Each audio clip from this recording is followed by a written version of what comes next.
Feege production at Feege Literature. Title: The Railway Children Author. E. Nesbit Chapter 1. The Beginning of Things. They were not railway children to begin with. I don't suppose they had ever thought about railways except as a means of getting to Maskelyne and Cook's, the pantomime, zoological gardens, and Madame Tussauds. They were just ordinary suburban children, and they lived with their father and mother in an ordinary red brick-fronted villa, with colored glass in the front door. A tiled passage that was called a hall, a bathroom with hot and cold water, electric bells, French windows, and a good deal of white paint, and every modern convenience. As the house agents say, there were 3 of them. Roberta was the eldest. Of course, mothers never have favorites, but if their mother had had a favorite, it might have been Roberta. Next came Peter, who wished to be an engineer when he grew up, and the youngest was Phyllis, who meant extremely well. Mother did not spend all her time in paying dull calls to dull ladies, and sitting dully at home waiting for dull ladies to pay calls to her. She was almost always there, ready to play with the children, and read to them, and help them to do their home lessons. Besides this, she used to write stories for them while they were at school, and read them aloud after tea. And she always made up funny pieces of poetry for their birthdays and for other great occasions, such as the christening of the new kittens or the refurnishing of the doll's house, or the time when they were getting over the mumps. These 3 lucky children always had everything they needed: pretty clothes, good fires, a lovely nursery with heaps of toys, and a Mother Goose wallpaper. They had a kind and merry nursemaid, and a dog who was called James, and who was their very own. They also had a father who was just perfect, never cross, never unjust, and always ready for a game at least. If at any time he was not ready, he always had an excellent reason for it, and explained the reason to the children so interestingly and funnily that they felt sure he couldn't help himself. You will think that they ought to have been very happy. And so they were, but they did not know how happy till the pretty life in the red villa was over and done with, and they had to live a very different life indeed. The dreadful change came quite suddenly. Peter had a birthday, his 10th. Among his other presents was a model engine more perfect than you could ever have dreamed of. The other presents were full of charm, but the engine was fuller of charm than any of the others were. Its charm lasted in its full perfection for exactly 3 days. Then, owing either to Peter's inexperience or Phyllis's good intentions, which had been rather pressing, or to some other cause, the engine suddenly went off with a bang. James was so frightened that he went out and did not come back all day. All the Noah's Ark people who were in the tender were broken to bits. But nothing else was hurt except the poor little engine and the feelings of Peter. The others said he cried over it, but of course boys of 10 do not cry. However terrible the tragedies may be which darken their lot, he said that his eyes were red because he had a cold. This turned out to be true. Though Peter did not know it was when he said it, the next day he had to go to bed and stay there. Mother began to be afraid that he might be sickening for measles, when suddenly he sat up in bed and said, "I hate gruel, I hate barley water, I hate bread and milk. I want to get up and have something real to eat. What would you like?" Mother asked. "A pigeon pie," said Peter eagerly. "A large pigeon pie. A very large one."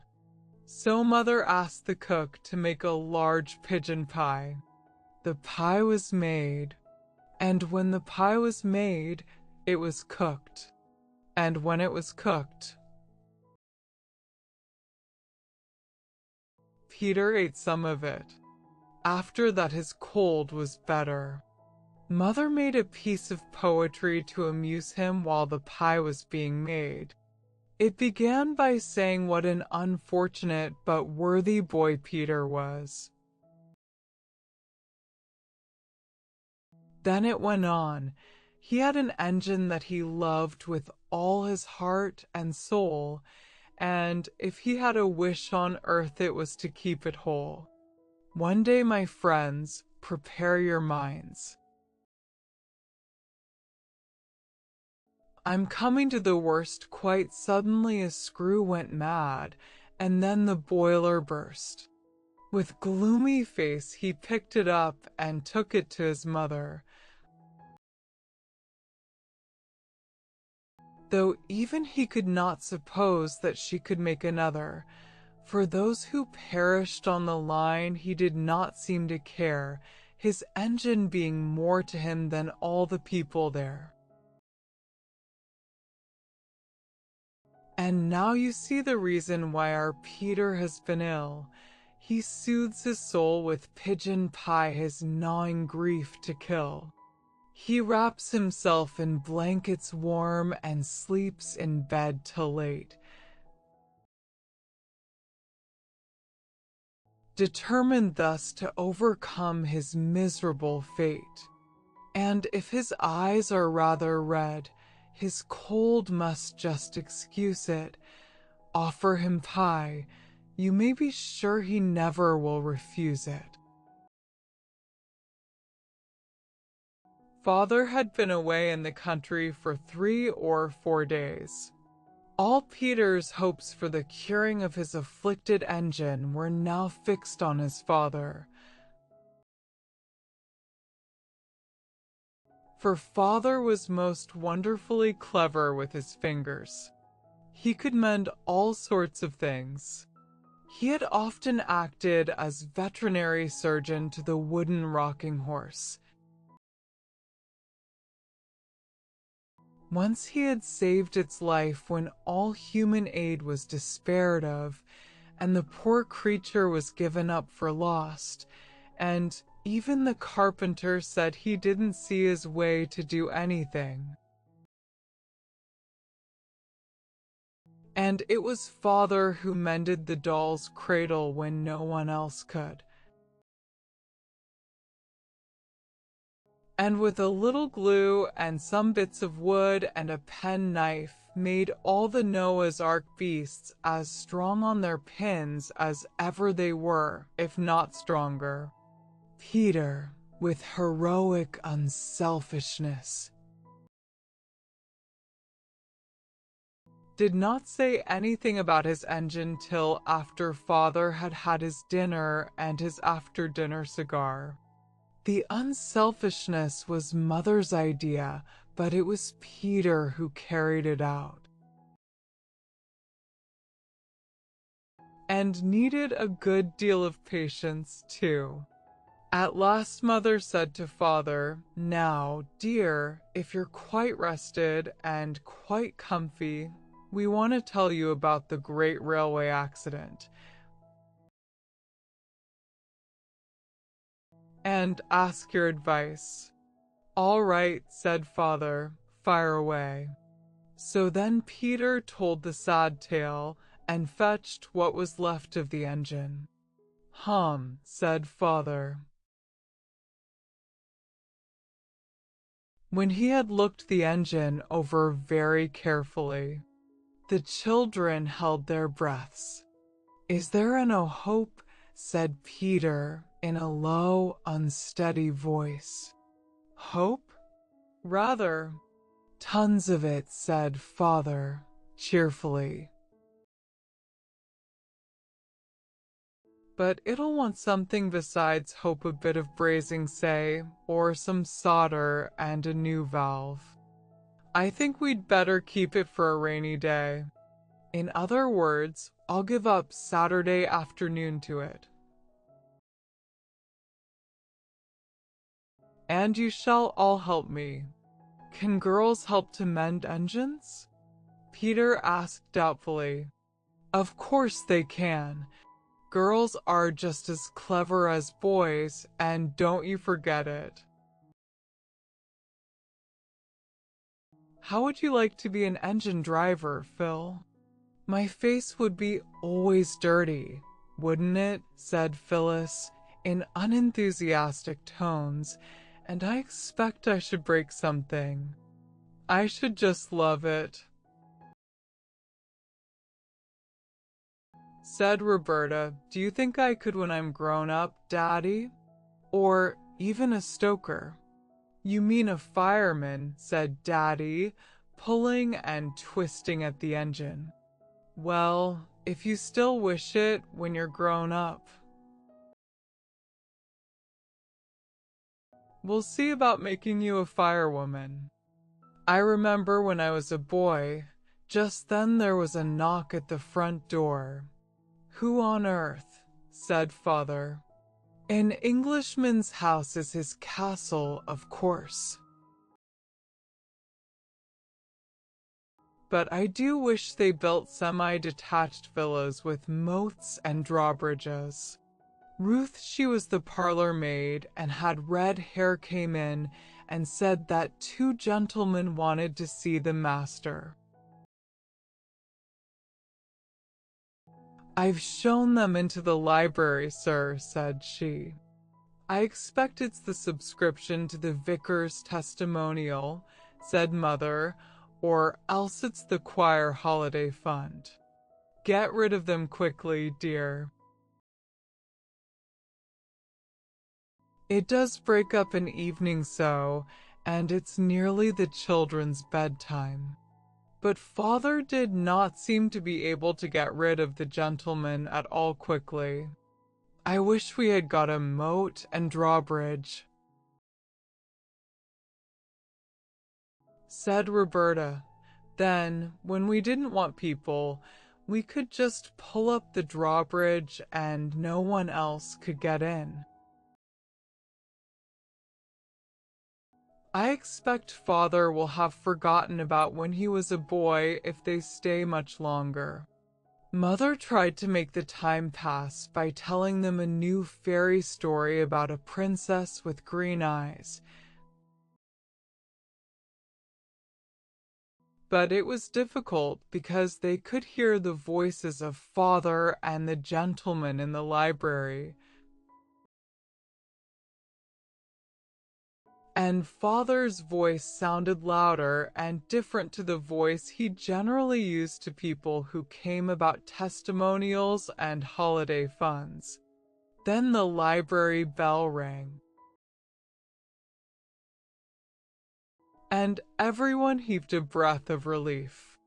"They're going now," said Phyllis. "He's rung to have them shown out."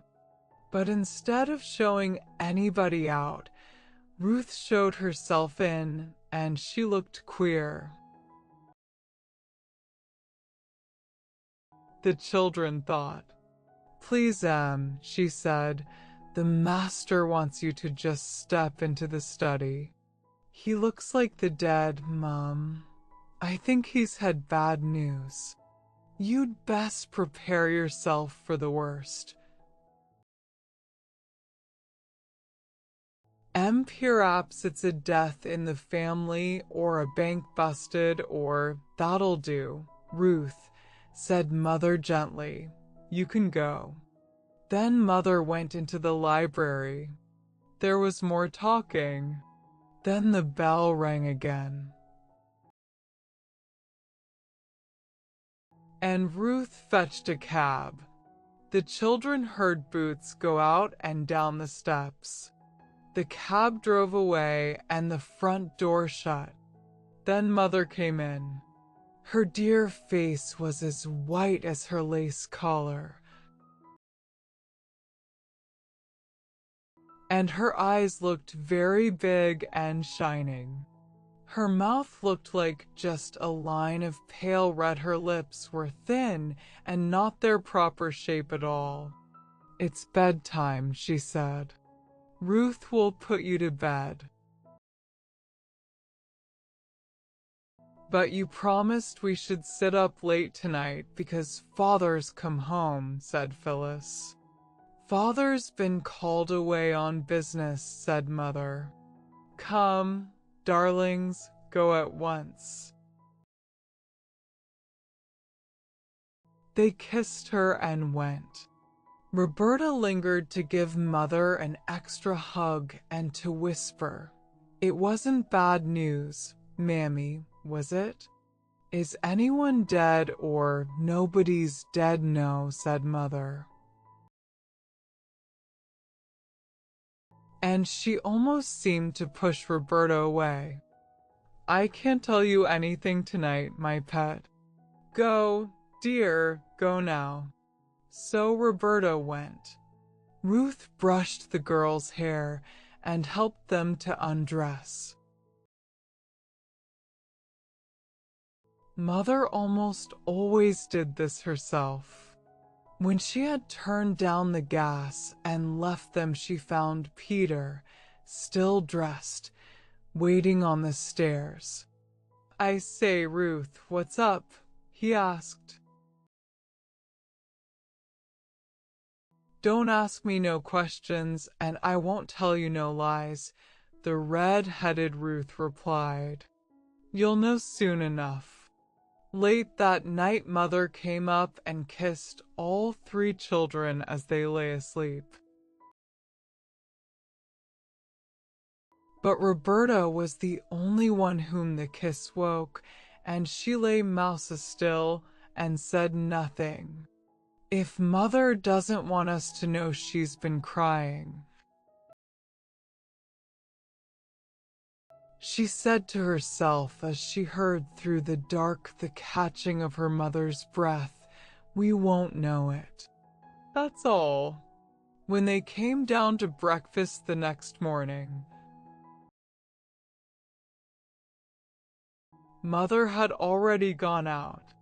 "To London," Ruth said, and left them to their breakfast. "There's something awful the matter," said Peter, breaking his egg. "Ruth told me last night we should know soon enough." "Did you ask her?" said Roberta, with scorn.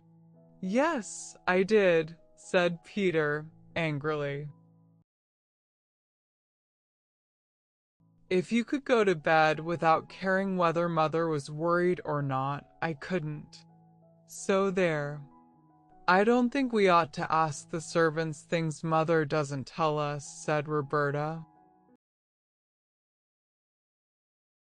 "That's right, Miss Goody-Goody," said Peter. "Preach away." "I'm not Goody," said Phyllis, but I think Bobby's right this time. Of course, she always is. In her own opinion, said Peter. Oh, don't,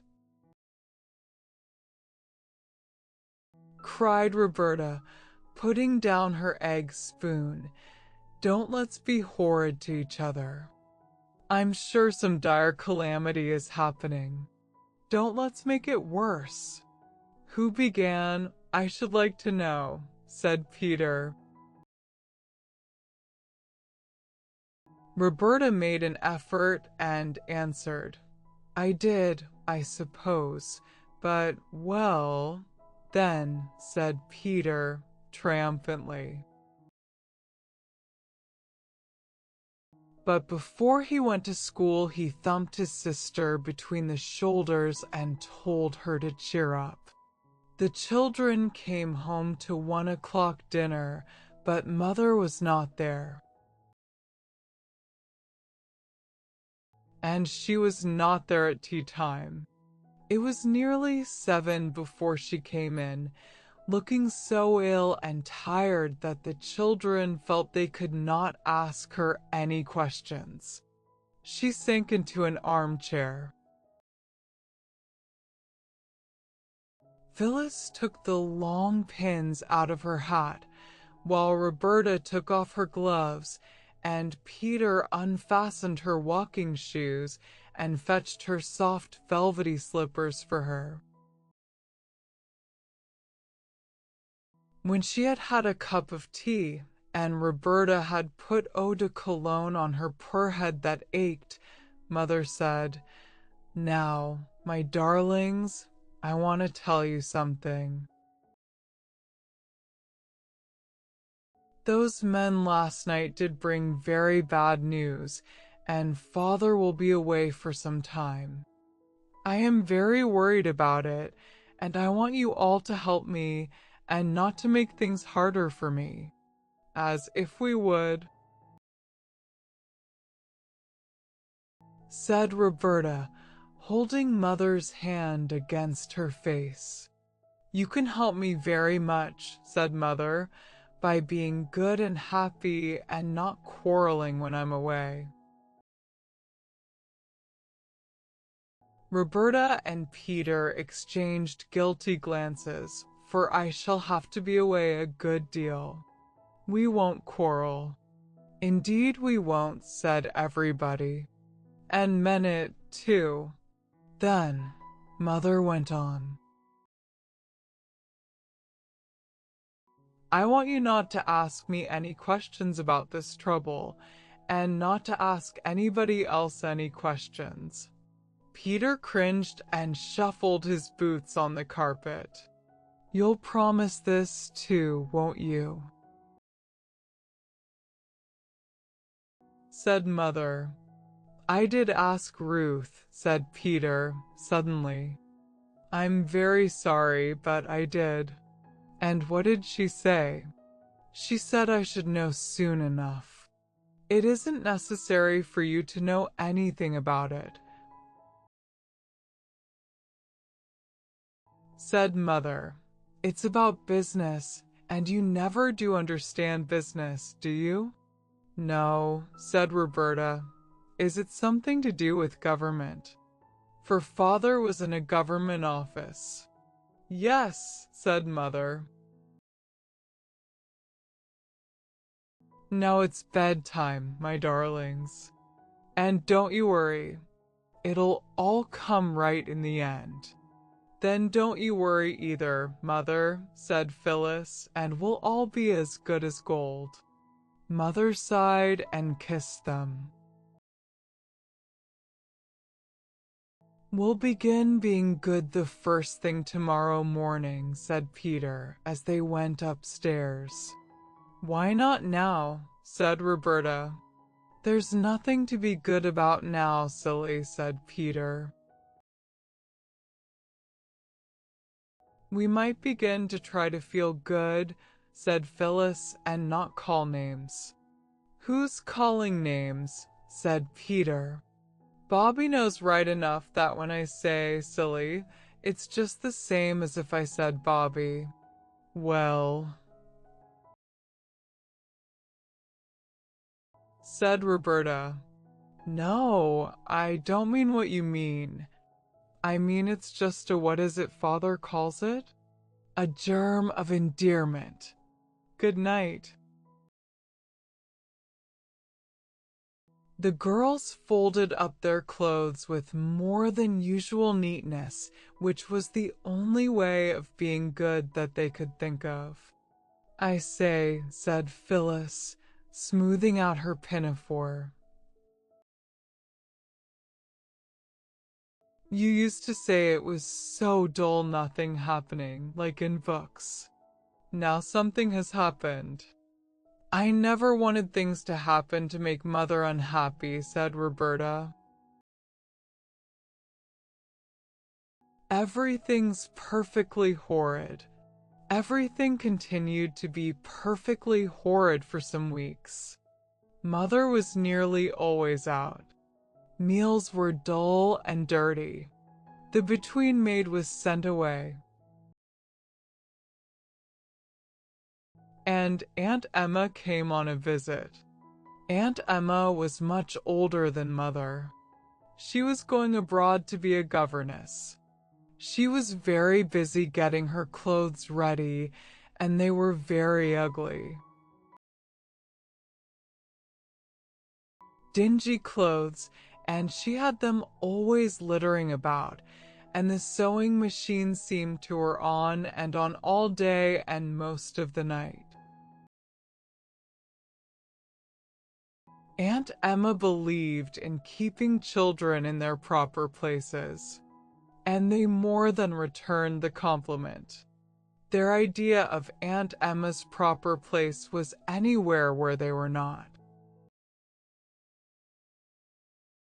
So they saw very little of her.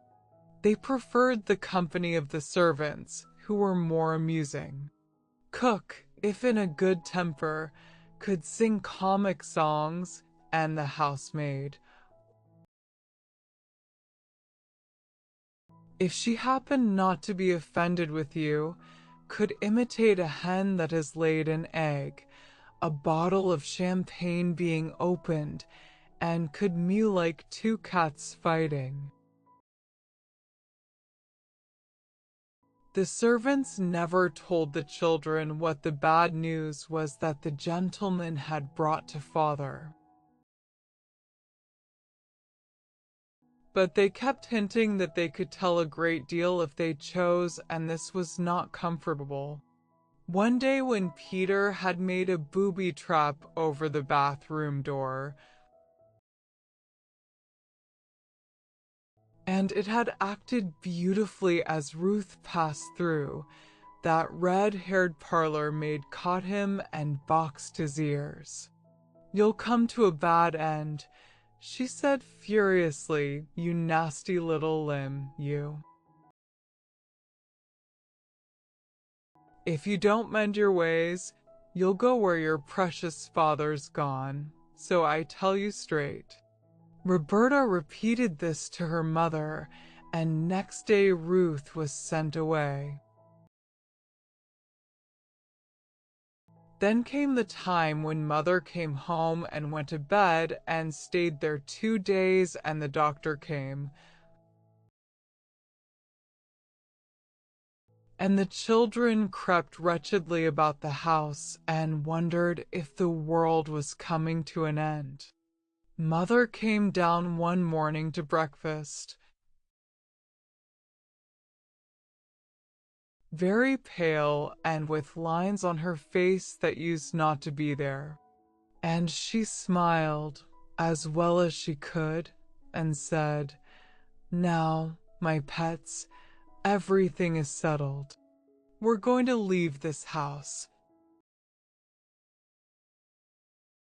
and go and live in the country. Such a ducky dear little white house. I know you'll love it." A whirling week of packing followed, not just packing clothes, like when you go to the seaside, but packing chairs and tables, covering their tops with sacking and their legs with straw. All sorts of things were packed that you don't pack when you go to the seaside. Crockery. Blankets, candlesticks, carpets, bedsteads, saucepans, and even fenders and fire irons. The house was like a furniture warehouse. I think the children enjoyed it very much. Mother was very busy, but not too busy now to talk to them and read to them.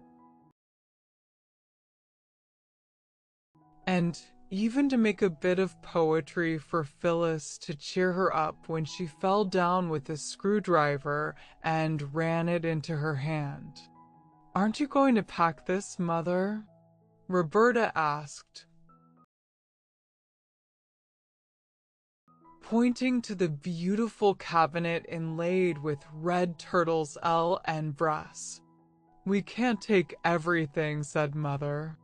"But we seem to be taking all the ugly things," said Roberta. "We're taking the useful ones," said Mother. "We've got to play at being poor for a bit, my chickabiddy." When all the ugly useful things had been packed up and taken away in a van by men in green baize aprons, the two girls and Mother and Aunt Emma slept in the two spare rooms where the furniture was all pretty. All their beds had gone. A bed was made up for Peter on the drawing room sofa. "I say,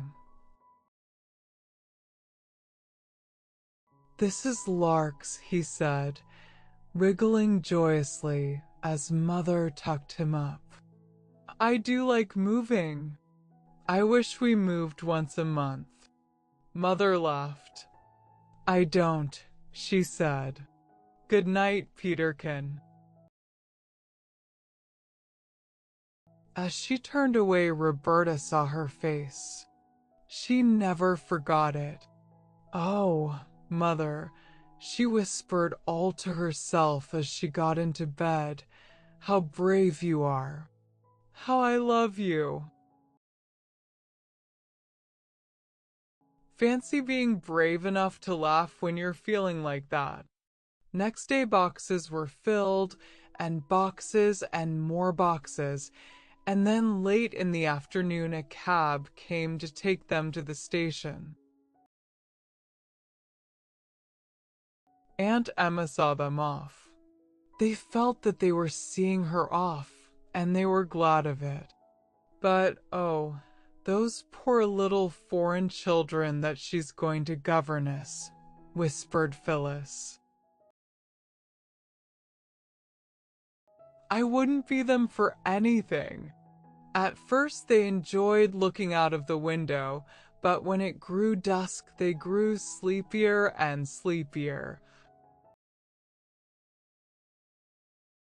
And no one knew how long they had been in the train when they were roused by mothers shaking them gently and saying, "Wake up, dears.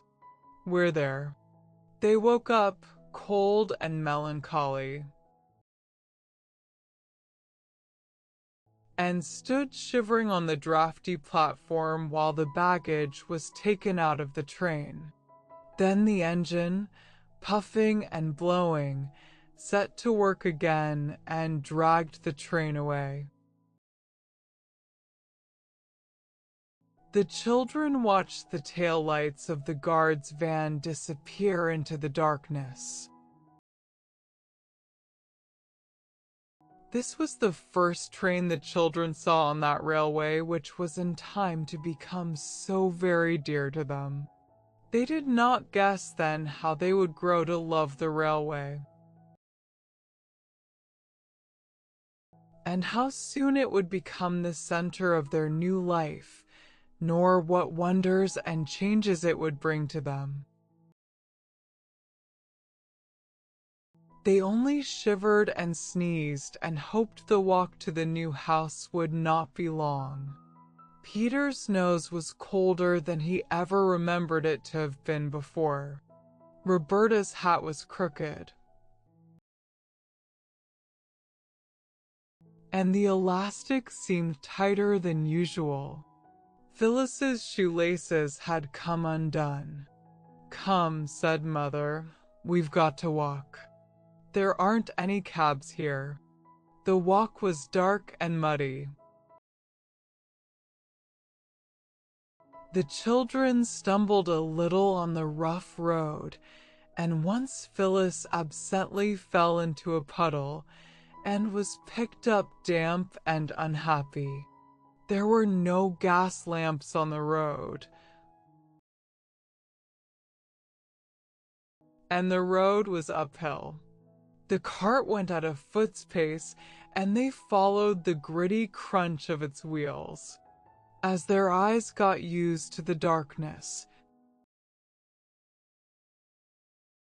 they could see the mound of boxes swaying dimly in front of them.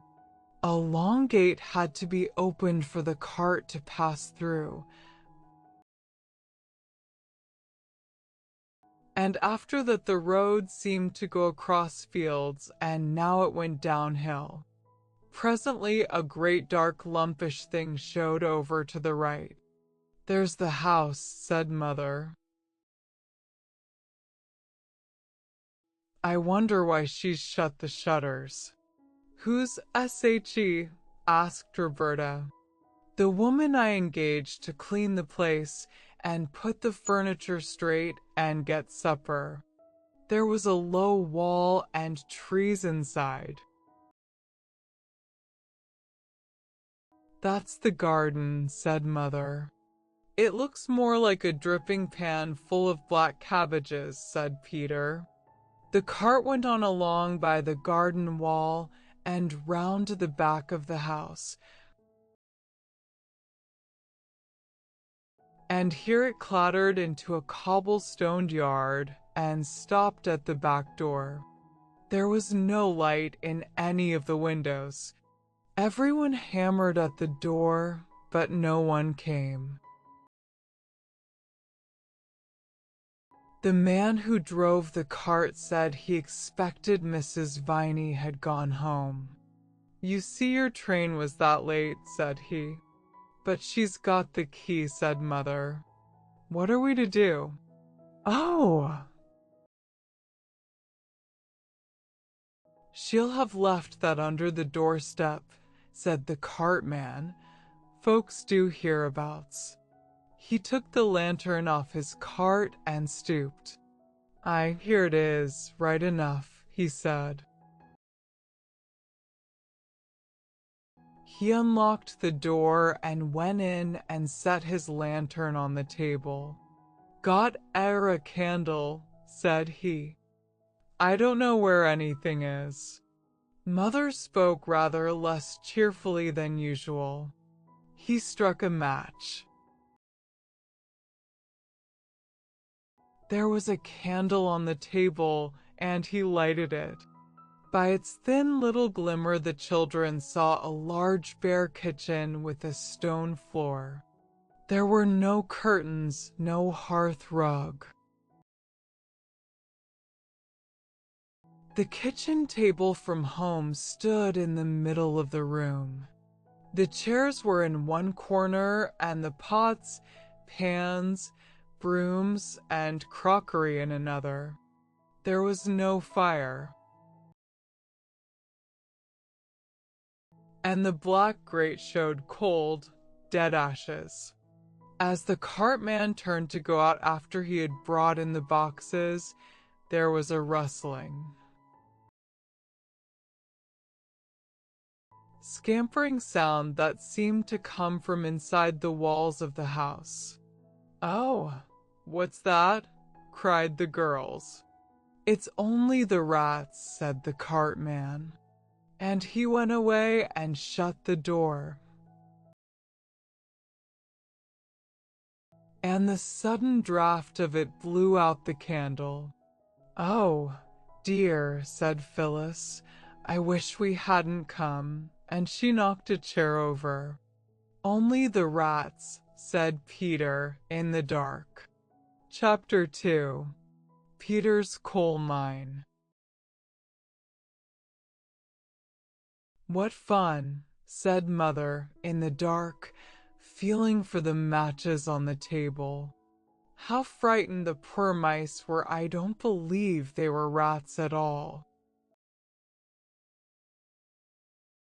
She struck a match and relight the candle, and everyone looked at each other by its winky, blinky light. Well, she said, you've often wanted something to happen, and now it has. This is quite an adventure, isn't it? I told Mrs. Viney to get us some bread and butter and meat and things, and to have supper ready. I suppose she's laid it in the dining room. So let's go and see. The dining room opened out of the kitchen. It looked much darker than the kitchen when they went in with the one candle, because the kitchen was whitewashed. But the dining room was dark wood from floor to ceiling, and across the ceiling there were heavy black beams. There was a muddled maze of dusty furniture, the breakfast room furniture from the old home where they had lived all their lives. It seemed a very long time ago and a very long way off. There was the table certainly, and there were chairs, but there was no supper. Let's look in the other rooms, said Mother, and they looked. And in each room was the same kind of blundering half-arrangement of furniture, and fire irons and crockery, and all sorts of odd things on the floor, but there was nothing to eat. Even in the pantry there were only a rusty cake tin and a broken plate with whitening mixed in it. What a horrid old woman, said Mother. She's just walked off with the money and not got us anything to eat at all. Then shan't we have any supper at all? Asked Phyllis, dismayed. Stepping back onto a soap dish that cracked responsively. Oh, yes, said Mother, only it'll mean unpacking one of those big cases that we put in the cellar. Phil, do you mind where you're walking to? There's a deer. Peter, hold the light.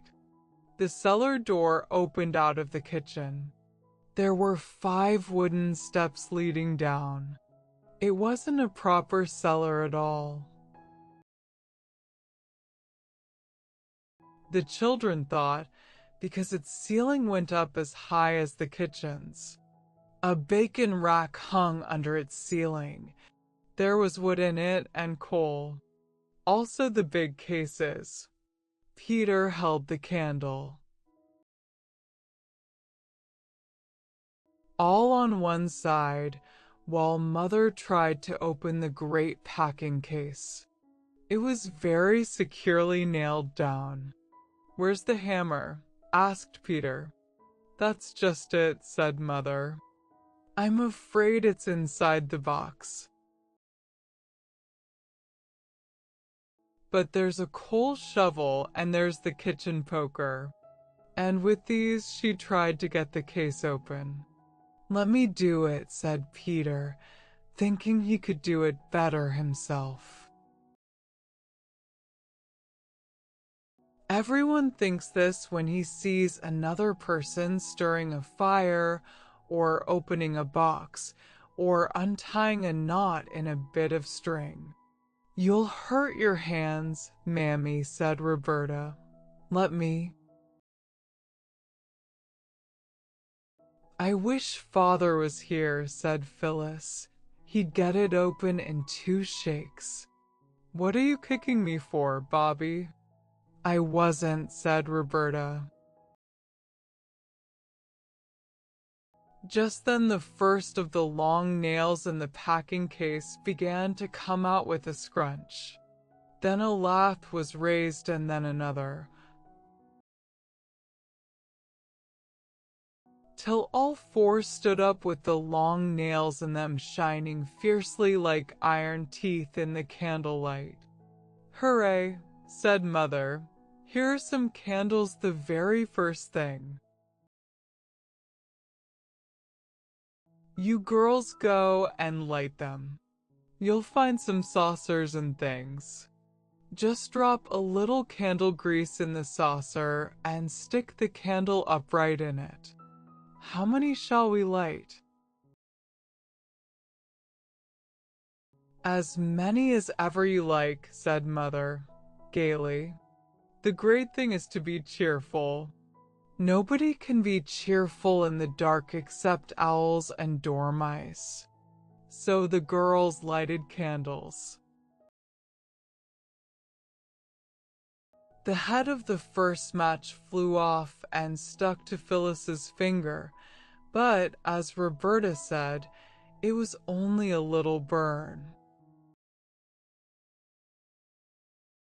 And she might have had to be a Roman martyr and be burned whole if she had happened to live in the days when those things were fashionable. Then, when the dining room was lighted by 14 candles, Roberta fetched coal and wood and lighted a fire. It's very cold for May, she said, feeling what a grown-up thing it was to say. The firelight and the candlelight made the dining room look very different, for now you could see that the dark walls were of wood, carved here and there into little wreaths and loops. The girls hastily tidied the room, which meant putting the chairs against the wall, and piling all the odds and ends into a corner and partly hiding them with the big leather armchair that Father used to sit in after dinner. Bravo, cried Mother, coming in with a tray full of things. This is something like. I'll just get a tablecloth and then. The tablecloth was in a box with a proper lock that was opened with a key and not with a shovel, and when the cloth was spread on the table, a real feast was laid out on it. Everyone was very tired, but everyone cheered up at the sight of the funny and delightful supper. There were biscuits, the Marie and the plain kind, sardines, preserved ginger, cooking raisins, and candied peel and marmalade. What a good thing Aunt Emma packed up all the odds and ends out of the store cupboard, said Mother. Now, Phil, don't put the marmalade spoon in among the sardines. No, I won't, Mother, said Phyllis, and put it down among the Marie biscuits. Let's drink Aunt Emma's health, said Roberta, suddenly. What should we have done if she hadn't packed up these things? Here's to Aunt Emma. And the toast was drunk in ginger wine and water, out of willow-patterned teacups, because the glasses couldn't be found. They all felt that they had been a little hard on Aunt Emma. She wasn't a nice, cuddly person like Mother. But after all, it was she who had thought of packing up the odds and ends of things to eat. It was Aunt Emma, too, who had aired all the sheets ready. And the men who had moved the furniture had put the bedsteads together, so the beds were soon made. "Good night, chickies," said Mother.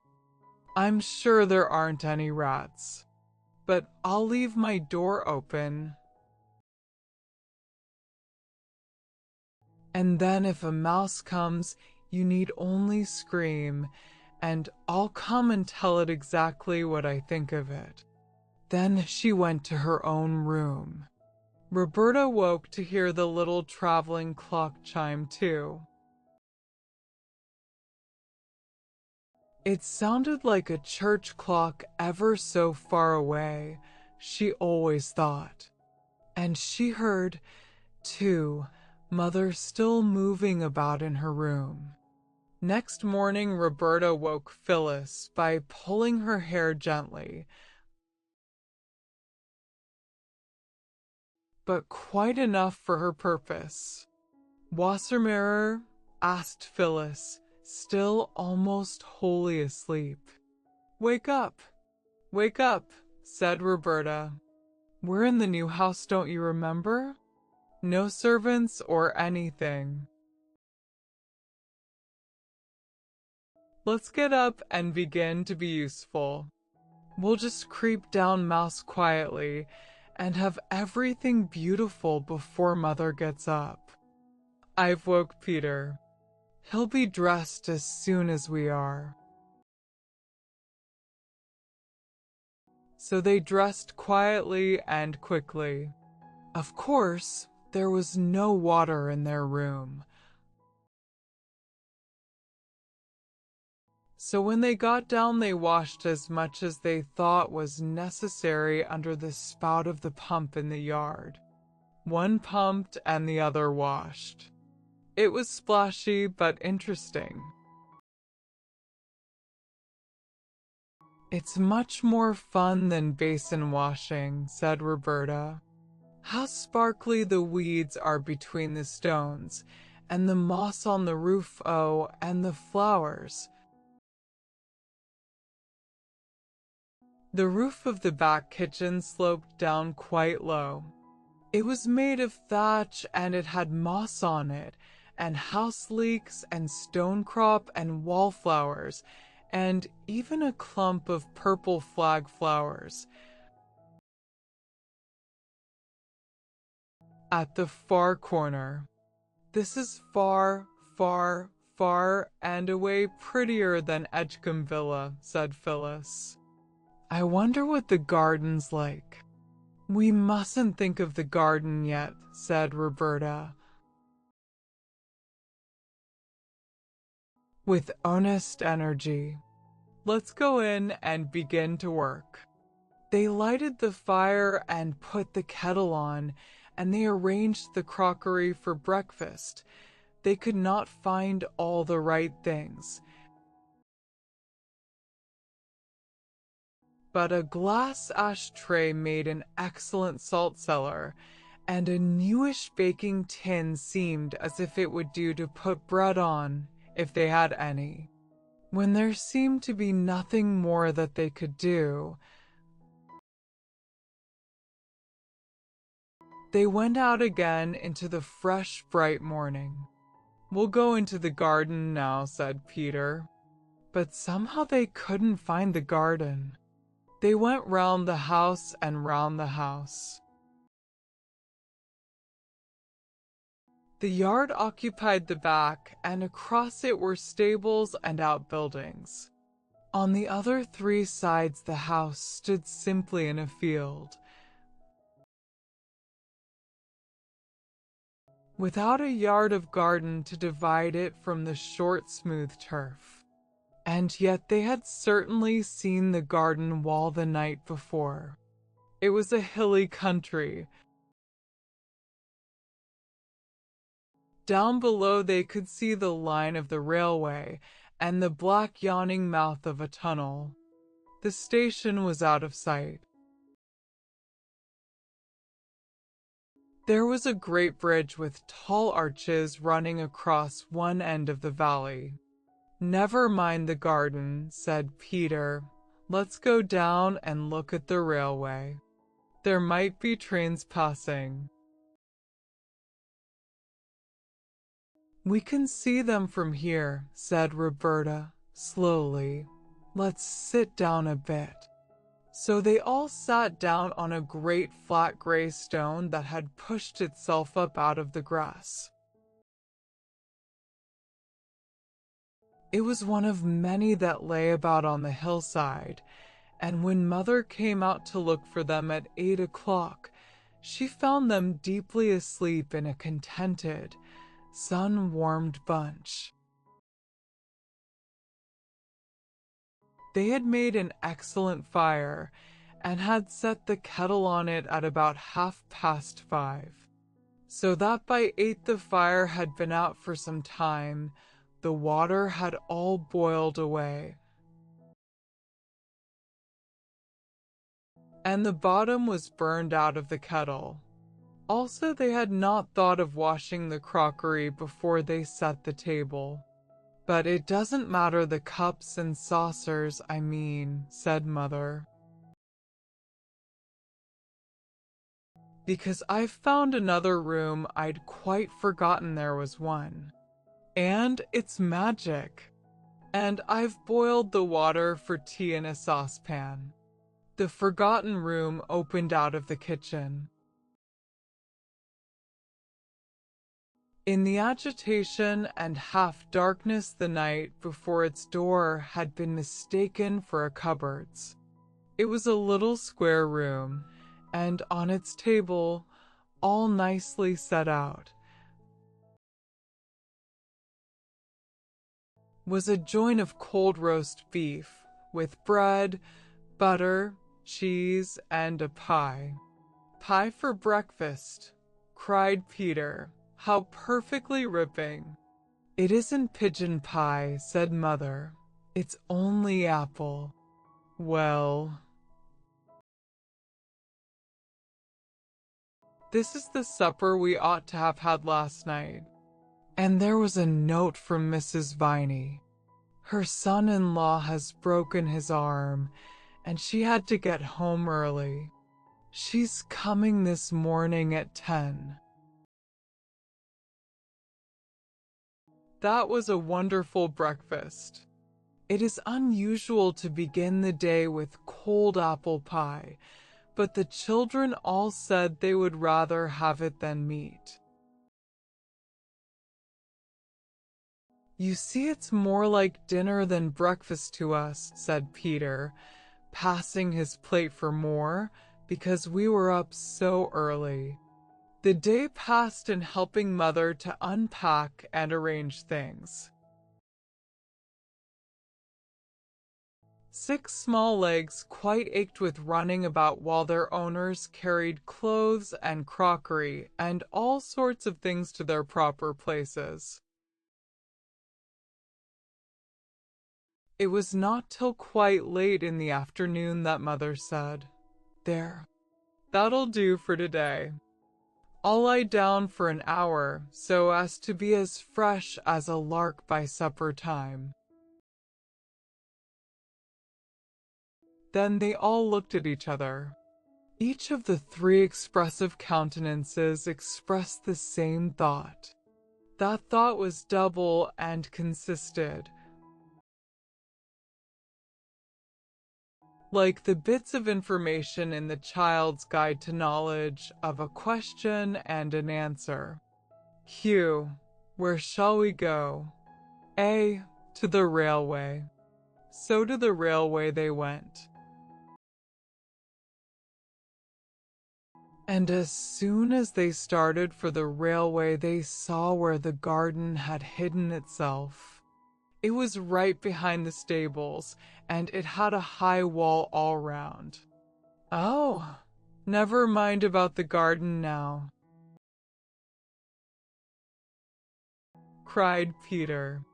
"Mother told me this morning where it was. It'll keep till tomorrow. Let's get to the railway." The way to the railway was all downhill over smooth. Short turf with here and there furze bushes and gray and yellow rocks sticking out like candied peel from the top of a cake.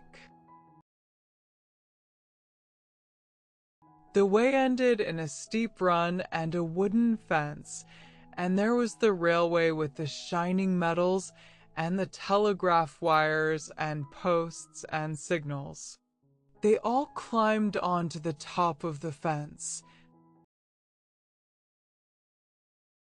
And then suddenly there was a rumbling sound that made them look along the line to the right, where the dark mouth of a tunnel opened itself in the face of a rocky cliff.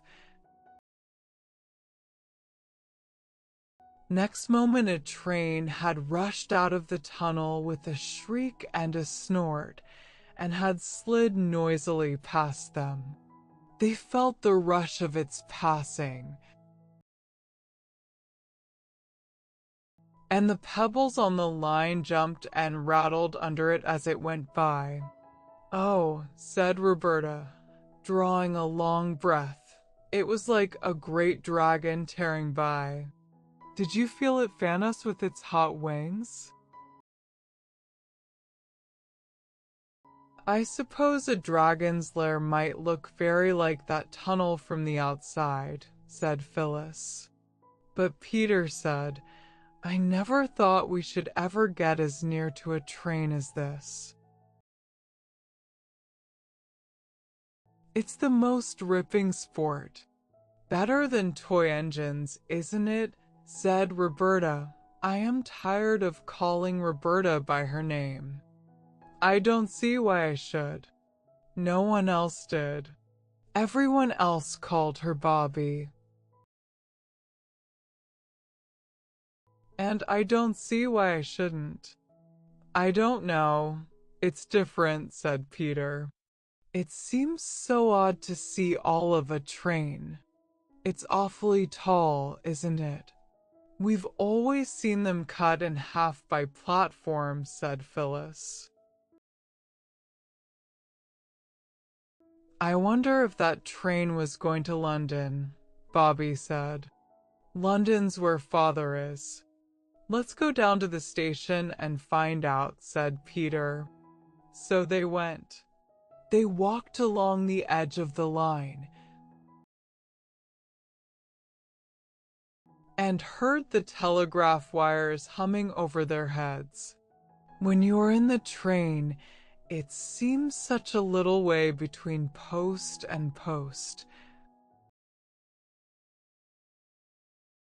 And one after another the posts seem to catch up the wires almost more quickly than you can count them.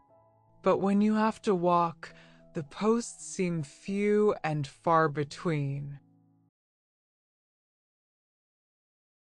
But the children got to the station at last. Never before had any of them been at a station, except for the purpose of catching trains or perhaps waiting for them, and always with grown-ups in attendance, grown-ups who were not themselves interested in stations, except as places from which they wished to get away. Never before had they passed close enough to a signal box to be able to notice the wires and to hear the mysterious ping, ping, followed by the strong, firm clicking of machinery. The very sleepers on which the rails lay were a delightful path to travel by, just far enough apart to serve as the stepping stones in a game of foaming torrents hastily organized by Bobby. Then to arrive at the station, not through the booking office, but in a freebooting sort of way by the sloping end of the platform. This in itself was joy. Joy, too. It was to peep into the porter's room, where the lamps are, and the railway almanac on the wall, and one porter half asleep behind a paper. There were a great many crossing lines at the station.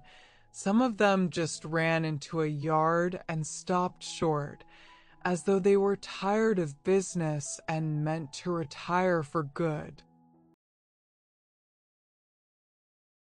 Trucks stood on the rails here, and on one side was a great heap of coal, not a loose heap, such as you see in your coal cellar, but a sort of solid building of coals with large square blocks of coal outside, used just as though they were bricks,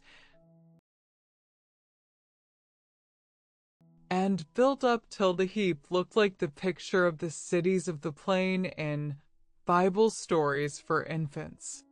There was a line of whitewash near the top of the coaly wall. When presently the porter lounged out of his room at the twice-repeated tingling thrill of a gong over the station door, Peter said, "How do you do?" in his best manner, and hastened to ask what the white mark was on the coal for. "To mark how much coal there be," said the porter, "so as we'll know if anyone nicks it. So don't you go off with none in your pockets." Young gentlemen.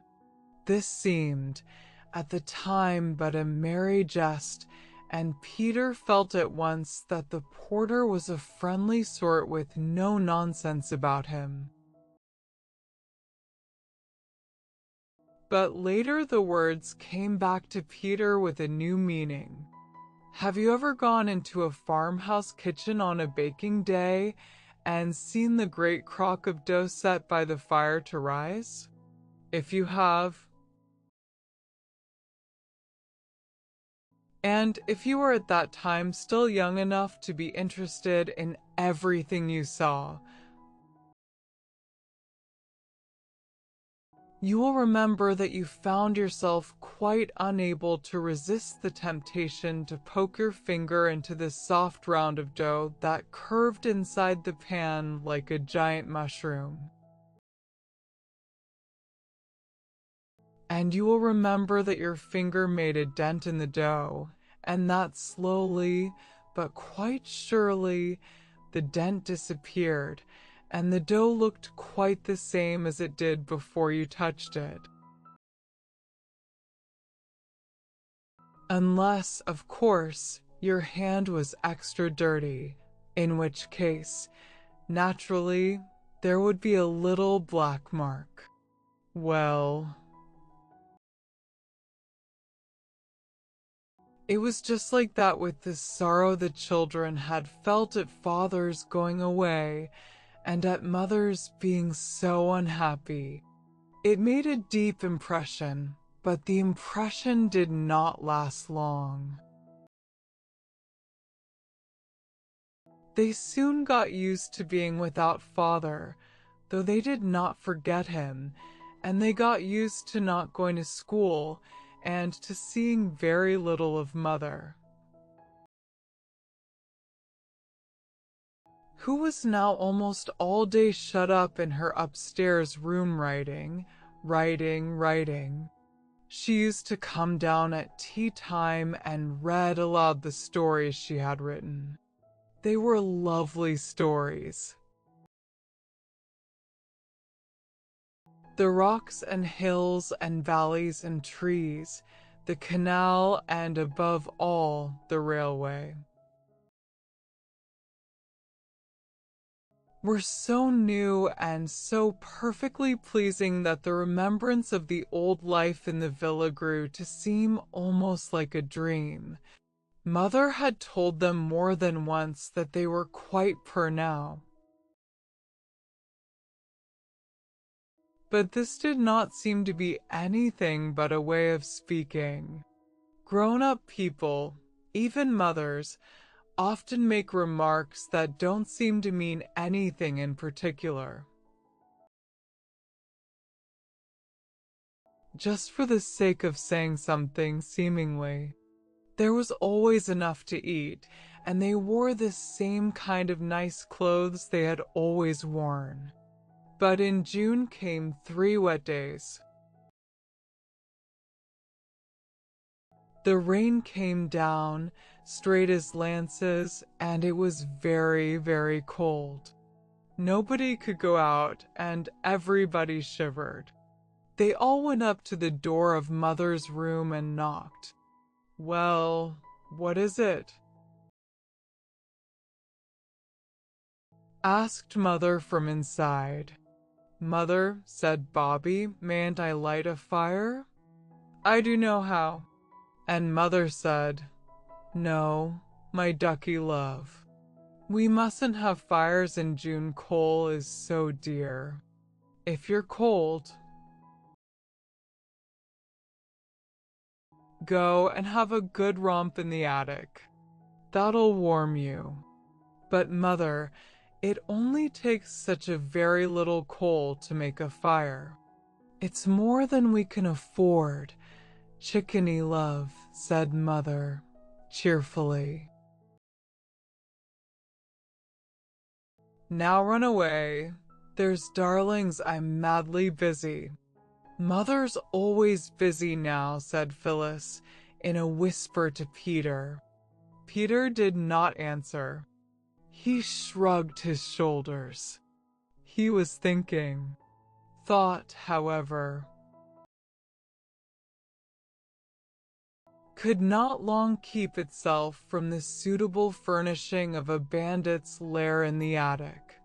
Peter was the bandit, of course. Bobby was his lieutenant, his band of trusty robbers, and in due course, the parent of Phyllis, who was the captured maiden for whom a magnificent ransom in horse beans was unhesitatingly paid. They all went down to tea flushed and joyous as any mountain brigands. But when Phyllis was going to add jam to her bread and butter, Mother said, "Jam or butter, dear, not jam and butter. We can't afford that sort of reckless luxury nowadays." Phyllis finished the slice of bread and butter in silence, and followed it up by bread and jam. Peter mingled thought and weak tea. After tea they went back to the attic, and he said to his sisters, "I have an idea." "What's that?" they asked politely. "I shan't tell you," was Peter's unexpected rejoinder. "Oh, very well," said Bobby. And Phil said, "Don't then." "Girls," said Peter, "are always so hasty-tempered."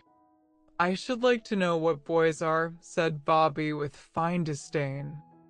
"I don't want to know about your silly ideas." "You'll know someday," said Peter, keeping his own temper by what looked exactly like a miracle, "if you hadn't been so keen on a row. I might have told you about it being only noble-heartedness that made me not tell you my idea. But now I shan't tell you anything at all about it, so there." And it was, indeed. Some time before he could be induced to say anything, and when he did it wasn't much. He said, "The only reason why I won't tell you my idea that I'm going to do is because it may be wrong." and I don't want to drag you into it. Don't you do it if it's wrong, Peter, said Bobby. Let me do it. But Phyllis said, I should like to do wrong if you're going to. No, said Peter. Rather touched by this devotion, it's a forlorn hope, and I'm going to lead it. All I ask is that if Mother asks where I am, you won't blab. We haven't got anything to blab, said Bobby indignantly. Oh, yes, you have, said Peter, dropping horse beans through his fingers. I've trusted you to the death. You know I'm going to do a lone adventure, and some people might think it wrong I don't. And if Mother asks where I am, say I'm playing at mines. What sort of mines? You just say mines. You might tell US, Pete. Well, then, coal mines. But don't you let the word pass your lips on pain of torture. You needn't threaten, said Bobby, and I do think you might let us help. If I find a coal mine, you shall help cart the coal. Peter condescended to promise. Keep your secret if you like, said Phyllis. Keep it if you can, said Bobby. I'll keep it right enough, said Peter. Between tea and supper there is an interval even in the most greedily regulated families.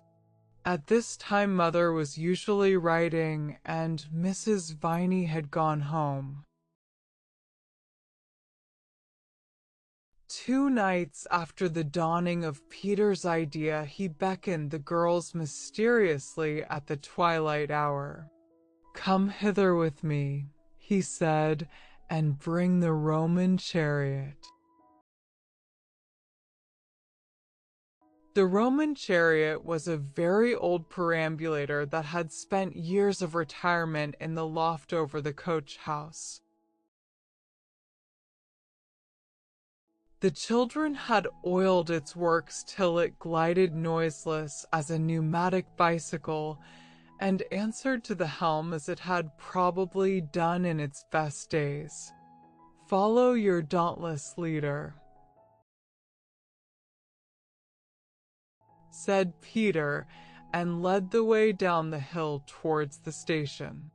Just above the station, many rocks have pushed their heads out through the turf as though they, like the children, were interested in the railway. In a little hollow between 3 rocks lay a heap of dried brambles and heather. Peter halted, turned over the brushwood with a well-scarred boot, and said, Here's the first coal from this St. Peter's mine.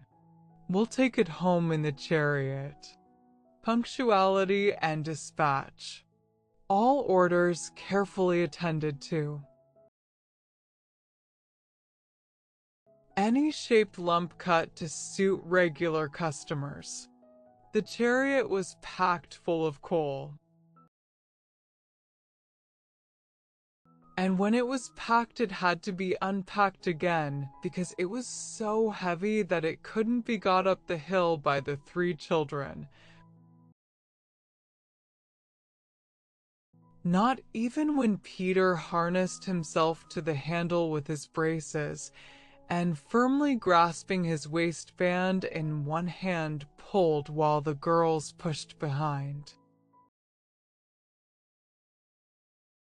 3 journeys had to be made before the coal from Peter's mine was added to the heap of Mother's coal in the cellar.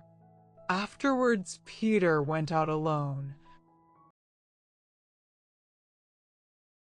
and came back very black and mysterious. I've been to my coal mine, he said. Tomorrow evening will bring home the black diamonds in the chariot. It was a week later that Mrs. Viney remarked to Mother how well this last lot of coal was holding out. The children hugged themselves and each other in complicated wriggles of silent laughter as they listened on the stairs. They had all forgotten by now that there had ever been any doubt in Peter's mind as to whether coal mining was wrong. But there came a dreadful night when the station master put on a pair of old sand shoes that he had worn at the seaside in his summer holiday, and crept out very quietly to the yard where the Sodom and Gomorrah heap of coal was, with the whitewashed line round it.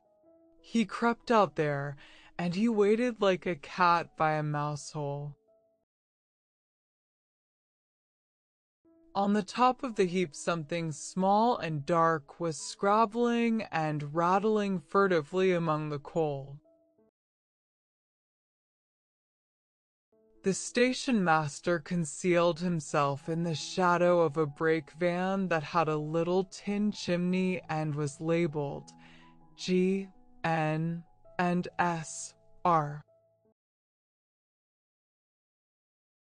3, 4, 5, 7, 6 return at once to white heather sidings, and in this concealment he lurked till the small thing on the top of the heap ceased to scrabble and rattle, came to the edge of the heap, cautiously let itself down, and lifted something after it. Then the arm of the station master was raised. The hand of the station master fell on a collar, and there was Peter firmly held by the jacket, with an old carpenter's bag full of coal in his trembling clutch. "So I've caught you at last, have I, you young thief?" said the station master.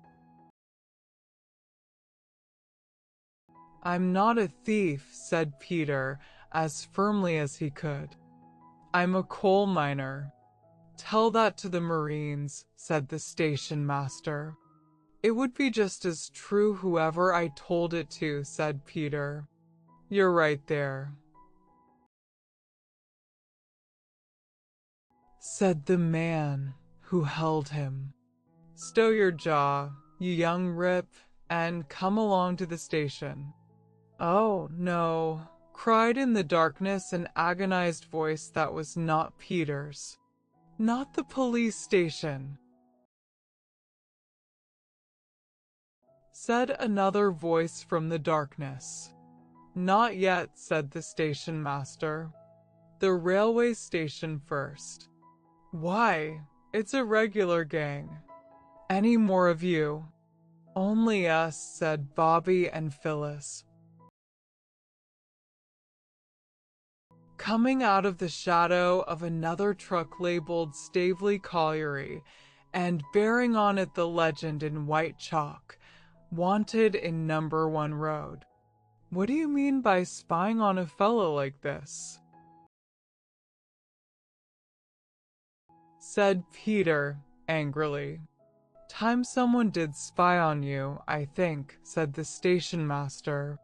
"Come along to the station." "Oh, don't," said Bobby. "Can't you decide now what you'll do to us?"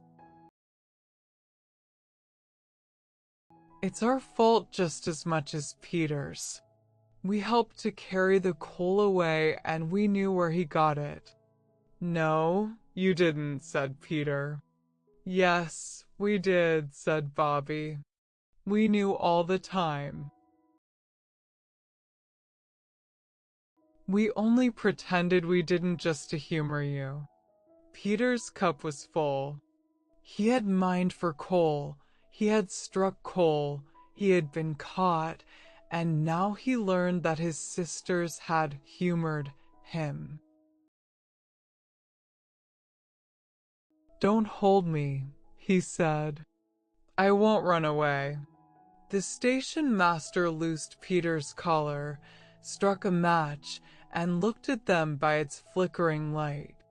"Why," said he, "you're the children from the 3 chimneys up yonder. So nicely dressed, too. Tell me now, what made you do such a thing? Haven't you ever been to church or learned your catechism or anything, not to know it's wicked to steal?" He spoke much more gently now, and Peter said, "I didn't think it was stealing. I was almost sure it wasn't. I thought if I took it from the outside part of the heap, perhaps it would be. But in the middle I thought I could fairly count it only mining. It'll take thousands of years for you to burn up all that coal and get to the middle parts." "Not quite. But did you do it for a lark or what?" "Not much lark carting that beastly heavy stuff up the hill," said Peter, indignantly. "Then why did you?" The station master's voice was so much kinder now that Peter replied, "You know that what day? Well, Mother said we were too poor to have a fire. We always had fires when it was cold at our other house, and don't," interrupted Bobby in a whisper. "Well," said the station master, rubbing his chin thoughtfully, "I'll tell you what I'll do. I'll look over it this once. But you remember, young gentlemen, stealing is stealing. And what's mine isn't yours, whether you call it mining or whether you don't. Run along home." "Do you mean you aren't going to do anything to us?" "Well, you're a brick," said Peter with enthusiasm. "You're a dear," said Bobby. "You're a darling," said Phyllis. "That's all right," said the station master. And on this they parted. "Don't speak to me," said Peter, as the 3 went up the hill. "You're spies and traitors, that's what you are." But the girls were too glad to have Peter between them, safe and free, and on the way to 3 chimneys and not to the police station, to mind much what he said. "We did say it was us as much as you," said Bobby gently. "Well, and it wasn't. It would have come to the same thing in courts with judges," said Phyllis. "Don't be snarky." "Peter, it isn't our fault your secrets are so jolly easy to find out." She took his arm, and he let her. "There's an awful lot of coal in the cellar, anyhow," he went on. "Oh, don't," said Bobby. "I don't think we ought to be glad about that." "I don't know," said Peter, plucking up a spirit. "I'm not at all sure, even now, that mining is a crime." But the girls were quite sure. And they were also quite sure that he was quite sure, however little he cared to own it. Chapter 3. The Old Gentleman. After the adventure of Peter's coal mine, it seemed well to the children to keep away from the station, but they could not, keep away from the railway. They had lived all their lives in a street where cabs and omnibuses rumbled by at all hours, and the carts of butchers and bakers and candlestick makers. I never saw a candlestick maker's cart. Did you? Might occur at any moment. Here in the deep silence of the sleeping country, the only things that went by were the trains. They seemed to be all that was left to link the children to the old life that had once been theirs. Straight down the hill in front of Three Chimneys, the daily passage of their 6 feet began to mark a path across the crisp, short turf. They began to know the hours when certain trains passed, and they gave names to them. The 9.15 up was called the Green Dragon. The 10.7 down was the Worm of Wantley. The Midnight Town Express. Whose shrieking rush they sometimes woke from their dreams to hear was the fearsome fly-by-night. Peter got up once in chill starshine and, peeping at it through his curtains, named it on the spot. It was by the Green Dragon that the old gentleman traveled. He was a very nice-looking old gentleman, and he looked as if he were nice, too. Which is not at all the same thing. He had a fresh-colored, clean-shaven face and white hair. And he wore rather odd-shaped collars and a top hat that wasn't exactly the same kind as other people's. Of course, the children didn't see all this at first. In fact, the first thing they noticed about the old gentleman was his hand. It was one morning as they sat on the fence waiting for the Green Dragon,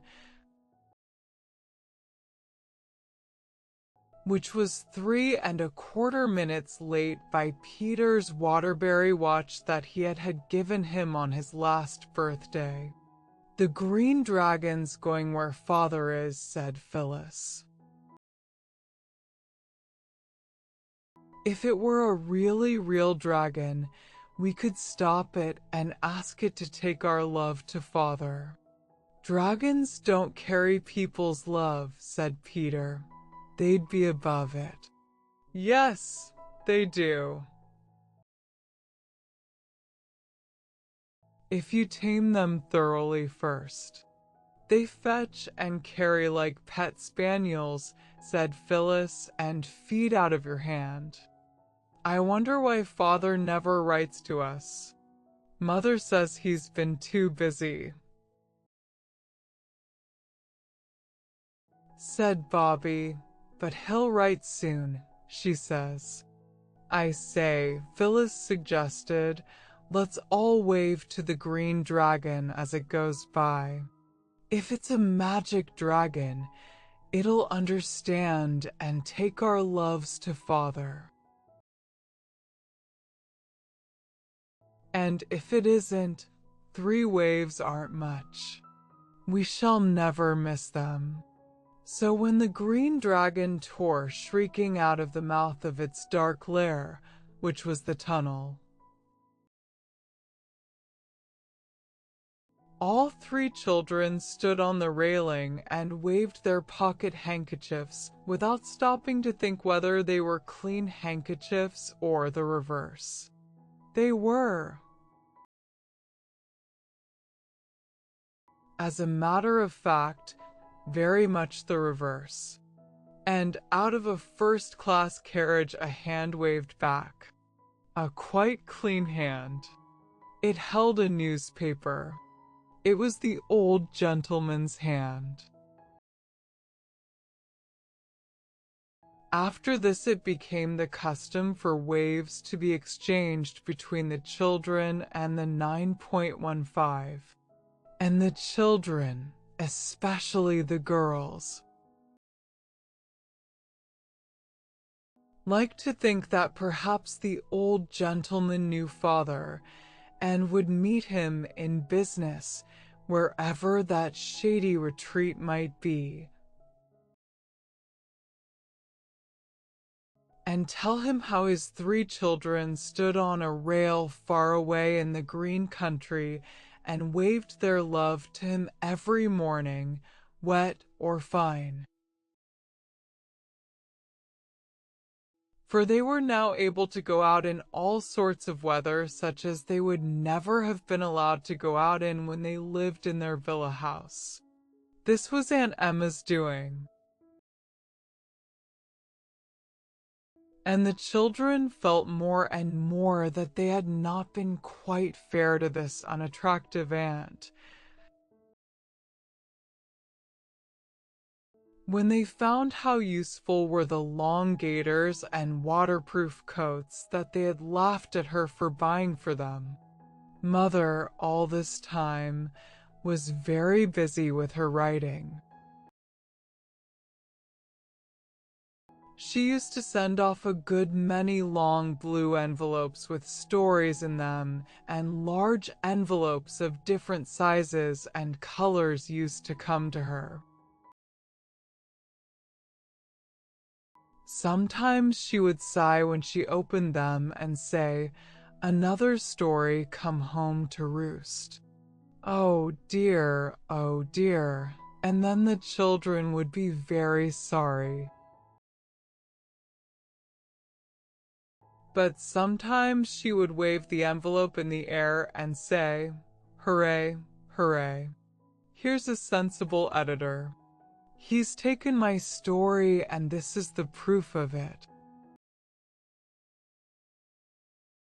At first the children thought the proof meant the letter the sensible editor had written. But they presently got to know that the proof was long slips of paper with the story printed on them. Whenever an editor was sensible, there were buns for tea. One day Peter was going down to the village to get buns to celebrate the sensibleness of the editor of the Children's Globe when he met the station master. Peter felt very uncomfortable, for he had now had time to think over the affair of the coal mine. He did not like to say "good morning" to the station master, as you usually do to anyone you meet on a lonely road, because he had a hot feeling which spread even to his ears, that the station master might not care to speak to a person who had stolen coals. Stolen is a nasty word, but Peter felt it was the right one. So he looked down and said nothing. It was the station master who said "good morning" as he passed by, and Peter answered "good morning." Then he thought, perhaps he doesn't know who I am by daylight, or he wouldn't be so polite. And he did not like the feeling which thinking this gave him. And then before he knew what he was going to do, he ran after the station master, who stopped when he heard Peter's hasty boots crunching the road, and coming up with him very breathless and with his ears now quite magenta colored, he said, "I don't want you to be polite to me if you don't know me when you see me." "Eh?" said the station master. "I thought perhaps you didn't know it was me that took the coals," Peter went on. when you said good morning. But it was, and I'm sorry. There. Why, said the station master, I wasn't thinking anything at all about the precious coals. Let bygones be bygones. And where were you off to in such a hurry? I'm going to buy buns for tea, said Peter. I thought you were all so poor, said the station master. So we are, said Peter, confidentially. But we always have 3 pennyworth of halfpennies for tea whenever Mother sells a story or a poem or anything. Oh, said the station master, so your mother writes stories, does she? The beautifulest you ever read, said Peter. You ought to be very proud to have such a clever mother. Yes, said Peter, but she used to play with us more before she had to be so clever. Well, said the station master, I must be getting along. You give us a look in at the station whenever you feel so inclined. And as to coals, it's a word that, well, oh, no, we never mention it, eh? Thank you, said Peter. I'm very glad it's all straightened out between us. And he went on across the canal bridge to the village to get the buns, feeling more comfortable in his mind than he had felt since the hand of the station master had fastened on his collar that night among the coals. Next day, when they had sent the threefold wave of greeting to Father by the Green Dragon, and the old gentleman had waved back as usual, Peter proudly led the way to the station. But ought we, said Bobby. After the coals, she means, Phyllis explained. I met the station master yesterday, said Peter, in an offhand way, and he pretended not to hear what Phyllis had said. He expressly invited us to go down any time we liked. After the coals, repeated Phyllis. Stop a minute, my bootlace is undone again. It always is undone again, said Peter. And the station master was more of a gentleman than you'll ever be, Phil throwing coal at a chap's head like that. Phyllis did up her bootlace and went on in silence, but her shoulders shook. And presently a fat tear fell off her nose and splashed on the metal of the railway line. Bobby saw it. Why, what's the matter, darling? She said,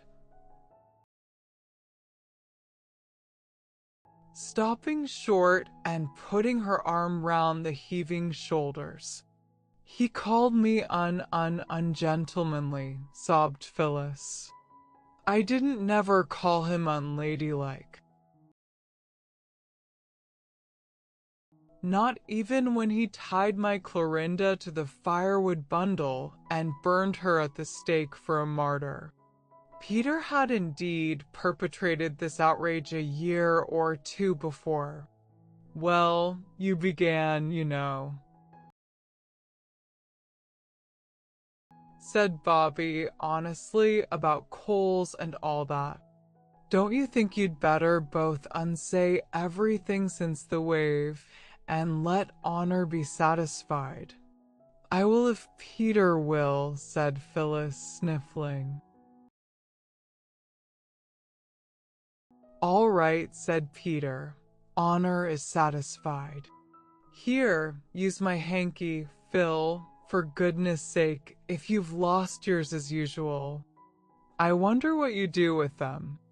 You had my last one, said Phyllis. Indignantly, to tie up the rabbit hutch door with. But you're very ungrateful. It's quite right what it says in the poetry book about sharper than a serpent it is to have a toothless child, but it means ungrateful when it says toothless. Miss Lowe told me so. All right, said Peter impatiently. I'm sorry. There, now will you come on? They reached the station and spent a joyous 2 hours with the porter. He was a worthy man and seemed never tired of answering the questions that begin with why, which many people in higher ranks of life often seem weary of. He told them many things that they had not known before, as, for instance, that the things that hook carriages together are called couplings, and that the pipes like great serpents that hang over the couplings are meant to stop the train with. If you could get a hold of one o' them when the train is going and pull 'em apart, said he, she'd stop dead off with a jerk. Who's she? Said Phyllis. The train, of course, said the porter. After that, the train was never again it to the children. And you know the thing in the carriages where it says on it, £5 fine for improper use. If you was to improperly use that, the train you'd stop. And if you used it properly, said Roberta, it you'd stop just the same, I suppose, said he, but it isn't proper use unless you're being murdered. There was an old lady once someone kidded her on it was a refreshment room bell, and she used it improper, not being in danger of her life, though hungry, and when the train stopped and the guard came along expecting to find someone weltering in their last moments, she says, "Oh, please, mister, I'll take a glass of stout and a Bath bun," she says. And the train was 7 minutes behind her time as it was. What did the guard say to the old lady? I dunno, replied the porter, but I lay she didn't forget it in a hurry, whatever it was. In such delightful conversation the time went by all too quickly. The station master came out once or twice from that sacred inner temple behind the place where the whole is that they sell you tickets through, and was most jolly with them all. Just as if coal had never been discovered, Phyllis whispered to her sister. He gave them each an orange, and promised to take them up into the signal box one of these days, when he wasn't so busy. Several trains went through the station, and Peter noticed for the first time that engines have numbers on them, like cabs. Yes, said the porter. I knowed a young gent as used to take down the numbers of every single one he seed. In a green notebook with silver corners it was. Owing to his father being very well-to-do in the wholesale stationery, Peter felt that he could take down numbers too, even if he was not the son of a wholesale stationer. As he did not happen to have a green leather notebook with silver corners, the porter gave him a yellow envelope, and on it he noted 379,663, and felt that this was the beginning of what would be a most interesting collection. That night at tea, he asked Mother if she had a green leather notebook with silver corners. She had not, but when she heard what he wanted it for, she gave him a little black one. "It has a few pages torn out," said she, "but it will hold quite a lot of numbers, and when it's full I'll give you another. I'm so glad you like the railway. Only, please, you mustn't walk on the line." "Not if we face the way the train's coming?" asked Peter, after a gloomy pause, in which glances of despair were exchanged. "No, really not," said Mother. Then Phyllis said, "Mother, didn't you ever walk on the railway lines when you were little?" Mother was an honest and honorable mother, so she had to say, "Yes." "Well, then," said Phyllis. "But, darlings, you don't know how fond I am of you. What should I do if you got hurt? Are you fonder of us than Granny was of you when you were little?" Phyllis asked. Bobby made signs to her to stop. But Phyllis never did see signs, no matter how plain they might be. Mother did not answer for a minute. She got up to put more water in the teapot. "No one," she said at last, "ever loved anyone more than my mother loved me." Then she was quiet again, and Bobby kicked Phyllis hard under the table. Because Bobby understood a little bit the thoughts that were making Mother so quiet, the thoughts of the time when Mother was a little girl and was all the world to her mother. It seems so easy and natural to run to Mother when one is in trouble. Bobby understood a little how people do not leave off running to their mothers when they are in trouble, even when they are grown up. And she thought she knew a little what it must be to be sad and have no mother to run to anymore. So she kicked Phyllis, who said, "What are you kicking me like that for, Bob?" And then Mother laughed a little and sighed and said, "Very well, then. Only let me be sure you do know which way the trains come and don't walk on the line near the tunnel or near corners."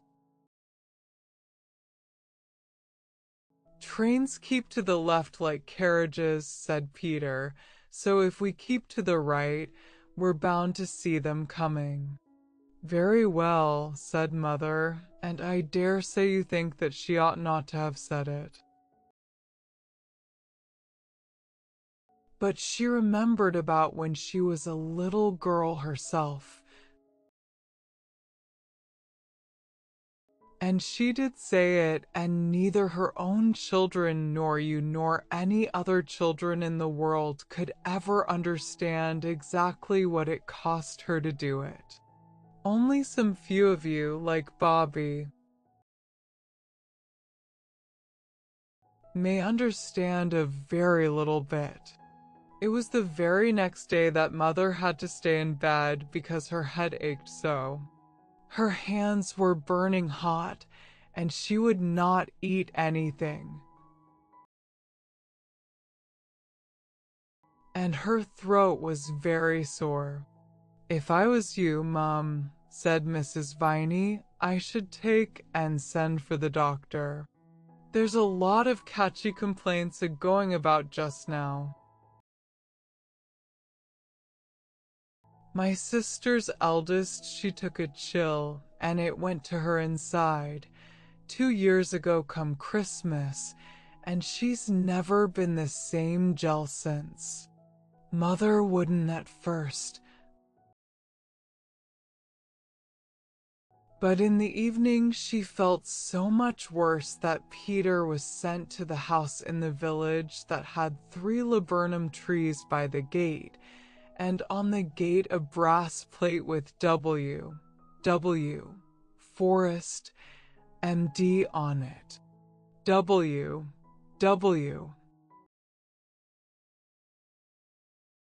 Forest, MD, came at once. He talked to Peter on the way back.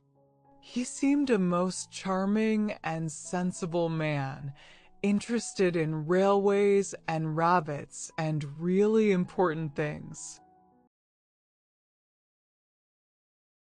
When he had seen Mother, he said it was influenza.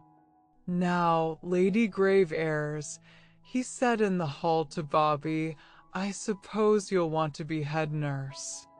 "Of course," said she. "Well, then, I'll send down some medicine.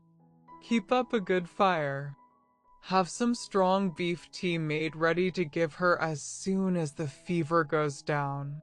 She can have grapes now. And beef essence and soda water and milk, and you'd better get in a bottle of brandy. The best brandy. Cheap brandy is worse than poison." She asked him to write it all down, and he did.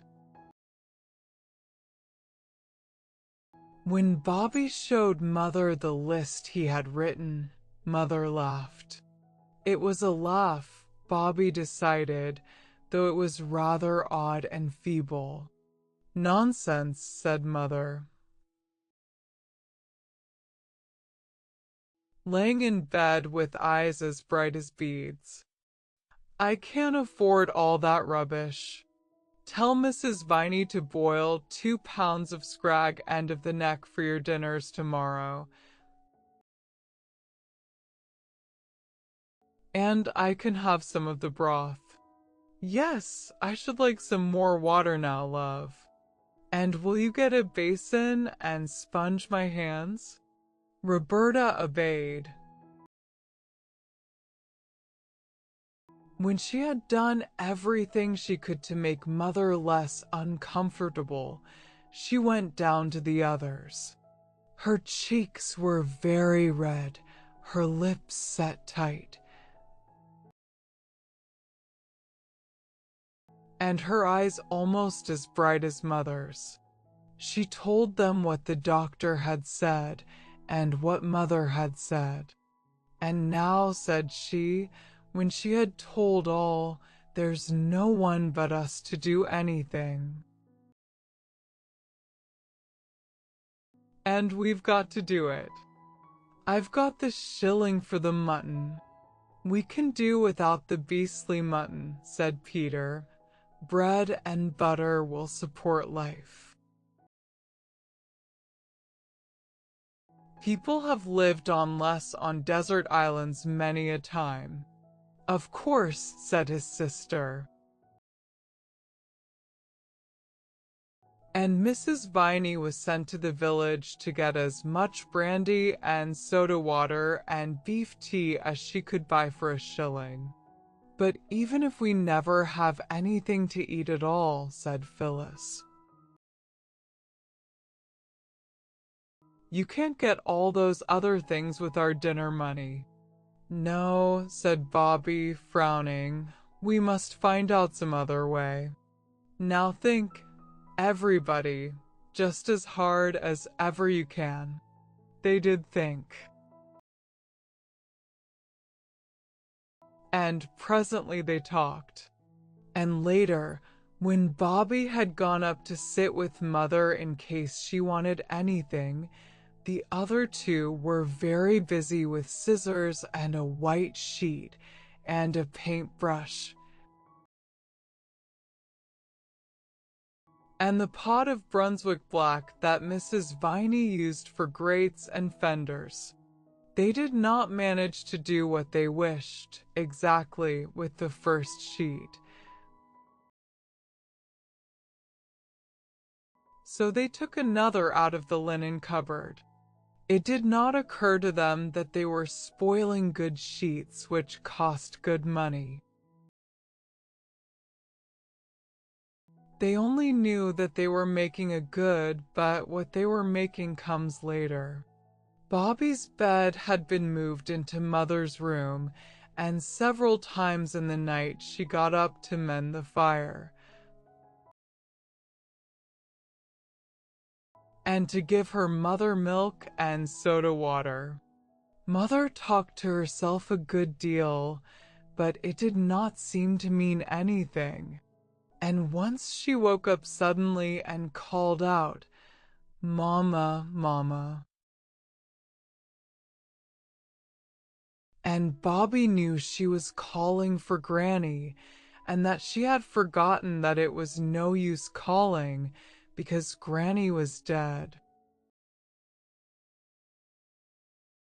In the early morning, Bobby heard her name and jumped out of bed and ran to Mother's bedside. "Oh, yes, I think I was asleep," said Mother. "My poor little duck. How tired you'll be. I do hate to give you all this trouble." "Trouble," said Bobby. Don't cry, sweet," Mother said. "I shall be all right in a day or two." And Bobby said, "Yes," and tried to smile.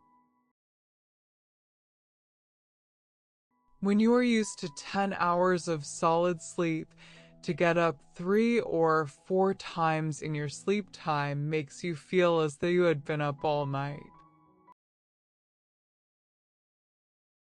Bobby felt quite stupid and her eyes were sore and stiff, but she tidied the room and arranged everything neatly before the doctor came. This was at 8:30. "Everything going on all right, little nurse?" he said at the front door. "Did you get the brandy?" "I've got the brandy," said Bobby, "in a little flat bottle. I didn't see the grapes or the beef tea, though," said he. "No," said Bobby firmly, "but you will tomorrow. And there's some beef stewing in the oven for beef tea." "Who told you to do that?" he asked. "I noticed what Mother did when Phil had mumps." "Right," said the doctor. "Now you get your old woman to sit with your mother, and then you eat a good breakfast.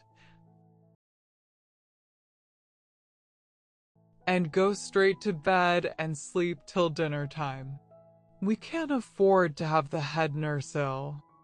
He was really quite a nice doctor. When the 9:15 came out of the tunnel that morning, the old gentleman in the first-class carriage put down his newspaper and got ready to wave his hand to the 3 children on the fence.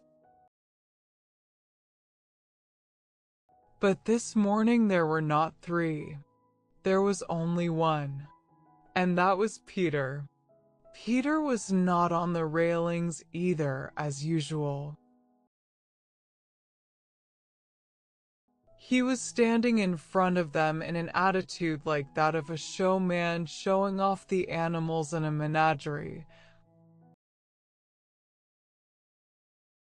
or of the kind clergyman when he points with a wand at the scenes from Palestine, when there is a magic lantern and he is explaining it. Peter was pointing too. And what he was pointing at was a large white sheet nailed against the fence. On the sheet there were thick black letters more than a foot long. Some of them had run a little, because of Phyllis having put the Brunswick black on too eagerly, but the words were quite easy to read. And this what the old gentleman and several other people in the train read in the large black letters on the white sheet. Look out at the station. A good many people did look out at the station and were disappointed, for they saw nothing unusual.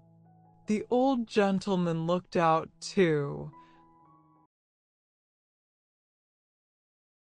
and at first he too saw nothing more unusual than the gravelled platform and the sunshine and the wallflowers and forget-me-nots in the station borders. It was only just as the train was beginning to puff and pull itself together to start again that he saw Phyllis. She was quite out of breath with running. "Oh," she said. "I thought I'd missed you. My bootlaces would keep coming down and I fell over them twice. Here, take it." She thrust a warm, dampish letter into his hand as the train moved. He leaned back in his corner and opened the letter. This is what he read. "Dear Mister, we do not know your name. Mother is ill and the doctor says to give her the things at the end of the letter. But she says she can't afford it and to get mutton for us and she will have the broth. We do not know anybody here but you, because Father is away and we do not know the address. Father will pay you, or if he has lost all his money, or anything, Peter will pay you when he is a man. We promise it on our honor. I you for all the things Mother wants. Signed, Peter. Will you give the parcel to the station master, because of us not knowing what train you come down by? Say it is for Peter that was sorry about the coals, and he will know all right. Roberta. Phyllis. Peter. Then came the list of things the doctor had ordered. The old gentleman read it through once, and his eyebrows went up. He read it twice and smiled a little. When he had read it thrice, he put it in his pocket and went on reading the Times. At about 6 that evening there was a knock at the back door. The 3 children rushed to open it. And there stood the friendly porter who had told them so many interesting things about railways.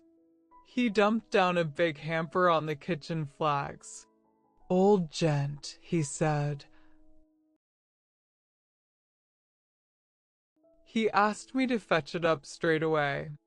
"Thank you very much," said Peter, and then, as the porter lingered, he added, "I'm most awfully sorry I haven't got tuppence to give you like Father does." "But you drop it if you please," said the porter, indignantly. "I wasn't thinking about no tuppences. I only wanted to say I was sorry your mamma wasn't so well." and to ask how she finds herself this evening, and I fetched her along a bit of sweetbriar. Very sweet to smell it is. Tuppence indeed, said he,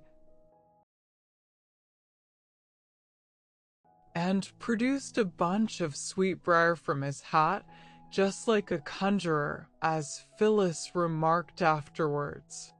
Thank you very much, said Peter, and I beg your pardon about the tuppence. No offense, said the porter, untruly but politely, and went. Then the children undid the hamper.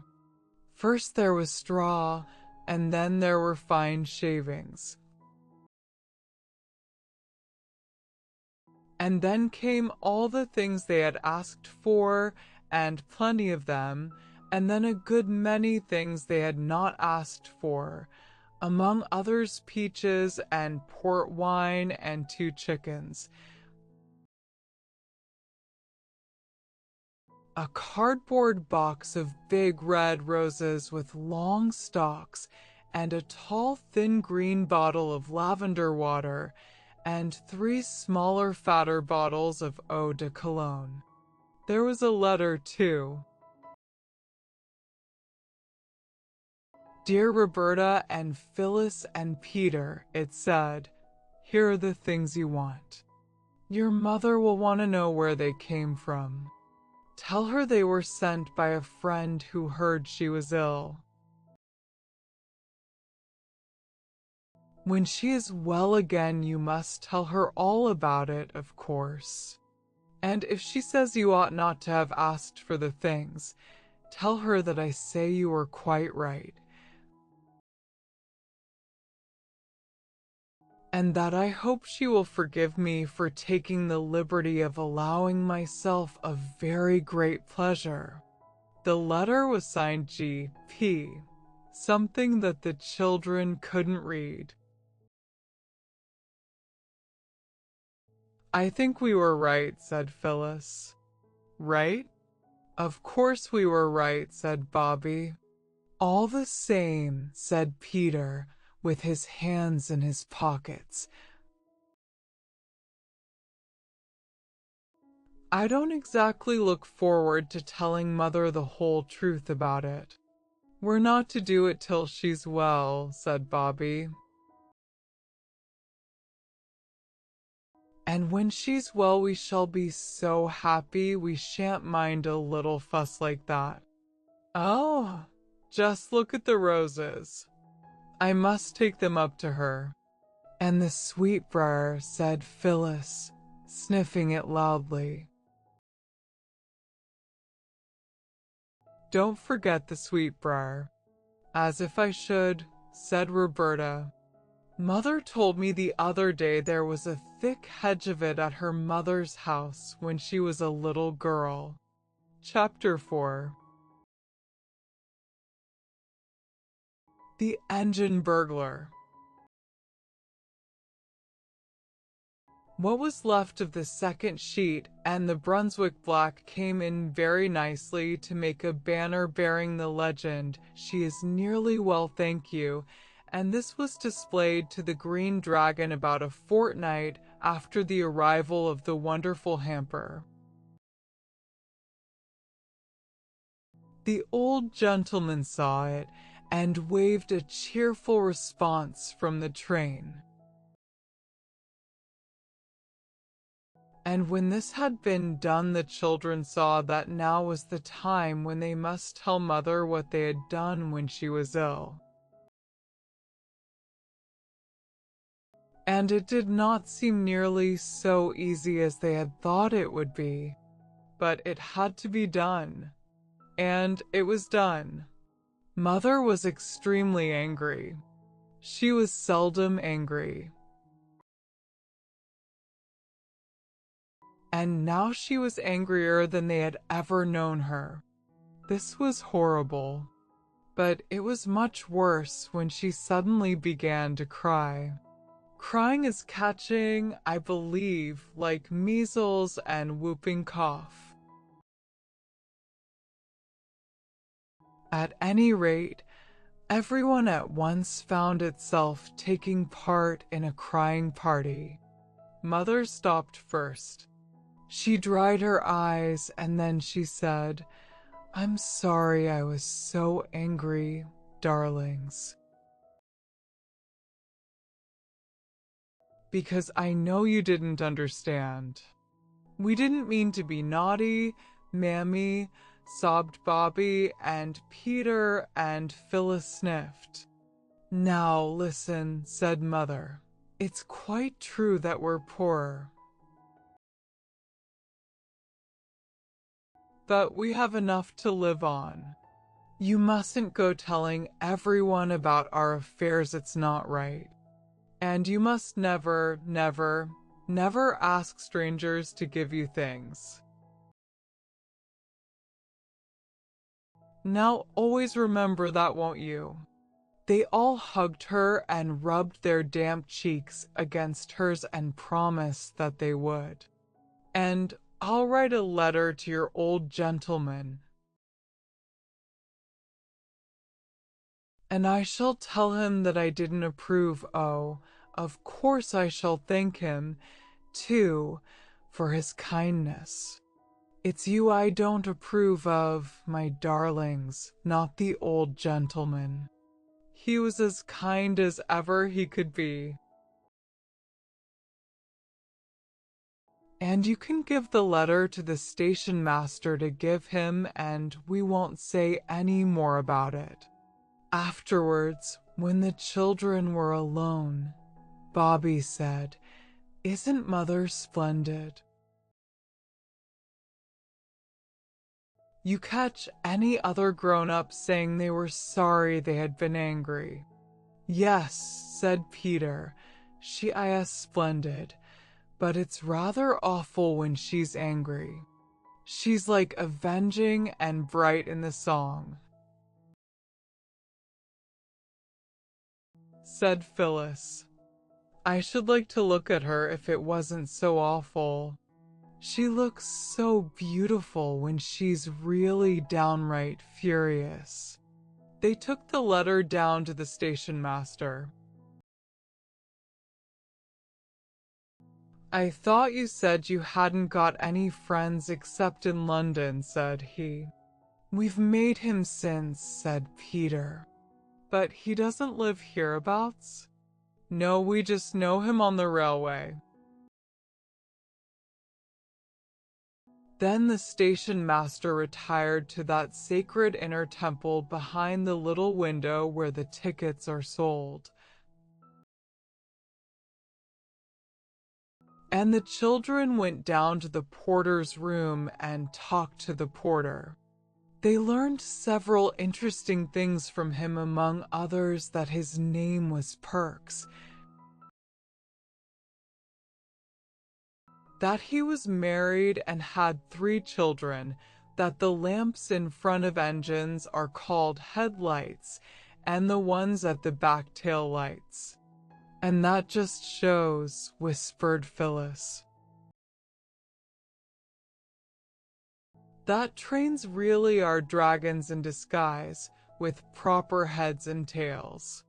It was on this day that the children first noticed that all engines are not alike. "Alike," said the porter, whose name was Perks. "Lor, love you. No, Mississippi. No more alike nor what you and me are. That little un without a tender as went by just now all on her own, that was a tank. That was she's off to do some shunning t'other side o' May Bridge. That's as it might be o' Mississippi. Then there's goods engines, great. Strong things with 3 wheels each side joined with rods to strengthen as it might be me. Then there's mainline engines as it might be this, ere young gentleman, when he grows up and wins all the races at his school, so he will. The mainline engine she's built for speed as well as power. That's 1 to the 9.15 up. The Green Dragon, said Phyllis. We calls her the snail, miss, among ourselves, said the porter. She's oftener behind the end nor any train on the line. But the engine's green, said Phyllis. Yes, miss, said Perks, so's a snail some seasons o' the year. The children agreed as they went home to dinner that the porter was most delightful company. Next day was Roberta's birthday. In the afternoon, she was politely but firmly requested to get out of the way and keep there till tea time.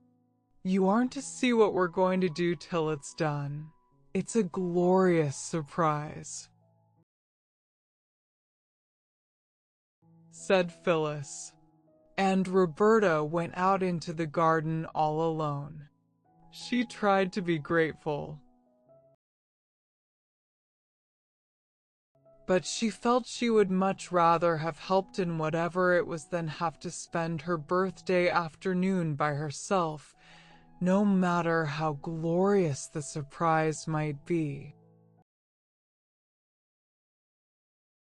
Now that she was alone, she had time to think. And one of the things she thought of most was what Mother had said in one of those feverish nights when her hands were so hot and her eyes so bright. The words were, "Oh,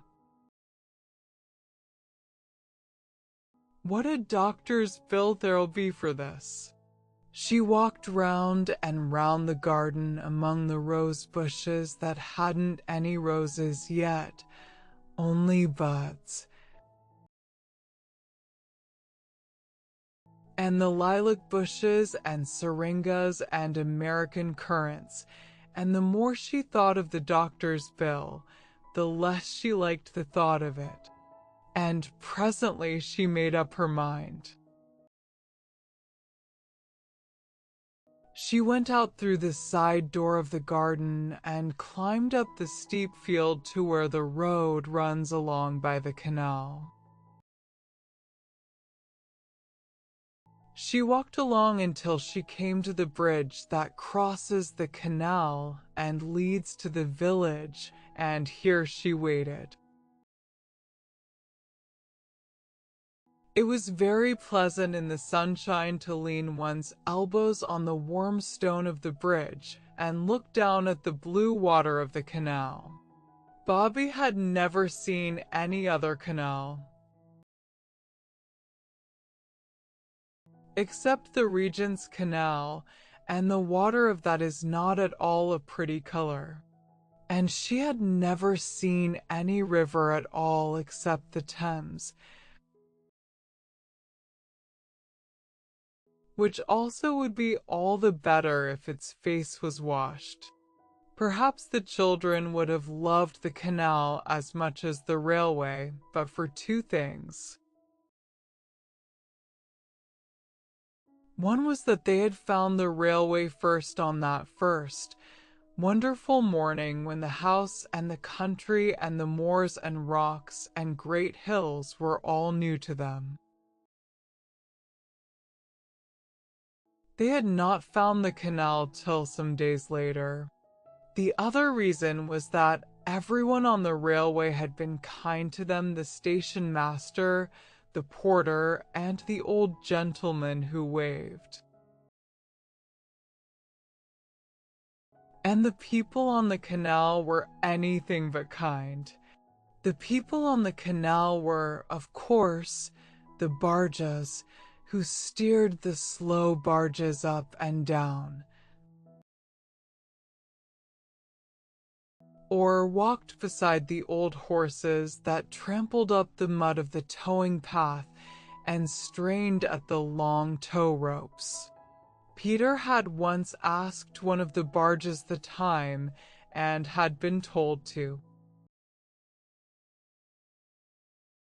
get out of that, in a tone so fierce that he did not stop to say anything about his having just as much right on the towing path as the man himself.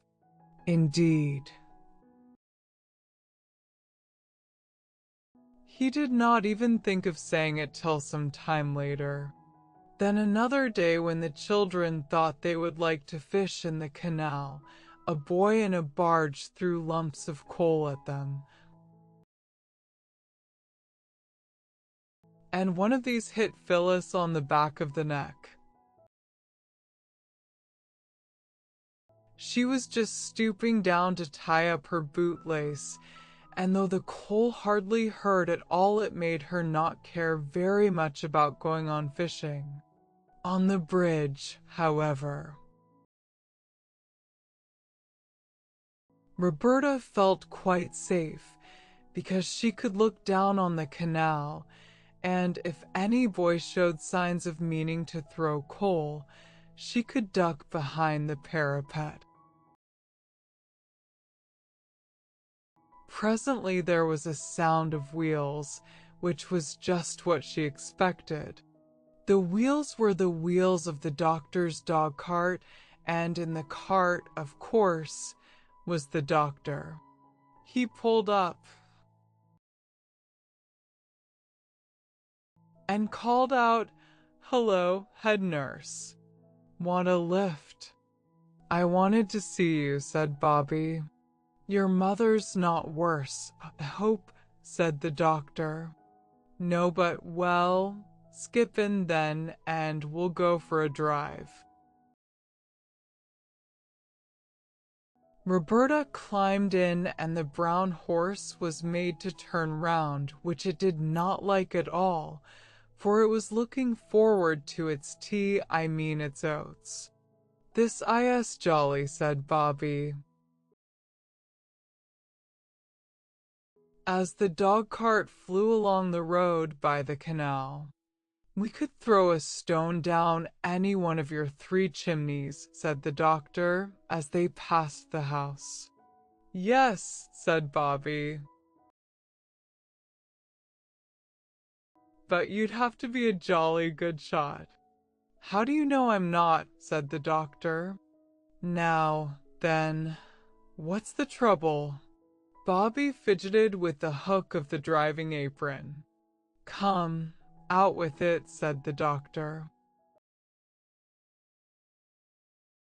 "It's rather hard, you see," said Bobby, "to out with it, because of what Mother said." "What did Mother say?" "She said I wasn't to go telling everyone that we're poor." "But you aren't everyone, are you?" "Not at all," said the doctor cheerfully. Well, I know doctors are very extravagant, I mean expensive. And Mrs. Viney told me that her doctoring only cost her 2pence a week because she belonged to a club. Yes, you see, she told me what a good doctor you were. And I asked her how she could afford you, because she's much poorer than we are. I've been in her house and I know. And then she told me about the club, and I thought I'd ask you, and oh, I don't want Mother to be worried. Can't we be in the club, too, the same as Mrs. Viney?" The doctor was silent.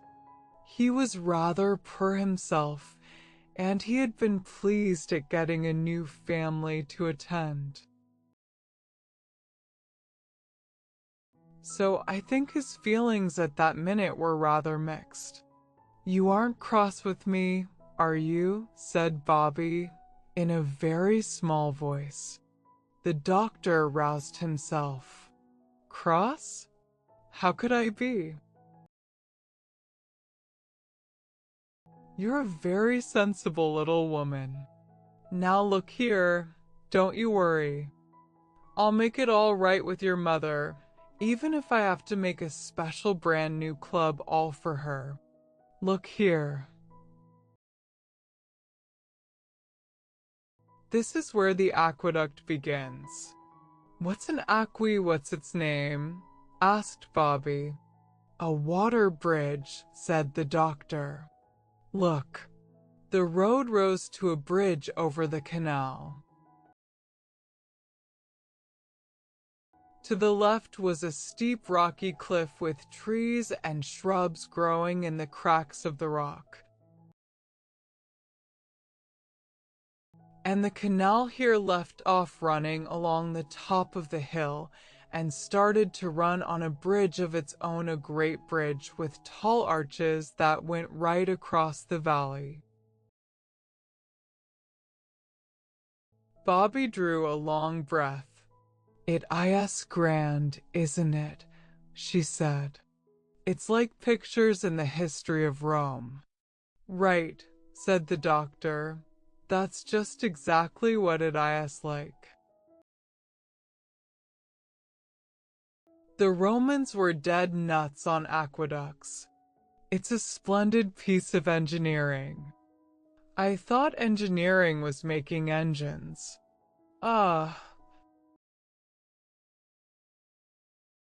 There are different sorts of engineering. Making road and bridges and tunnels is one kind. And making fortifications is another. Well, we must be turning back. And remember, you aren't to worry about doctor's bills or you'll be ill yourself, and then I'll send you in a bill as long as the aqueduct.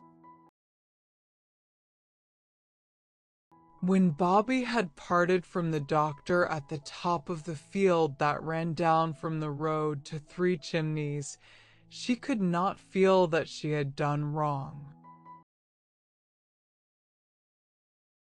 She knew that Mother would perhaps think differently, but Bobby felt that for once she was the one who was right, and she scrambled down the rocky slope with a really happy feeling.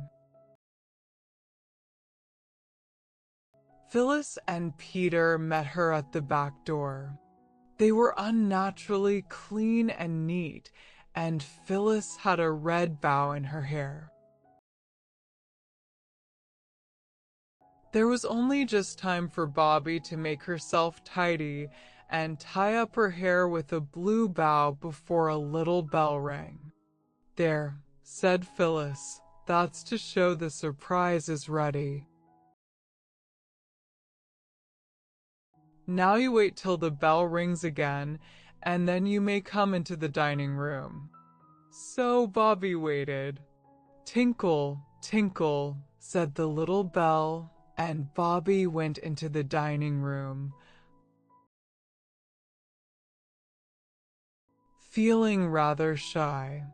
Directly she opened the door, she found herself, as it seemed, in a new world of light and flowers and singing.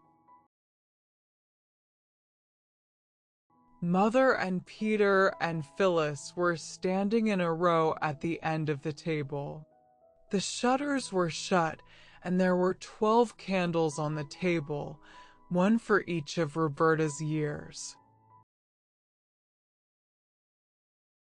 The table was covered with a sort of pattern of flowers, and at Roberta's place was a thick wreath of forget-me-nots and several most interesting little packages. And Mother and Phyllis and Peter were singing to the first part of the tune of St. Patrick's Day.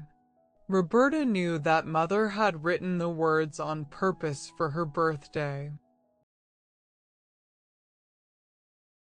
It was a little way of Mother's on birthdays. It had begun on Bobby's 4th birthday when Phyllis was a baby. Bobby remembered learning the verses to say to Father for a surprise. She wondered if Mother had remembered, too.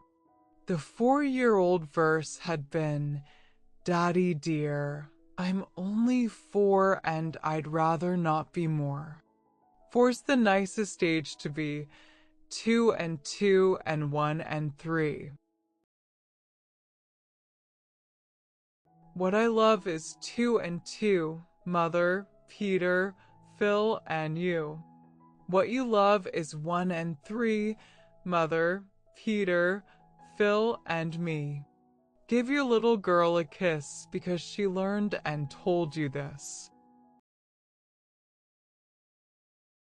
The song the others were singing now went like this. Our darling Roberta, no sorrow shall hurt her if we can prevent it her whole life long. Her birthday's our fete day. We'll make it our great day and give her our presents and sing her our song.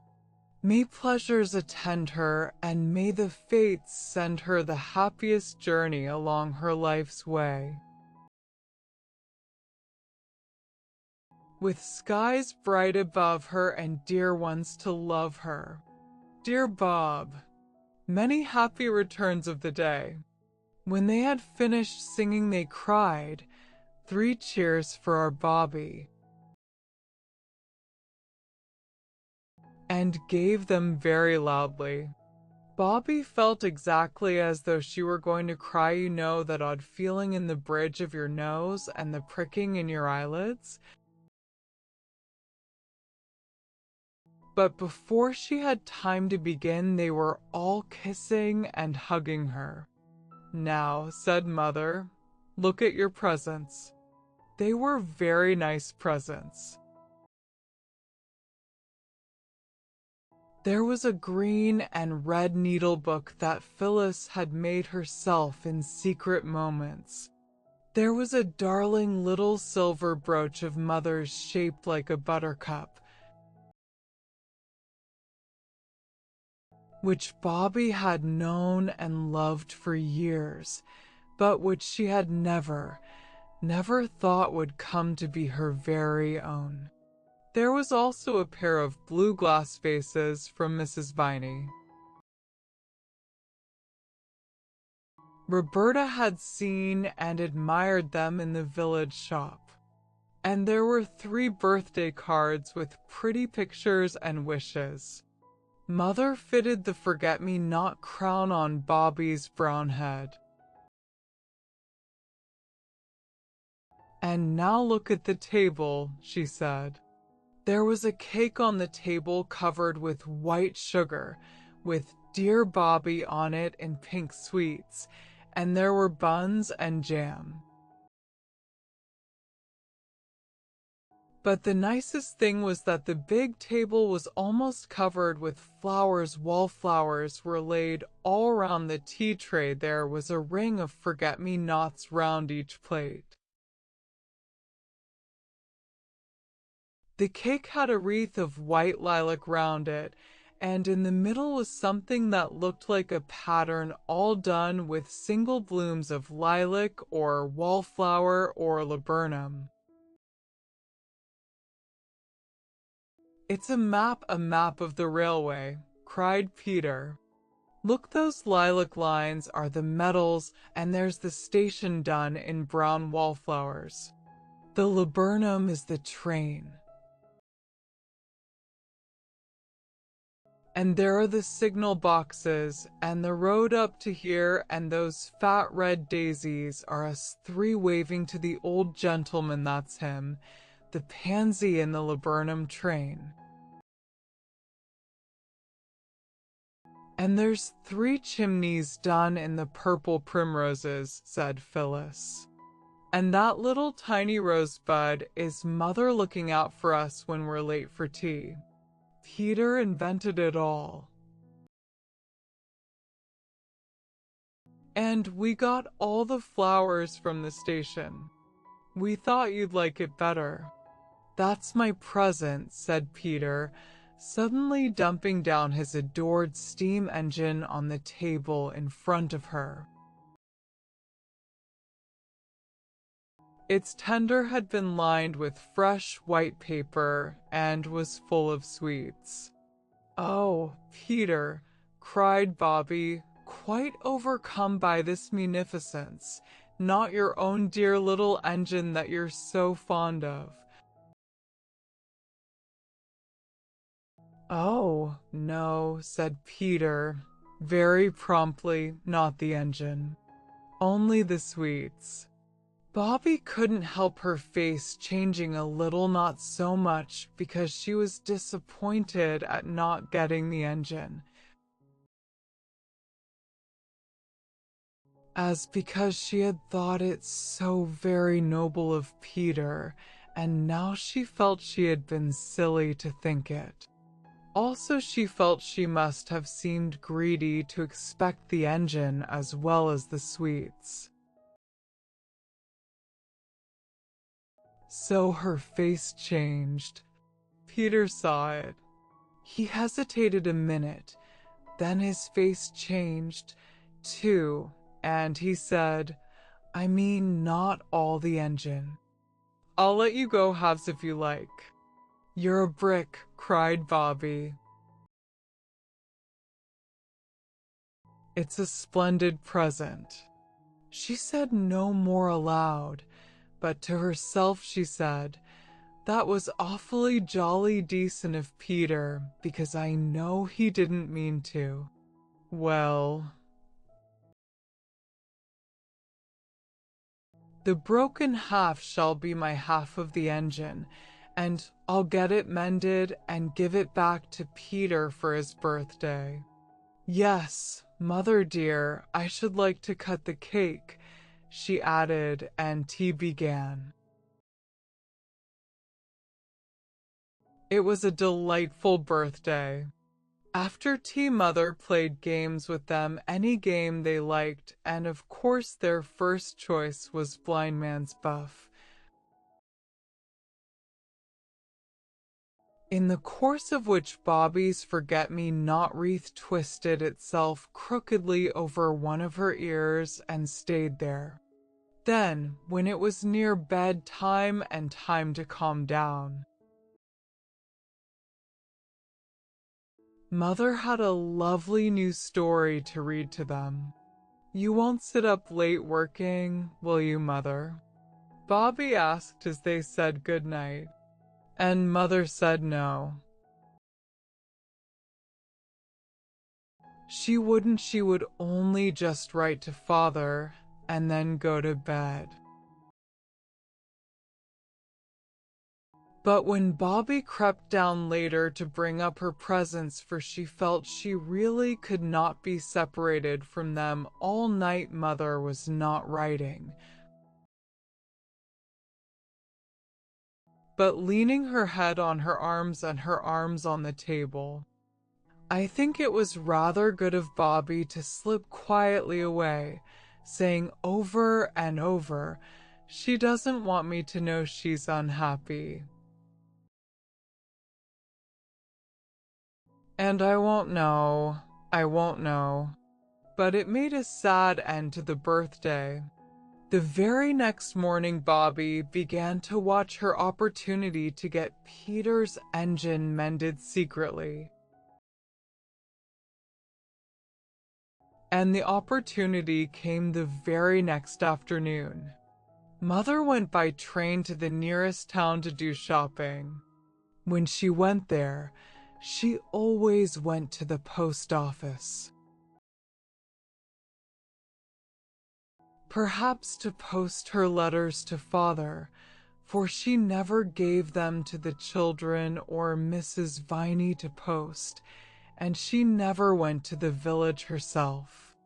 Peter and Phyllis went with her. Bobby wanted an excuse not to go, but try as she would, she couldn't think of a good one. And just when she felt that all was lost, her frock caught on a big nail by the kitchen door, and there was a great crisscross tear all along the front of the skirt. I assure you this was really an accident.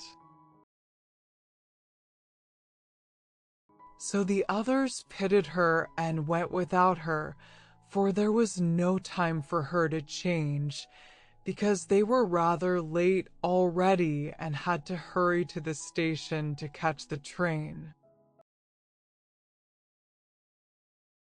When they had gone, Bobby put on her everyday frock and went down to the railway. She did not go into the station, but she went along the line to the end of the platform where the engine is when the down train is alongside the platform, the place where there are a water tank and a long, limp, leather hose like an elephant's trunk. She hid behind a bush on the other side of the railway. She had the toy engine done up in brown paper, and she waited patiently with it under her arm. Then when the next train came in and stopped, Bobby went across the metals of the up line and stood beside the engine. She had never been so close to an engine before. It looked much larger and harder than she had expected, and it made her feel very small indeed, and somehow very soft, as if she could very, very easily be hurt rather badly. "I know what silkworms feel like now," said Bobby to herself. The engine driver and fireman did not see her. They were leaning out on the other side, telling the porter a tale about a dog and a leg of mutton. "If you please," said Roberta, but the engine was blowing off steam and no one heard her. "If you please, Mr. Engineer." She spoke a little louder, but the engine happened to speak at the same moment, and of course Roberta's soft little voice hadn't a chance. It seemed to her that the only way would be to climb onto the engine and pull at their coats. The step was high, but she got her knee on it and clambered into the cab. She stumbled and fell on hands and knees on the base of the great heap of coals that led up to the square opening in the tender. The engine was not above the weaknesses of its fellows. It was making a great deal more noise than there was the slightest need for. And just as Roberta fell on the coals, the engine driver, who had turned without seeing her, started the engine. And when Bobby had picked herself up, the train was moving not fast, but much too fast for her to get off. All sorts of dreadful thoughts came to her all together in one horrible flash. There were such things as express trains that went on, she supposed, for hundreds of miles without stopping. Suppose this should be one of them? How would she get home again? She had no money to pay for the return journey. And I've no business here. I'm an engine burglar, that's what I am, she thought. I shouldn't wonder if they could lock me up for this. And the train was going faster and faster. There was something in her throat that made it impossible for her to speak. She tried twice. The men had their backs to her. They were doing something to things that looked like taps. Suddenly she put out her hand and caught hold of the nearest sleeve. The man turned with a start, and he and Roberta stood for a minute looking at each other in silence. Then the silence was broken by them both. The man said, "Here's a bloomin', go," and Roberta burst into tears. The other man said he was blooming well blessed or something like it, but though naturally surprised, they were not exactly unkind. "You're a naughty little gel, that's what you are," said the fireman, and the engine driver said, "Daring little piece, I call her." But they made her sit down on an iron seat in the cab and told her to stop crying and tell them what she meant by it. She did stop as soon as she could. One thing that helped her was the thought that Peter would give almost his ears to be in her place on a real engine really going.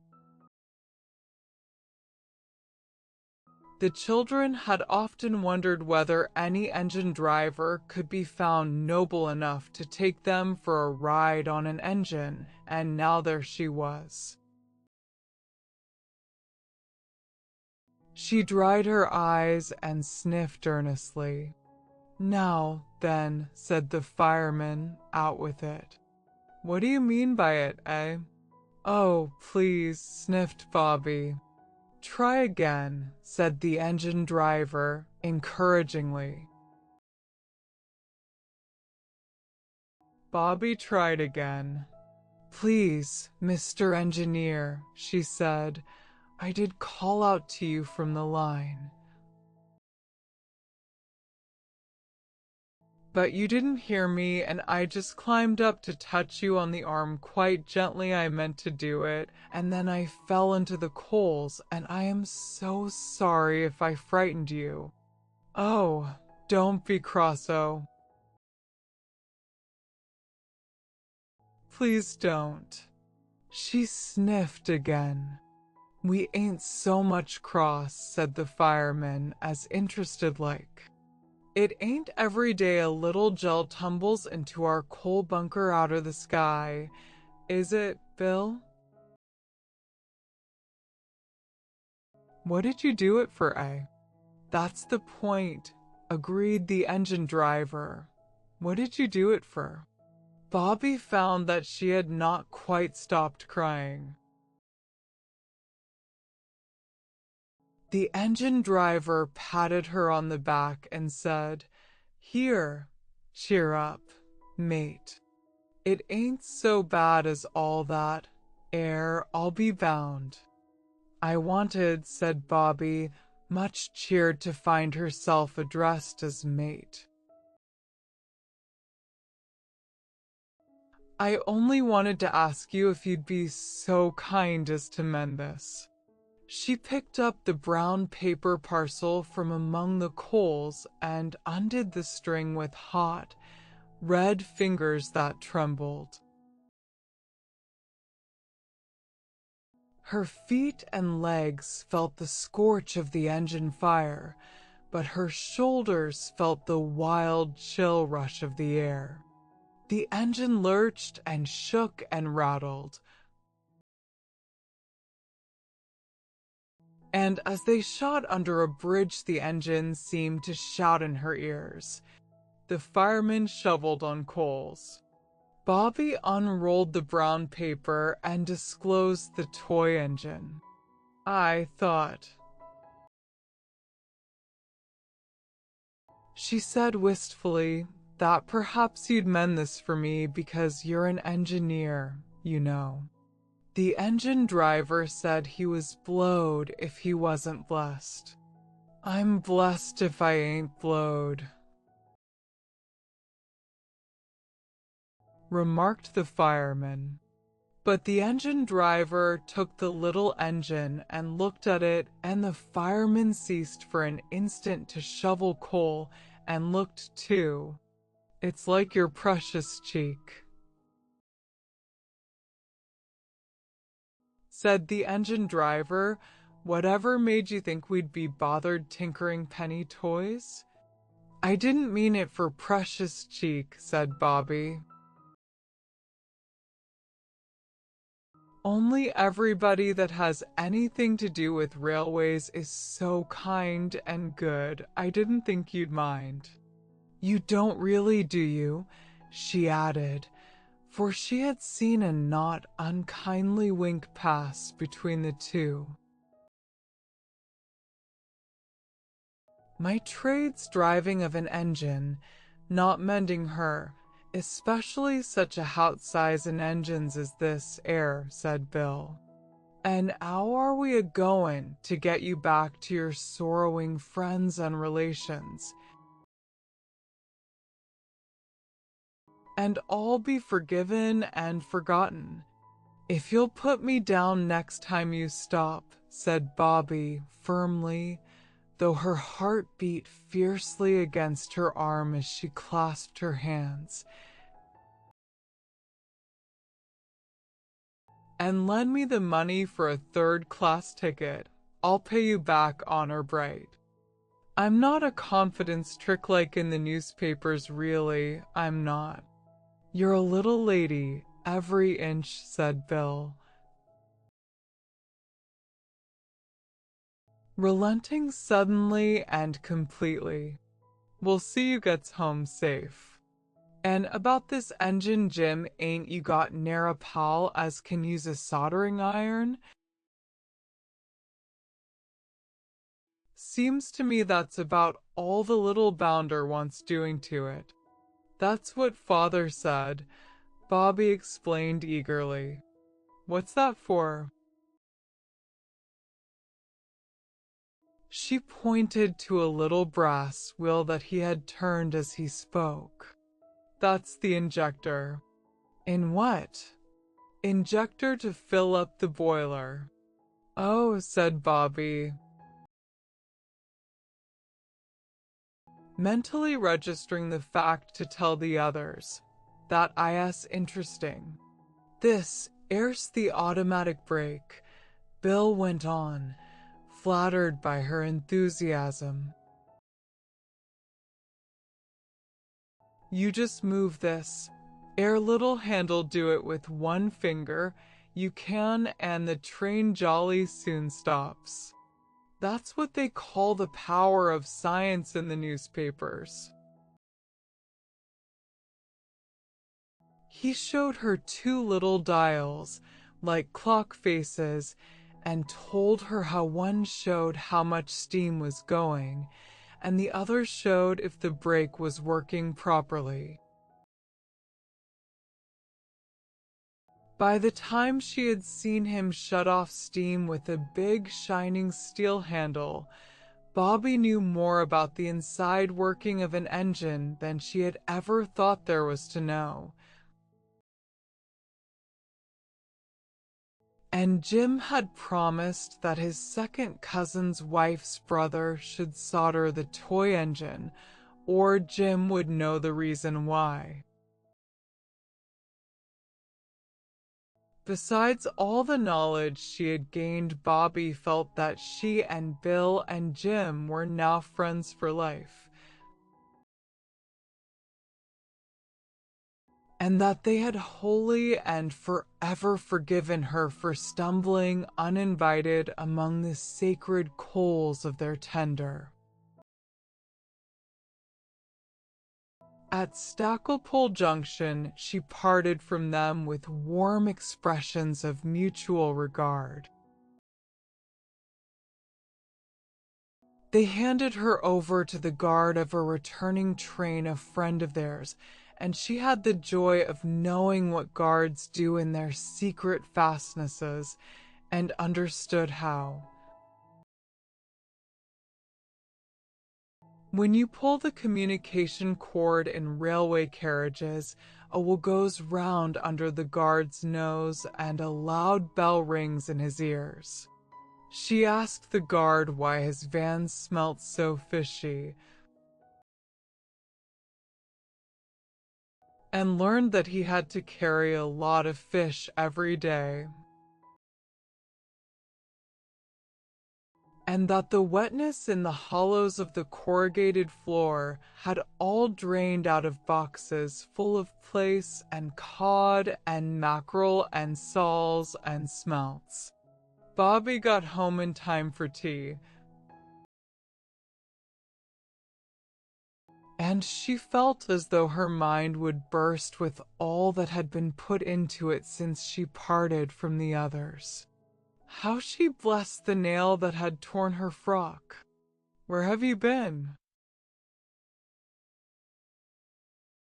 asked the others. "To the station, of course," said Roberta. But she would not tell a word of her adventures till the day appointed, when she mysteriously led them to the station at the hour of the 3:19 transit and proudly introduced them to her friends, Bill and Jim. Jim's second cousin's wife's brother had not been unworthy of the sacred trust reposed in him. The toy engine was, literally, as good as new. "Goodbye, oh, goodbye," said Bobby. Just before the engine screamed ITS goodbye. "I shall always love you and Jim's second cousin's wife's brother as well." And as the three children went home up the hill,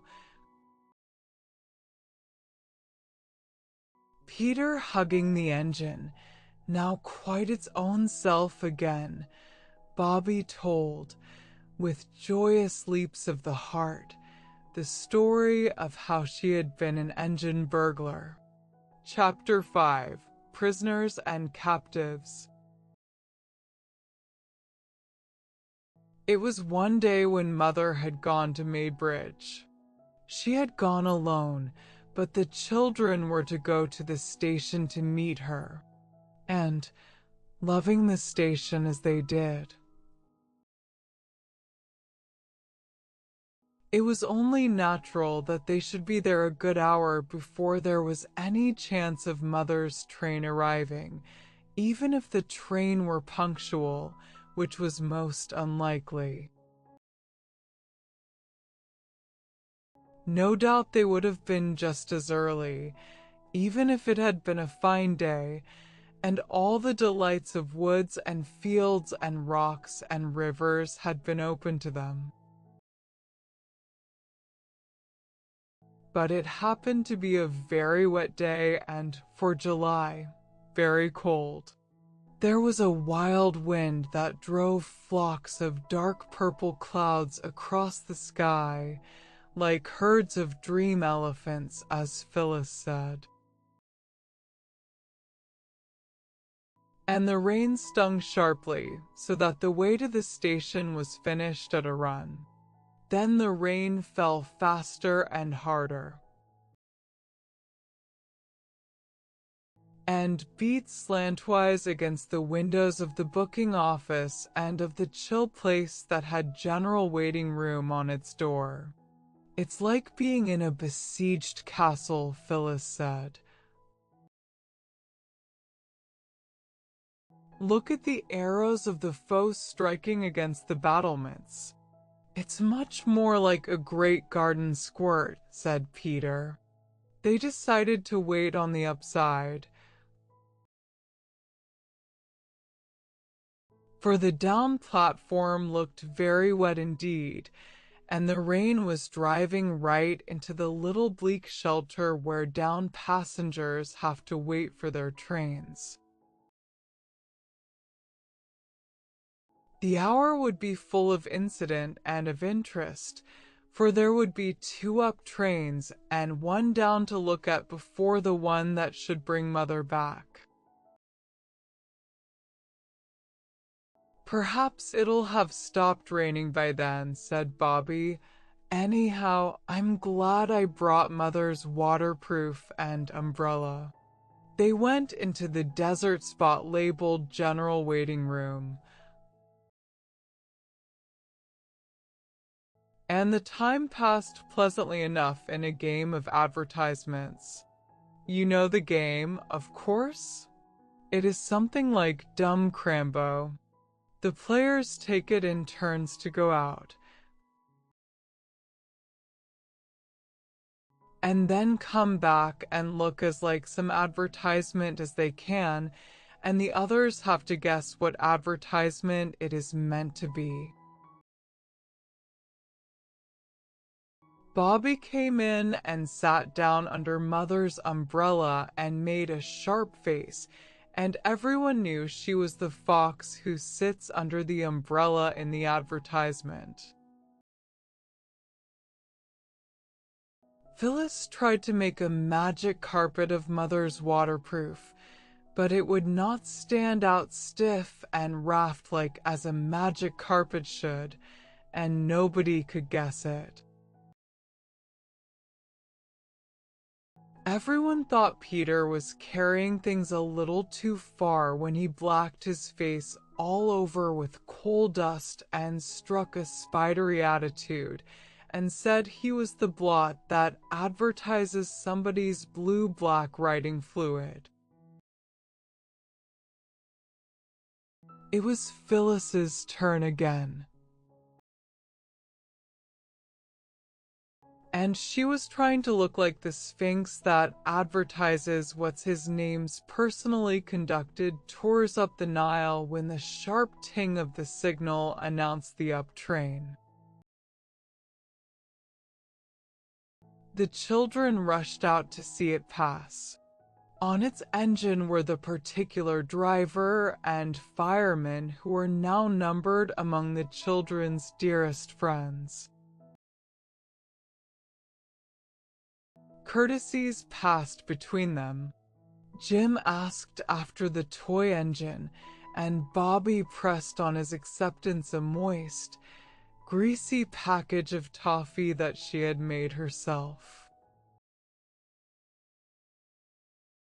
Charmed by this attention, the engine driver consented to consider her request that someday he would take Peter for a ride on the engine. "Stand back, mates," cried the engine driver. Suddenly, and horf she goes. And sure enough, off the train went. The children watched the tail lights of the train till it disappeared round the curve of the line, and then turned to go back to the dusty freedom of the general waiting room and the joys of the advertisement game. They expected to see just one or two people. The end of the procession of passengers who had given up their tickets and gone away. Instead, the platform round the door of the station had a dark blot round it, and the dark blot was a crowd of people. "Oh!" cried Peter, with a thrill of joyous excitement. "Something's happened. Come on." They ran down the platform. When they got to the crowd, they could,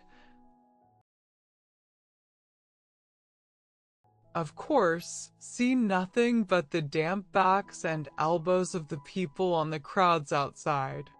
Everybody was talking at once. It was evident that something had happened. "It's my belief he's nothing worse than a natural," said a farmerish-looking person. Peter saw his red, clean-shaven face as he spoke. "If you ask me, I should say it was a police court case," said a young man with a black bag. Nodded. The infirmary more like. Then the voice of the station master was heard, firm and official. "Now, then move along there. I'll attend to this." if you please." But the crowd did not move. And then came a voice that thrilled the children through and through, for it spoke in a foreign language.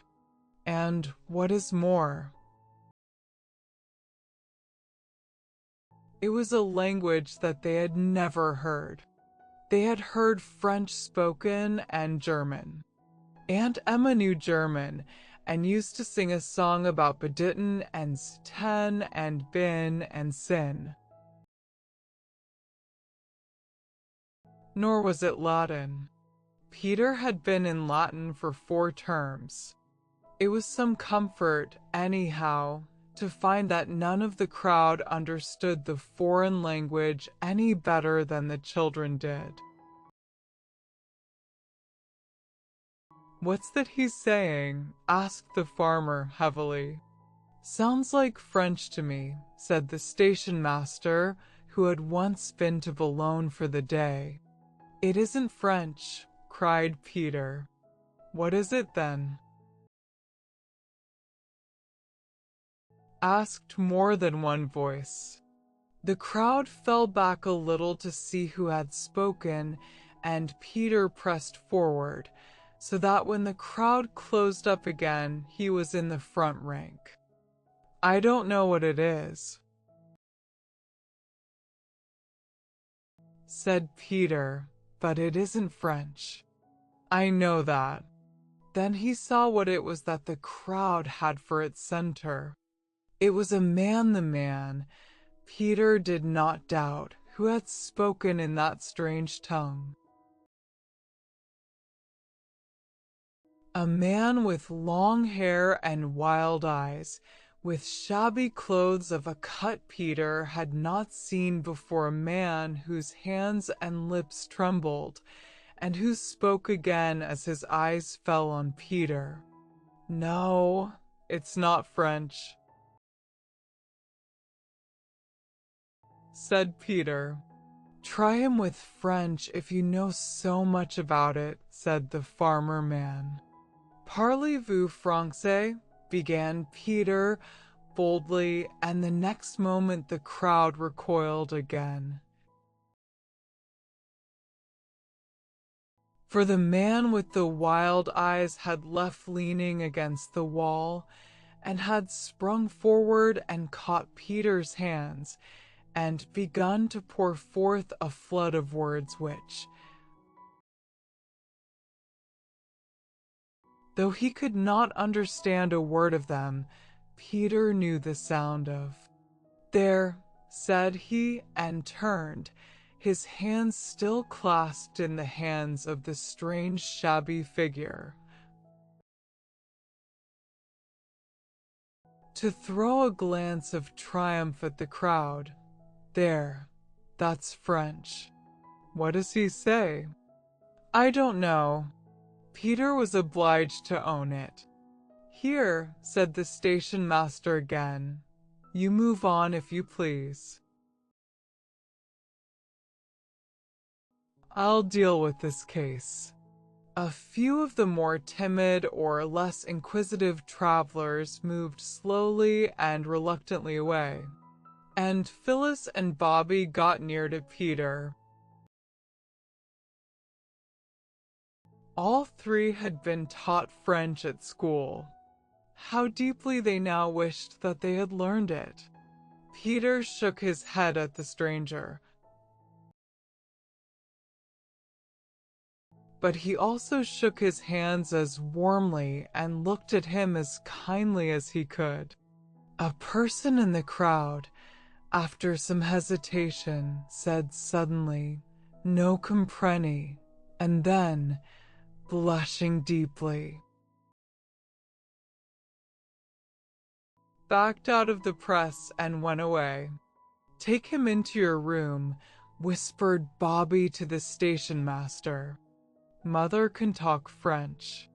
She'll be here by the next train from Maybridge." The station master took the arm of the stranger, suddenly but not unkindly. But the man wrenched his arm away. and cowered back, coughing and trembling and trying to push the station master away. "Oh, don't," said Bobby. "Don't you see how frightened he is? He thinks you're going to shut him up." "I know he does. Look at his eyes. They're like a fox's eyes when the beast's in a trap," said the farmer. "Oh, let me try," Bobby went on. "I do really know one or two French words if I could only think of them. Sometimes in moments of great need, we can do wonderful things that in ordinary life we could hardly even dream of doing." Bobby had never been anywhere near the top of her French class, but she must have learned something without knowing it, for now, looking at those wild, hunted eyes, she actually remembered and, what is more, spoke some French words. She said, "Vous attendre. Mamir parles français." Nous, what's the French for being kind? Nobody knew. "Bong is good," said Phyllis. "Nous etres bons pour vous." I do not know whether the man understood her words, but he understood the touch of the hand she thrust into his, and the kindness of the other hand that stroked his shabby sleeve. She pulled him gently towards the inmost sanctuary of the station master. The other children followed, and the station master shut the door in the face of the crowd, which stood a little while in the booking office talking and looking at the fast-closed yellow door, and then by ones and twos went its way, grumbling. Inside the station master's room, Bobby still held the stranger's hand and stroked his sleeve. "Here's a go," said the station master. "No ticket, doesn't even know where he wants to go." "I'm not sure now but what I ought to send for the police." "Oh, don't," all the children pleaded at once. And suddenly Bobby got between the others and the stranger, for she had seen that he was crying. By a most unusual piece of good fortune, she had a handkerchief in her pocket.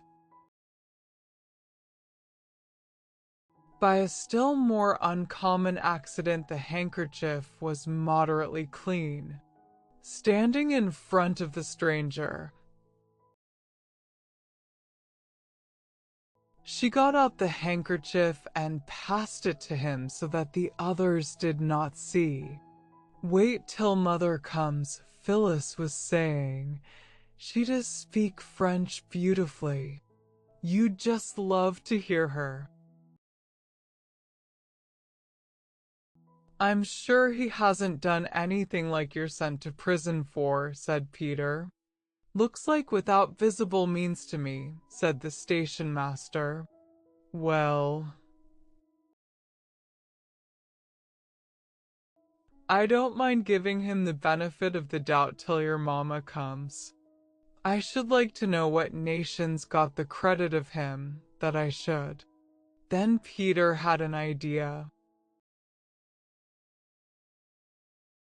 He pulled an envelope out of his pocket and showed that it was half full of foreign stamps. "Look here," he said. "Let's show him these." Bobby looked and saw that the stranger had dried his eyes with her handkerchief. So she said, "All right." They showed him an Italian stamp, and pointed from him to it and back again, and made signs of question with their eyebrows. He shook his head. Then they showed him a Norwegian stamp, the common blue kind it was, and again he signed no. Then they showed him a Spanish one, and at that he took the envelope from Peter's hand and searched among the stamps with a hand that trembled, the hand that he reached out at last. With a gesture as of one answering a question, contained a Russian stamp. "He's Russian," cried Peter, "or else he's like the man who was in Kipling, you know." The train from Maidbridge was signaled. "I'll stay with him till you bring Mother in," said Bobby. "You're not afraid, Missy?" "Oh, no," said Bobby, looking at the stranger, as she might have looked at a strange dog of doubtful temper. "You wouldn't hurt me, would you?" She smiled at him, and he smiled back, a queer crooked smile. And then he coughed again. And the heavy rattling swish of the incoming train swept past, and the station master and Peter and Phyllis went out to meet it. Bobby was still holding the stranger's hand when they came back with Mother. The Russian rose and bowed very ceremoniously. Then Mother spoke in French, and he replied, haltingly at first, but presently in longer and longer sentences. The children, watching his face and Mother's, knew that he was telling her things that made her angry and pitying, and sorry and indignant all at once. "Well, Mum, what's it all about?" The station master could not restrain his curiosity any longer. "Oh," said Mother, "it's all right. He's a Russian. And he's lost his ticket. And I'm afraid he's very ill. If you don't mind, I'll take him home with me now. He's really quite worn out. I'll run down and tell you all about him tomorrow." "I hope you won't find you're taking home a frozen viper," said the station master doubtfully. "Oh, no," Mother said brightly, and she smiled. "I'm quite sure I'm not." "Why?" "He's a great man in his own country, writes books, beautiful books, I've read some of them, but I'll tell you all about it tomorrow." She spoke again in French to the Russian, and everyone could see the surprise and pleasure and gratitude in his eyes. He got up and politely bowed to the station master and offered his arm most ceremoniously to Mother.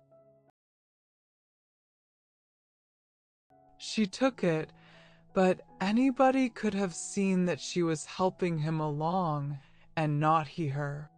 "You girls run home and light a fire in the sitting room," Mother said.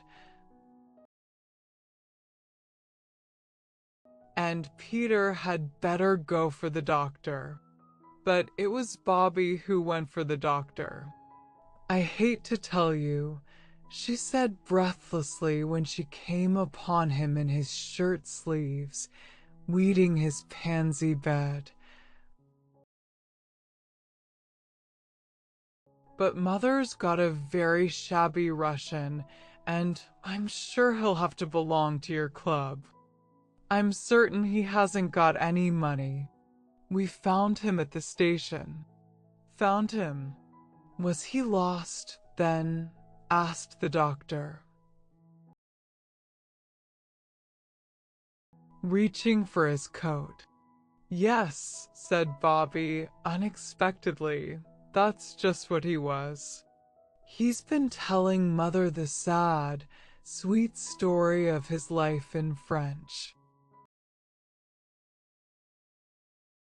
And she said, would you be kind enough to come directly if you were at home? He has a dreadful cough, and he's been crying. The doctor smiled. Oh, don't, said Bobby. Please don't. You wouldn't if you'd seen him. I never saw a man cry before. You don't know what it's like. Dr. Forrest wished then that he hadn't smiled. When Bobby and the doctor got to Three Chimneys, the Russian was sitting in the armchair that had been Father's, stretching his feet to the blaze of a bright wood fire, and sipping the tea Mother had made him. The man seems worn out. Mind and body, was what the doctor said.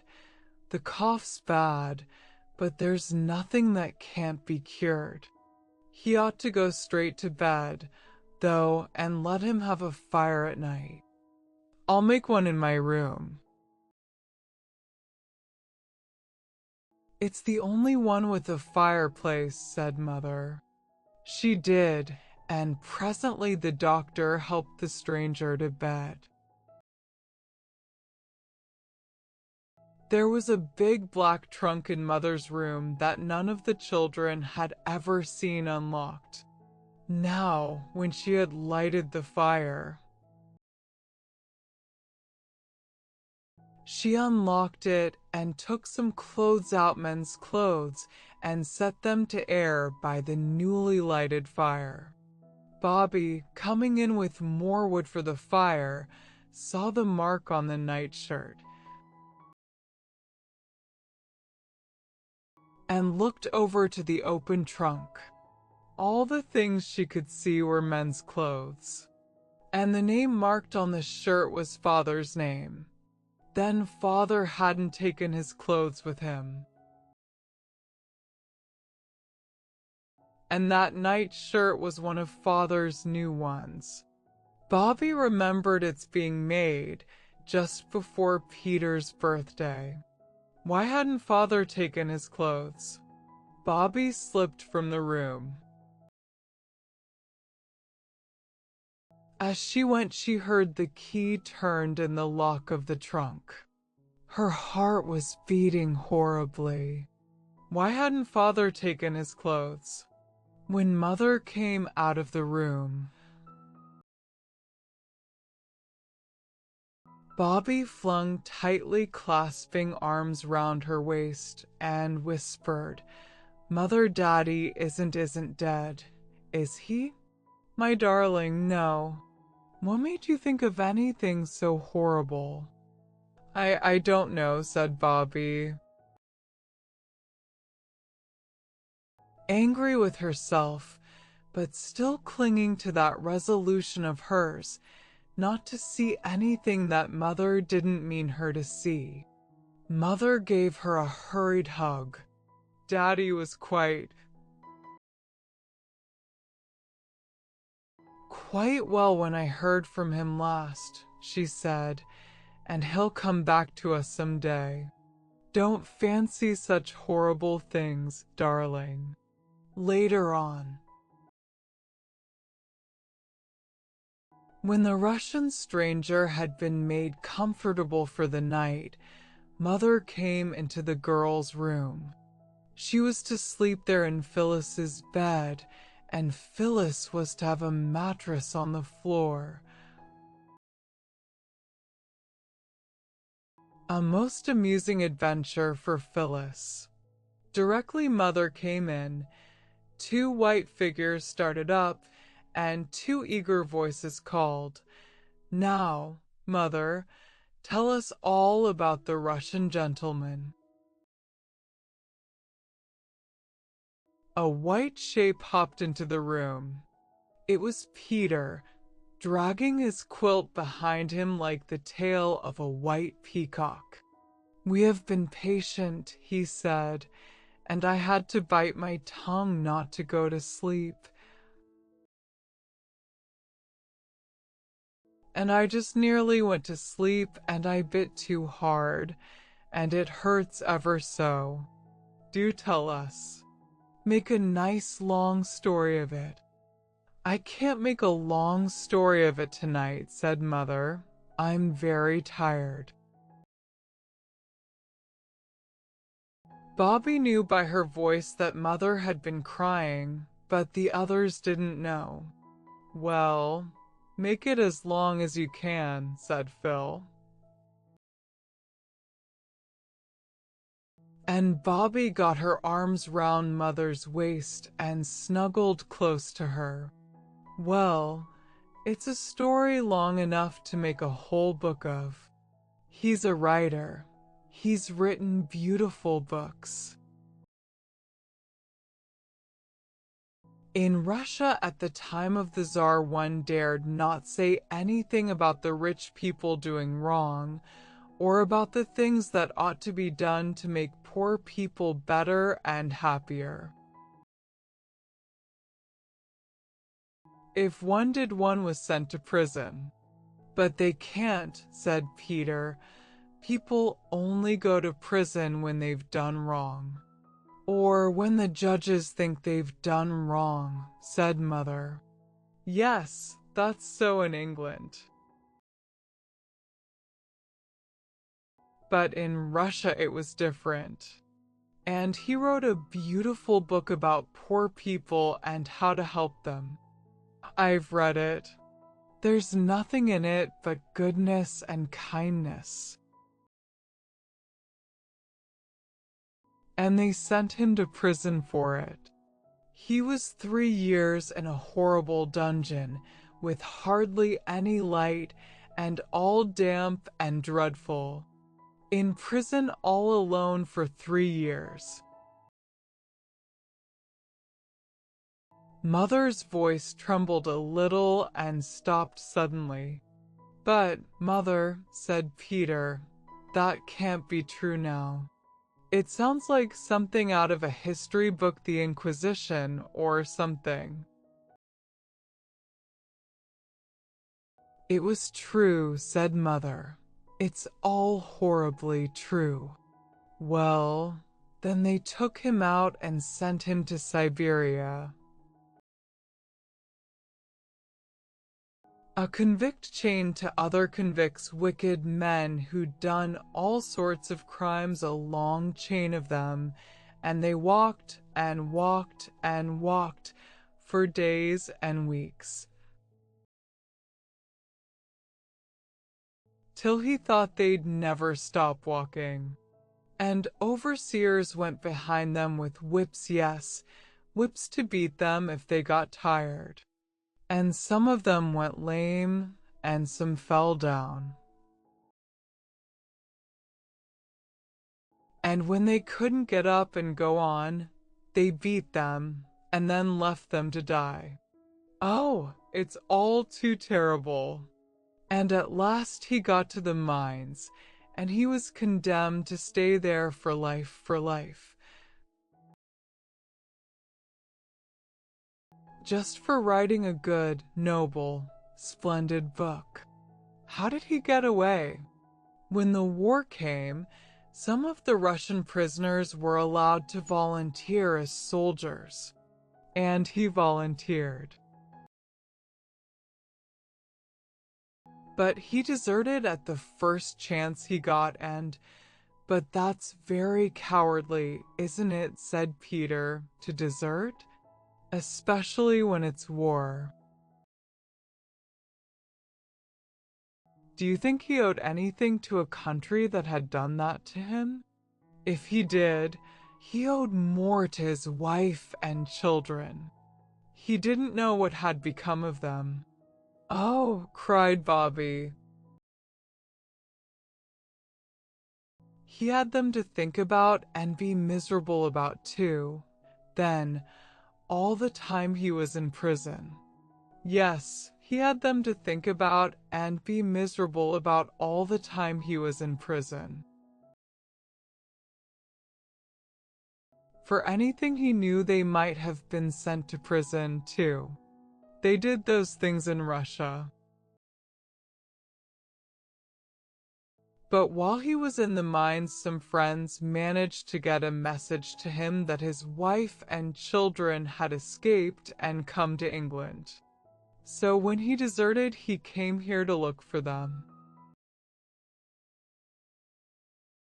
Had he got their address? Said practical Peter. No, just England. He was going to London, and he thought he had to change at our station, and then he found he'd lost his ticket and his purse. Oh!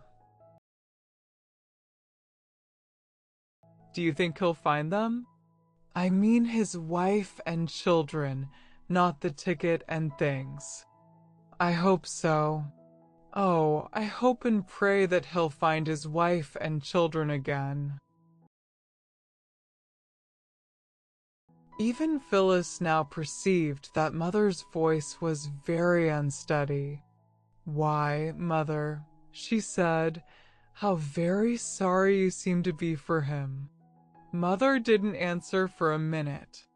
Then she just said yes. And then she seemed to be thinking. The children were quiet.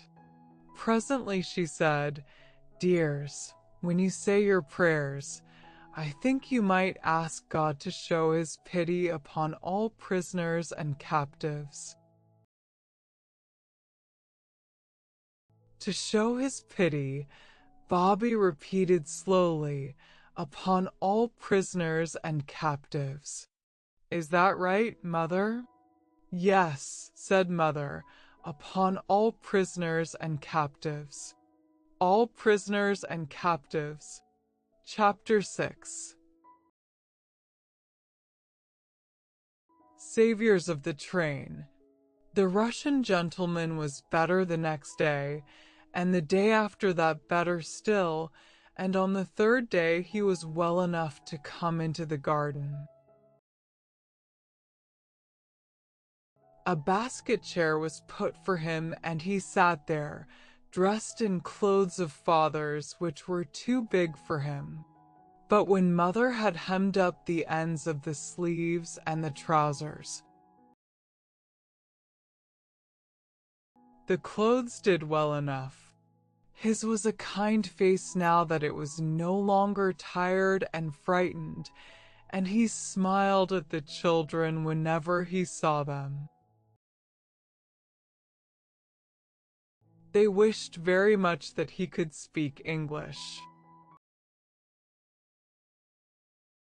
Mother wrote several letters to people she thought might know whereabouts in England a Russian gentleman's wife and family might possibly be. Not to the people she used to know before she came to live at Three Chimneys, she never wrote to any of them, but strange people, members of Parliament and editors of papers, and secretaries of societies. And she did not do much of her story writing, only corrected proofs as she sat in the sun near the Russian and talked to him every now and then. The children wanted very much to show how kindly they felt to this man who had been sent to prison and to Siberia just for writing a beautiful book about poor people. They could smile at him, of course, they could and they did. But if you smile too constantly, the smile is apt to get fixed like the smile of the hyena. And then it no longer looks friendly. but simply silly. So they tried other ways and brought him flowers till the place where he sat was surrounded by little fading bunches of clover and roses and Canterbury bells. And then Phyllis had an idea. She beckoned mysteriously to the others and drew them into the backyard, and there, in a concealed spot, between the pump and the water, but, she said, "You remember Perks promising me the very first strawberries out of his own garden. Perks, you will recollect, was the porter. Well, I should think they're ripe now. Let's go down and see." Mother had been down as she had promised to tell the station master the story of the Russian prisoner. But even the charms of the railway had been unable to tear the children away from the neighborhood of the interesting stranger. So they had not been to the station for 3 days. They went now, and, to their surprise and distress, were very coldly received by Perks. "Highly honored, I'm sure," he said when they peeped in at the door of the porter's room. And he went on reading his newspaper. There was an uncomfortable silence. "Oh, dear," said Bobby with a sigh, "I do believe you're cross." "What, me?" "Not me," said Perks loftily. "It ain't nothing to me." "What ain't nothing to you?" said Peter, too anxious and alarmed to change the form of words. "Nothing ain't nothing." "What? A pen's either air or elsewhere," said Perks. "If you likes to ave your secrets, ave and welcome. That's what I say." The secret chamber of each heart was rapidly examined during the pause that followed. 3 heads were shaken. "We haven't got any secrets from you," said Bobby at last.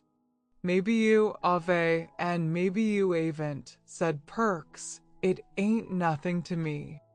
And I wish you all a very good afternoon." He held up the paper between him and them and went on reading. "Oh, don't," said Phyllis in despair. "This is truly dreadful. Whatever it is, do tell us. We didn't mean to do it, whatever it was."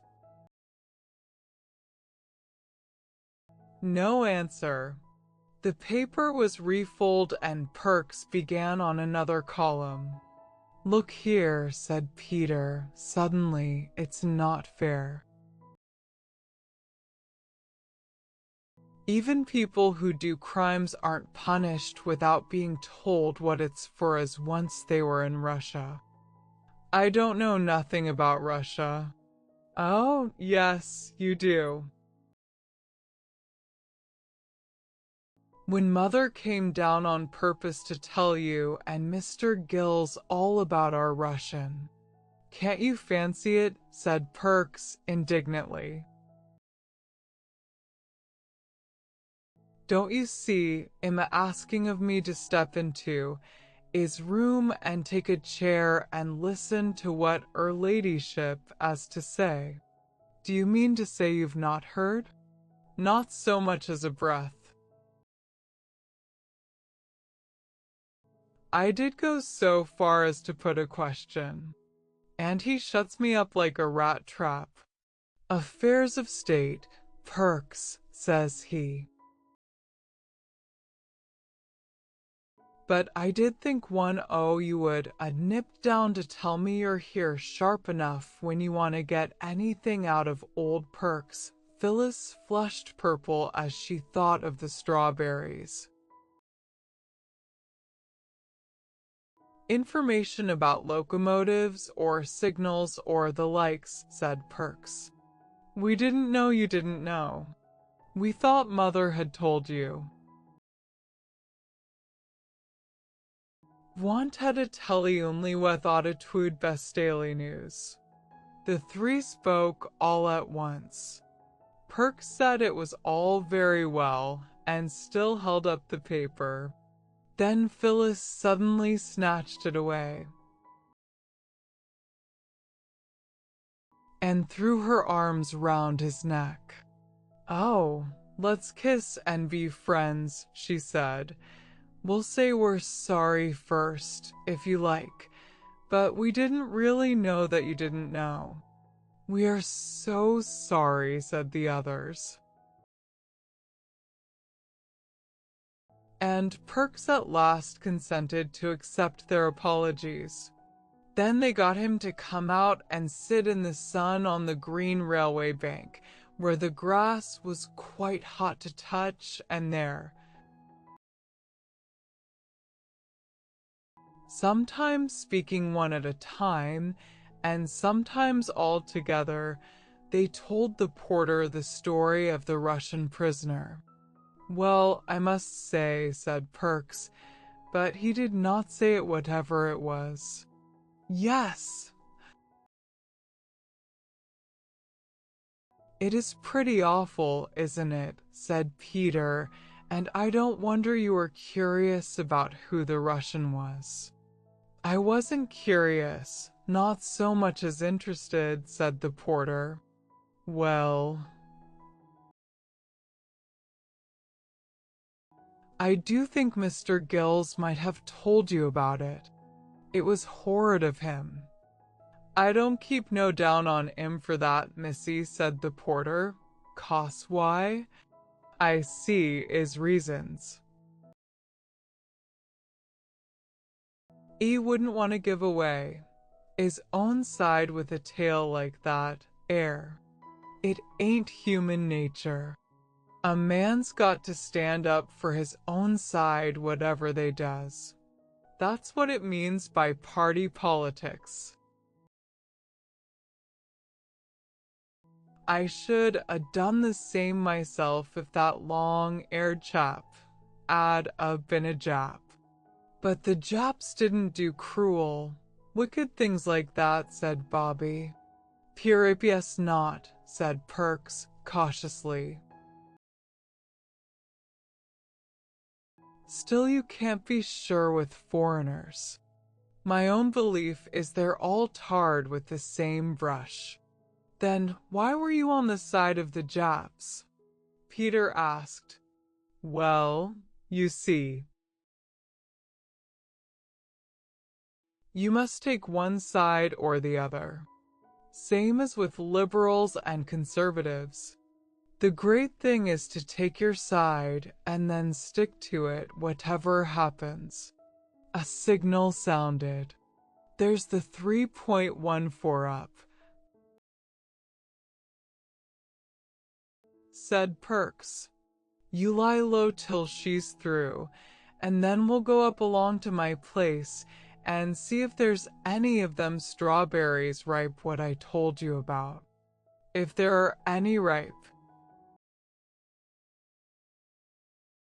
And you do give them to me, said Phyllis. You won't mind if I give them to the poor Russian, will you? Perks narrowed his eyes and then raised his eyebrows. So it was them strawberries you come down for this afternoon? Said he. This was an awkward moment for Phyllis. To say, yes, would seem rude and greedy and unkind to Perks. But she knew if she said no, she would not be pleased with herself afterwards. So, yes, she said, it was. Well done, said the porter. Speak the truth and shame the But we'd have come down the very next day if we'd known you hadn't heard the story, Phyllis added hastily. I believe you, Missy, said Perks, and sprang across the line 6 feet in front of the advancing train. The girls hated to see him do this, but Peter liked it. It was so exciting. The Russian gentleman was so delighted with the strawberries that the three racked their brains to find some other surprise for him. But all the racking did not bring out any idea more novel than wild cherries. And this idea occurred to them next morning. They had seen the blossom on the trees in the spring, and they knew where to look for wild cherries now that cherry time was here. The trees grew all up and along the rocky face of the cliff out of which the mouth of the tunnel opened. There were all sorts of trees there, birches and beeches and baby oaks and hazels, and among them the cherry blossom had shone like snow and silver. The mouth of the tunnel was some way from 3 chimneys, so Mother let them take their lunch with them in a basket. And the basket would do to bring the cherries back and if they found any. She also lent them her silver watch so that they should not be late for tea. Peter's Waterbury had taken it into its head not to go since the day when Peter dropped it into the water, and they started. When they got to the top of the cutting, they leaned over the fence and looked down to where the railway lines lay at the bottom of what, as Phyllis said, was exactly like a mountain gorge. If it wasn't for the railway at the bottom, it would be as though the foot of man had never been there, wouldn't it? The sides of the cutting were of gray stone, very roughly hewn. Indeed. The top part of the cutting had been a little natural glen that had been cut deeper to bring it down to the level of the tunnel's mouth. Among the rocks, grass and flowers grew, and seeds dropped by birds in the crannies of the stone had taken root and grown into bushes and trees that overhung the cutting. Near the tunnel was a flight of steps leading down to the line, just wooden bars roughly fixed into the earth, a very steep and narrow way, more like a ladder than a stair. We'd better get down, said Peter. I'm sure the cherries would be quite easy to get at from the side of the steps. You remember it was there we picked the cherry blossoms that we put on the rabbit's grave. So they went along the fence towards the little swing gate that is at the top of these steps. And they were almost at the gate when Bobby said, "Hush, stop. What's that?" That was a very odd noise indeed, a soft noise, but quite plainly to be heard through the sound of the wind in tree branches and the hum and whir of the telegraph wires. It was a sort of rustling, whispering sound. As they listened, it stopped, and then it began again. And this time it did not stop, but it grew louder and more rustling and rumbling. "Look," cried Peter, Suddenly, the tree over there. The tree he pointed at was one of those that have rough gray leaves and white flowers. The berries, when they come, are bright scarlet, but if you pick them, they disappoint you by turning black before you get them home. And as Peter pointed, the tree was moving not just the way trees ought to move when the wind blows through them, but all in one piece, as though it were a live creature and were walking down the side of the cutting. "It's moving," cried Bobby. "Oh, look!" And so are the others. It's like the woods in Macbeth. "It's magic," said Phyllis breathlessly. "I always knew this railway was enchanted. It really did seem a little like magic." For all the trees for about 20 yards of the opposite bank seemed to be slowly walking down towards the railway line. The tree with the gray leaves springing up the rear like some old shepherd driving a flock of green sheep. "What is it?" "Oh, what is it?" said Phyllis. "It's much too magic for me. I don't like it. Let's go home." But Bobby and Peter clung fast to the rail and watched breathlessly. And Phyllis made no movement towards going home by herself. The trees moved on and on. Some stones and loose earth fell down and rattled on the railway metals far below. "It's all coming down," Peter tried to say, but he found there was hardly any voice to say it with. And indeed, just as he spoke, the great rock, on the top of which the walking trees were, leaned slowly forward. The trees, ceasing to walk, stood still and shivered, leaning with the rock. They seemed to hesitate a moment, and then rock and trees and grass and bushes, with a rushing sound, slipped right away from the face of the cutting and fell on the line with a blundering crash that could have been heard half a mile off. A cloud of dust rose up. "Oh," said Peter, in awestruck tones, "isn't it exactly like when coals come in?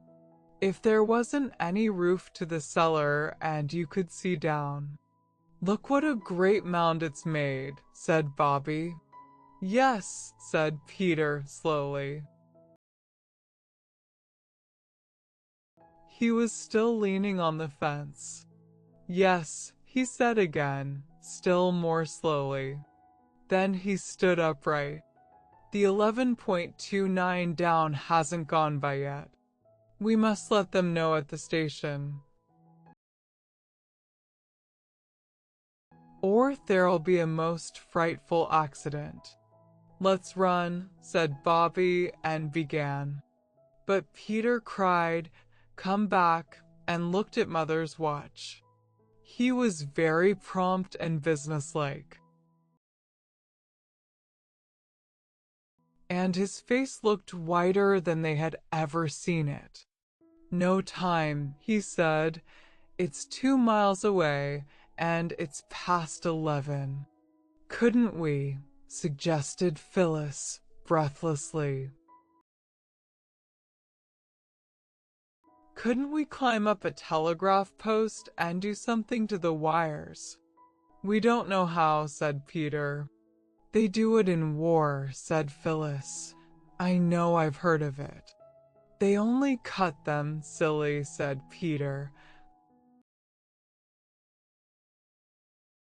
And that doesn't do any good. And we couldn't cut them even if we got up, and we couldn't get up. If we had anything red, we could get down on the line and wave it. But the train wouldn't see us till it got round the corner, and then it could see the mound just as well as us, said Phyllis. Better, because it's much bigger than us. If we only had something red, Peter repeated, we could go round the corner and wave to the train. We might wave anyway. They'd only think it was just us as usual. We've waved so often before. Anyway, let's get down. They got down the steep stairs. Bobby was pale and shivering. Peter's face looked thinner than usual. Phyllis was red-faced and damp with anxiety. Oh, how hot I am, she said, and I thought it was going to be cold. I wish we hadn't put on our... She stopped short and then ended in quite a different tone. Our flannel petticoats. Bobby turned at the bottom of the stairs. Oh, yes, she cried. They're red. Let's take them off. They did, and with the petticoats rolled up under their arms, ran along the railway. Skirting the newly fallen mound of stones and rock and earth and bent, crushed, twisted trees. They ran at their best pace. Peter led, but the girls were not far behind. They reached the corner that hid the mound from the straight line of railway that ran half a mile without curve or corner. Now, said Peter, taking hold of the largest flannel petticoat. You're not, Phyllis faltered. You're not going to tear them. Shut up, said Peter with brief sternness. Oh, yes, said Bobby. Tear them into little bits if you like. Don't you see, Phil? If we can't stop the train, there'll be a real live accident with people killed. Oh, horrible. Here, Peter, you'll never tear it through the band. She took the red flannel petticoat from him and tore it off an inch from the band. Then she tore the other in the same way. There, said Peter, tearing in his turn. He divided each petticoat into 3 pieces. Now we've got 6 flags. He looked at the watch again. And we've got 7 minutes. We must have flagstaffs. The knives given to boys are, for some odd reason, seldom of the kind of steel that keeps sharp. The young saplings had to be broken off. 2 came up by the roots. The leaves were stripped from them. We must cut holes in the flags and run the sticks through the holes, said Peter. And the holes were cut. The knife was sharp enough to cut flannel with. 2 of the flags were set up in heaps of loose stones between the sleepers of the down line. Then Phyllis and Roberta took each a flag and stood ready to wave it as soon as the train came in sight. I shall have the other 2 myself, said Peter, because it was my idea to wave something red. There are petticoats, though. Phyllis was beginning, but Bobby interrupted. Oh, what does it matter who waves what if we can only save the train? Perhaps Peter had not rightly calculated the number of minutes it would take the 11.29 to get from the station to the place where they were, or perhaps the train was late. Anyway, it seemed a very long time that they waited. Phyllis grew impatient. I expect the watch is wrong, and the train's gone by, said she. Peter relaxed the heroic attitude he had chosen to show off his 2 flags, and Bobby began to feel sick with suspense. It seemed to her that they had been standing there for hours and hours, holding those silly little red flannel flags that no one would ever notice. The train wouldn't care. It would go rushing by them and tear round the corner and go crashing into that awful mound. And everyone would be killed. Her hands grew very cold and trembled so that she could hardly hold the flag. And then came the distant rumble and hum of the metals.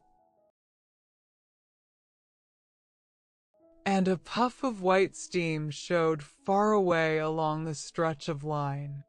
Stand firm, said Peter, and wave like mad. When it gets to that big furze bush, step back, but go on waving. Don't stand on the line, Bobby. The train came rattling along very, very fast. They don't see us. They won't see us. It's all no good, cried Bobby. The 2 little flags on the line swayed as the nearing train shook and loosened the heaps of loose stones that held them up. One of them slowly leaned over and fell on the line. Bobby jumped forward and caught it up and waved it. Her hands did not tremble now. It seemed that the train came on as fast as ever. It was very near now. Keep off the line, you silly cuckoo, said Peter fiercely. It's no good, Bobby said again. Stand back, cried Peter suddenly, and he dragged Phyllis back by the arm. But Bobby cried, not yet, not yet, and waved her 2 flags right over the line. The front of the engine looked black and enormous. Its voice was loud and harsh. Oh, stop, stop, stop, cried Bobby. No one heard her. At least Peter and Phyllis didn't, for the oncoming rush of the train covered the sound of her voice with a mountain of sound. But afterwards she used to wonder whether the engine itself had not heard her. It seemed almost as though it had, for it slackened swiftly, slackened and stopped. Not 20 yards from the place where Bobby's 2 flags waved over the line. She saw the great black engine stop dead, but somehow she could not stop waving the flags. And when the driver and the fireman had got off the engine and Peter and Phyllis had gone to meet them and pour out their excited tale of the awful mound just round the corner. Bobby still waved the flags, but more and more feebly and jerkily. When the others turned towards her, she was lying across the line with her hands flung forward and still gripping the sticks of the little red flannel flags. The engine driver picked her up, carried her to the train, and laid her on the cushions of a first-class carriage. "Gone right off in a faint," he said. "Poor little woman." And no wonder. I'll just have a look at this air mound of yours, and then we'll run you back to the station and get her seen to. It was horrible to see Bobby lying so white and quiet with her lips blue and parted. "I believe that's what people look like when they're dead," whispered Phyllis. "Don't," said Peter, sharply. They sat by Bobby on the blue cushions and the train ran back. Before it reached their station, Bobby had sighed and opened her eyes and rolled herself over and begun to cry. This cheered the others wonderfully. They had seen her cry before, but they had never seen her faint, nor anyone else, for the matter of that. They had not known what to do when she was fainting. But now she was only crying, they could thump her on the back and tell her not to, just as they always did. And presently, when she stopped crying, they were able to laugh at her for being such a coward as to faint. When the station was reached, the three were the heroes of an agitated meeting on the platform.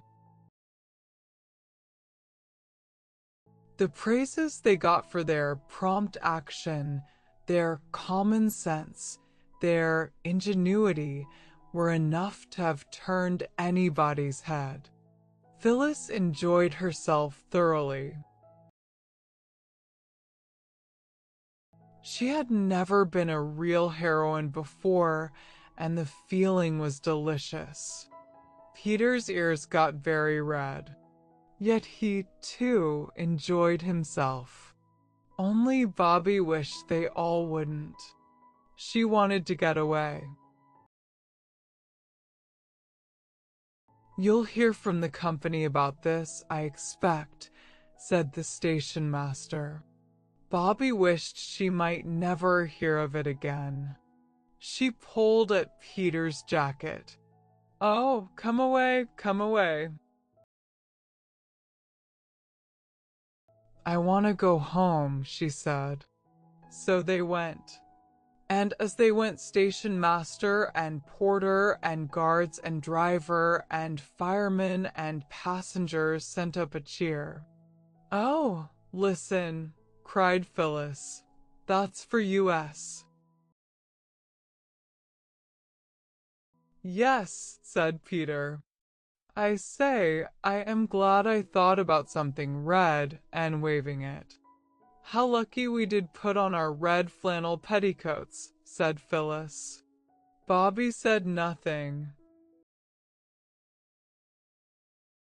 She was thinking of the horrible mound and the trustful train rushing towards it. "And it was US that saved them," said Peter. "How dreadful if they had all been killed," said Phyllis. "Wouldn't it, Bobby?" "We never got any cherries after all," said Bobby. The others thought her rather heartless. Chapter 7. For Valor. I hope you don't mind my telling you a good deal about Roberta. The fact is I am growing very fond of her. The more I observe her, the more I love her. And I notice all sorts of things about her that I like. For instance, she was quite oddly anxious to make other people happy. And she could keep a secret, a tolerably rare accomplishment. Also, she had the power of silent sympathy. That sounds rather dull, I know, but it's not so dull as it sounds.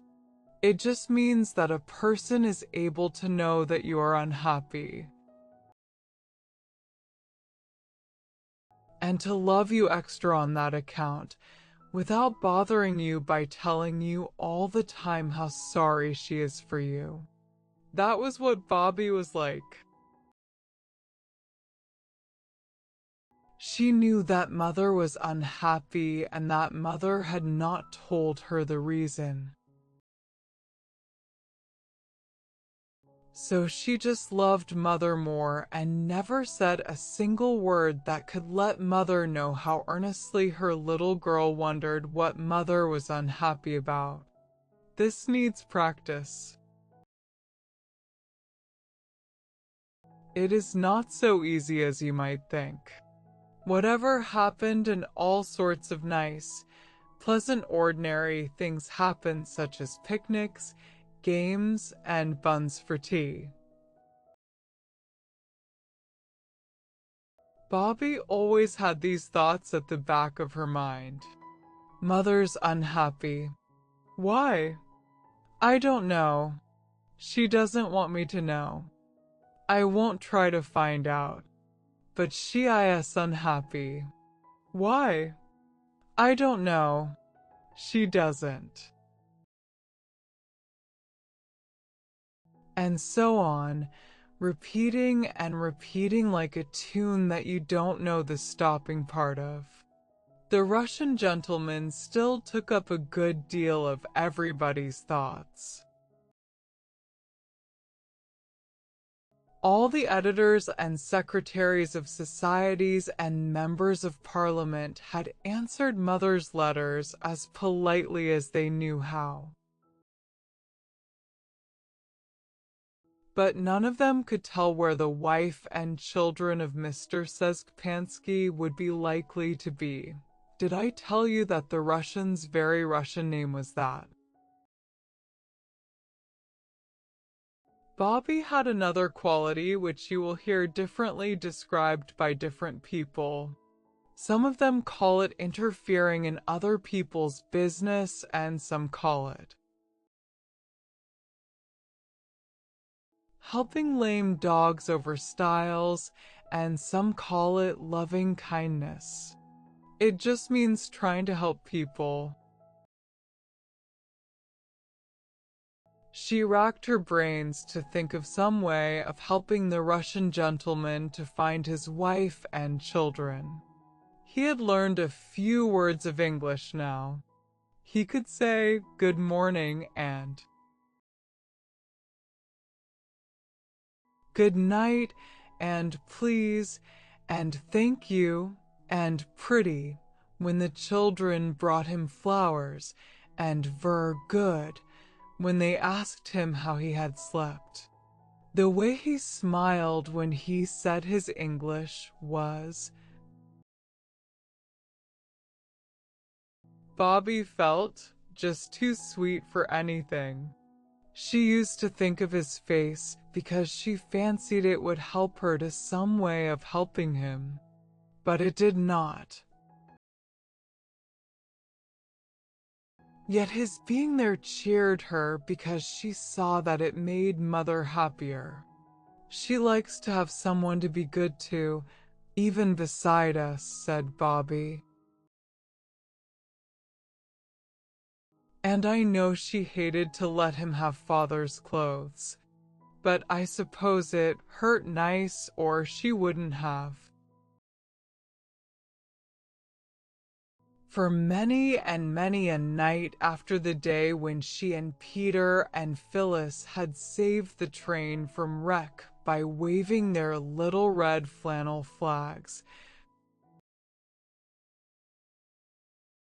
Bobby used to wake screaming and shivering, seeing again that horrible mound and the poor, dear trustful engine rushing on towards it, just thinking that it was doing its swift duty,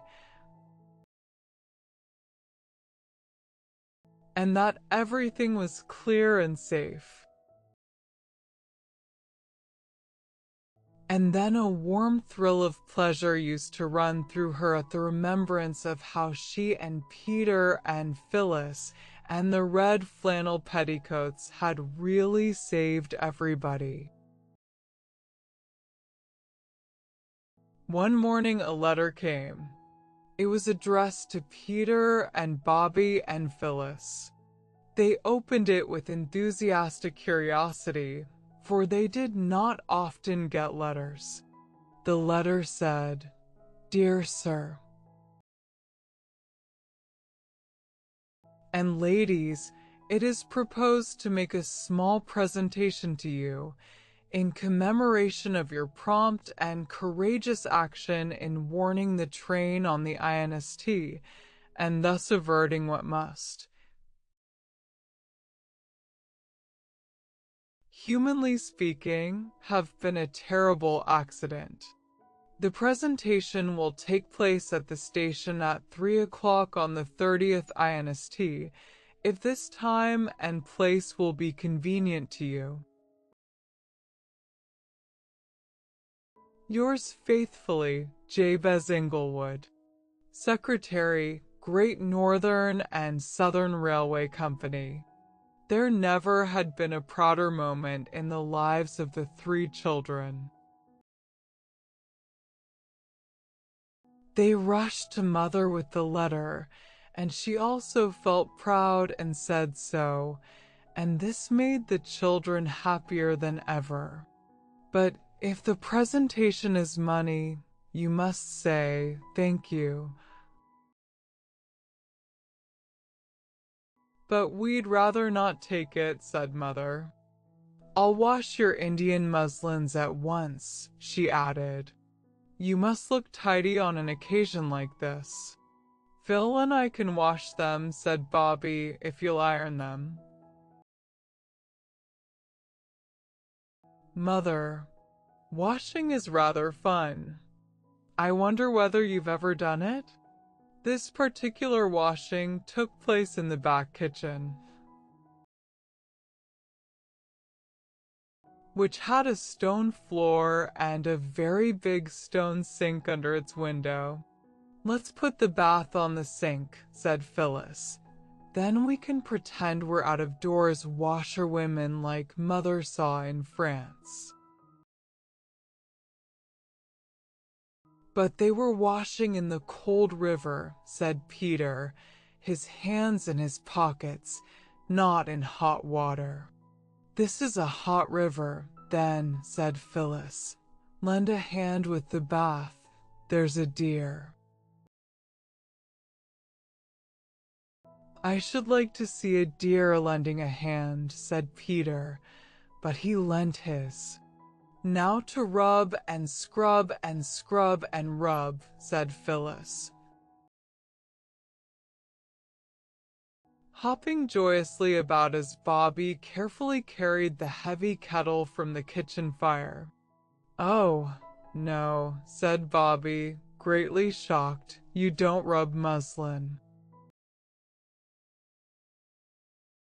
You put the boiled soap in the hot water and make it all frothy lathery, and then you shake the muslin and squeeze it ever so gently, and all the dirt comes out. It's only clumsy things like tablecloths and sheets that have to be rubbed." The lilac and the Gloire de Dijon roses outside the window swayed in the soft breeze. "It's a nice drying day, that's one thing," said Bobby, feeling very grown up. Oh, I do wonder what wonderful feelings we shall have when we wear the Indian muslin dresses. Yes, so do I, said Phyllis, shaking and squeezing the muslin in quite a professional manner. Now we squeeze out the soapy water. And no, we mustn't twist them and then rinse them. I'll hold them while you and Peter empty the bath and get clean water. A presentation. That means presents, said Peter, as his sisters, having duly washed the pegs and wiped the line, hung up the dresses to dry. Whatever will it be? It might be anything, said Phyllis. What I've always wanted is a baby elephant, but I suppose they wouldn't know that. Suppose it was gold models of steam engines, said Bobby. Or a big model of the scene of the prevented accident, suggested Peter, with a little model train. And dolls dressed like us and the engine driver and firemen and passengers. Do you like? Said Bobby doubtfully. Drying her hands on the rough towel that hung on a roller at the back of the scullery door. Do you like us being rewarded for saving a train? Yes, I do, said Peter, downrightly. And don't you try to come it over us that you don't like it, too. Because I know you do. Yes, said Bobby doubtfully, I know I do. But oughtn't we to be satisfied with just having done it? And not ask for anything more? Who did ask for anything more, silly? Said her brother. Victoria Cross soldiers don't ask for it, but they're glad enough to get it all the same. Perhaps it'll be medals. Then, when I'm very old indeed, I shall show them to my grandchildren and say, we only did our duty, and they'll be awfully proud of me. You have to be married, warned Phyllis, or you don't have any grandchildren. I suppose I shall have to be married someday, said Peter, but it will be an awful bother having her round all the time. I'd like to marry a lady who had trances and only woke up once or twice a year. Just to say you were the light of her life and then go to sleep again. Yes, that wouldn't be bad, said Bobby. When I get married, said Phyllis, I shall want him to want me to be awake all the time, so that I can hear him say how nice I am. I think it would be nice, said Bobby, to marry someone very poor. And then you'd do all the work and he'd love you most frightfully, and see the blue wood smoke curling up among the trees from the domestic hearth as he came home from work every night. I say we've got to answer that letter and say that the time and place will be convenient to us. There's the soap, Peter. We're both as clean as clean. That pink box of writing paper you had on your birthday, Phil. It took some time to arrange what should be said. Mother had gone back to her writing. and several sheets of pink paper with scalloped gilt edges and green four-leaved shamrocks in the corner were spoiled before the three had decided what to say.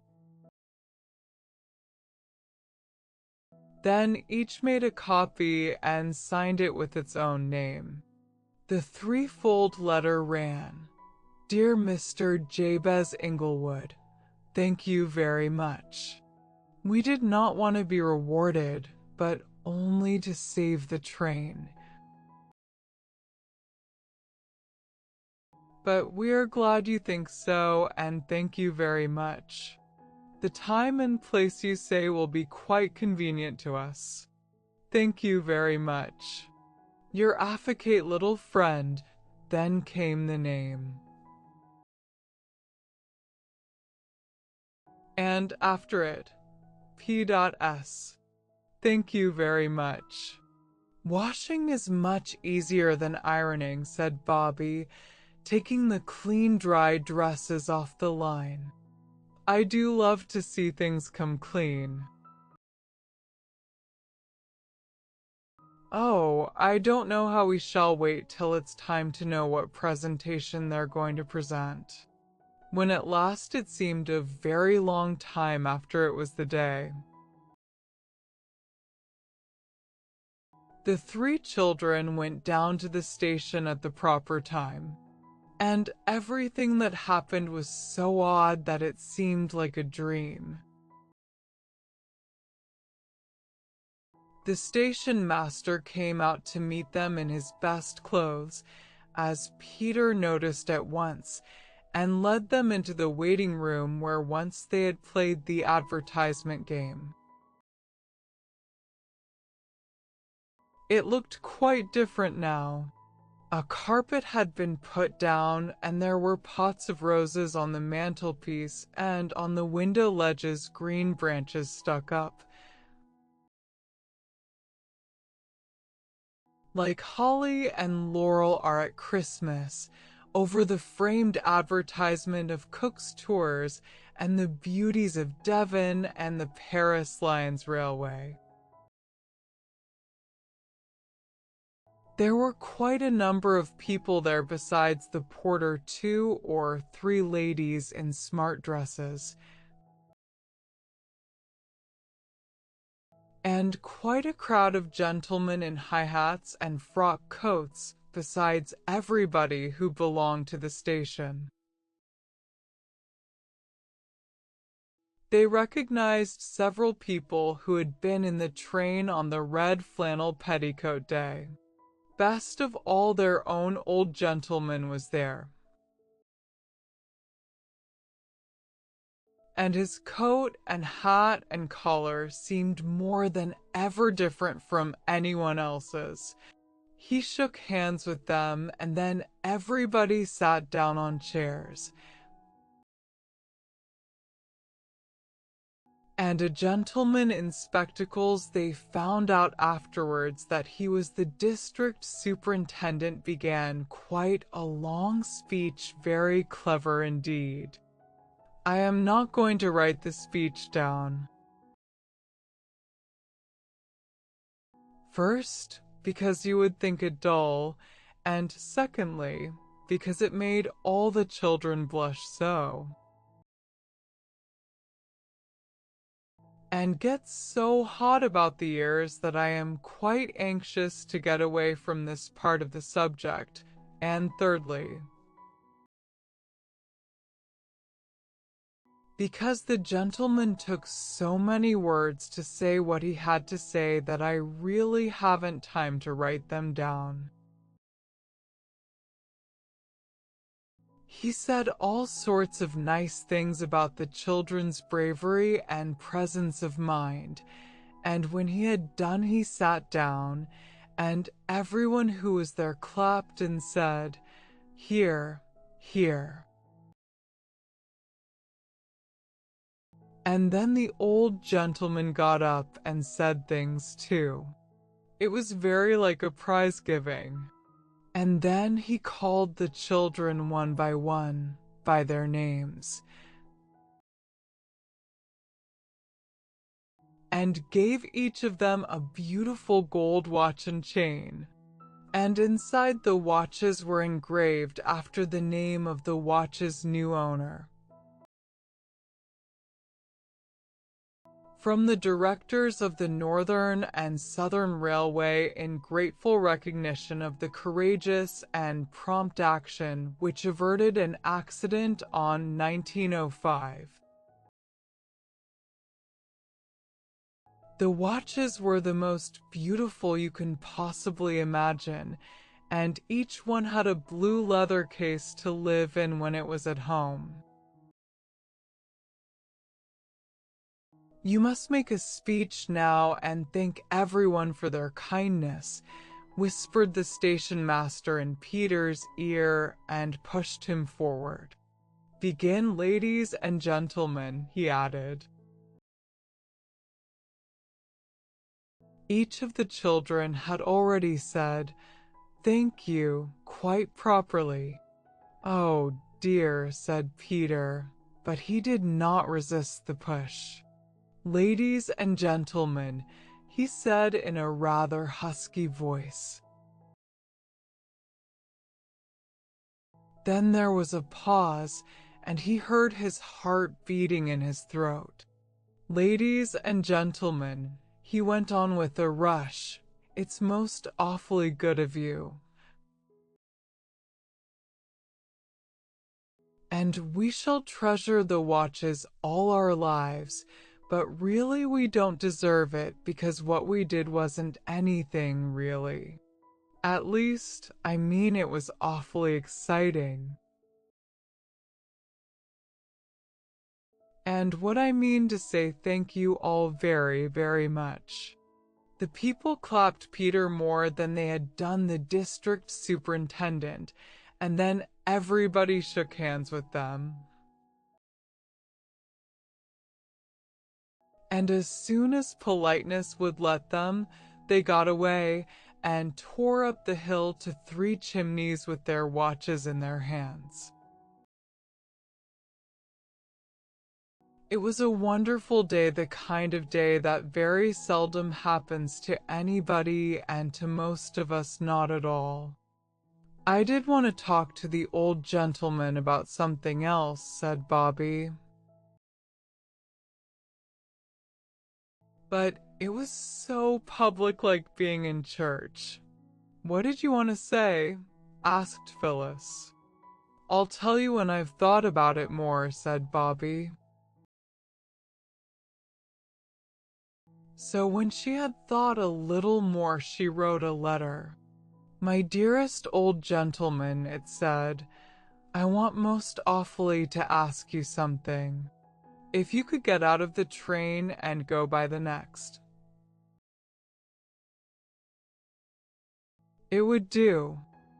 I do not want you to give me anything. Mother says we ought not to. And besides, we do not want any things. Only to talk to you about a prisoner and captive.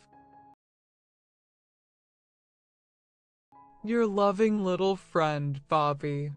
She got the station master to give the letter to the old gentleman.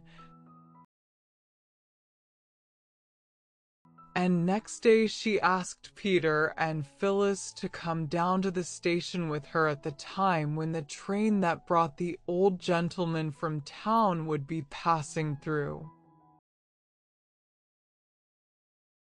She explained her idea to them, and they approved thoroughly. They had all washed their hands and faces and brushed their hair and were looking as tidy as they knew how. But Phyllis, always unlucky, had upset a jug of lemonade down the front of her dress. There was no time to change, and the wind happening to blow from the coal yard, her frock was soon powdered with gray, which stuck to the sticky lemonade stains and made her look, as Peter said, like any little gutter child. It was decided that she should keep behind the others as much as possible. Perhaps the old gentleman won't notice, said Bobby. The aged are often weak in the eyes. There was no sign of weakness, however, in the eyes or in any other part of the old gentleman. As he stepped from the train and looked up and down the platform, the three children, now that it came to the point, suddenly felt that rush of deep shyness which makes your ears red and hot, your hands warm and wet, and the tip of your nose pink and shiny. "Oh," said Phyllis. "My heart's thumping like a steam engine right under my sash, too." "Nonsense," said Peter. "People's hearts aren't under their sashes." "I don't care mine is," said Phyllis. "If you're going to talk like a poetry book," said Peter, "my heart's in my mouth." "My heart's in my boots, if you come to that," said Roberta, "but do come on, he'll think we're idiots. He won't be far wrong," said Peter, gloomily, and they went forward to meet the old gentleman. "Hello," he said, shaking hands with them all in turn. "This is a very great pleasure. It was good of you to get out." Bobby said, perspiring and polite.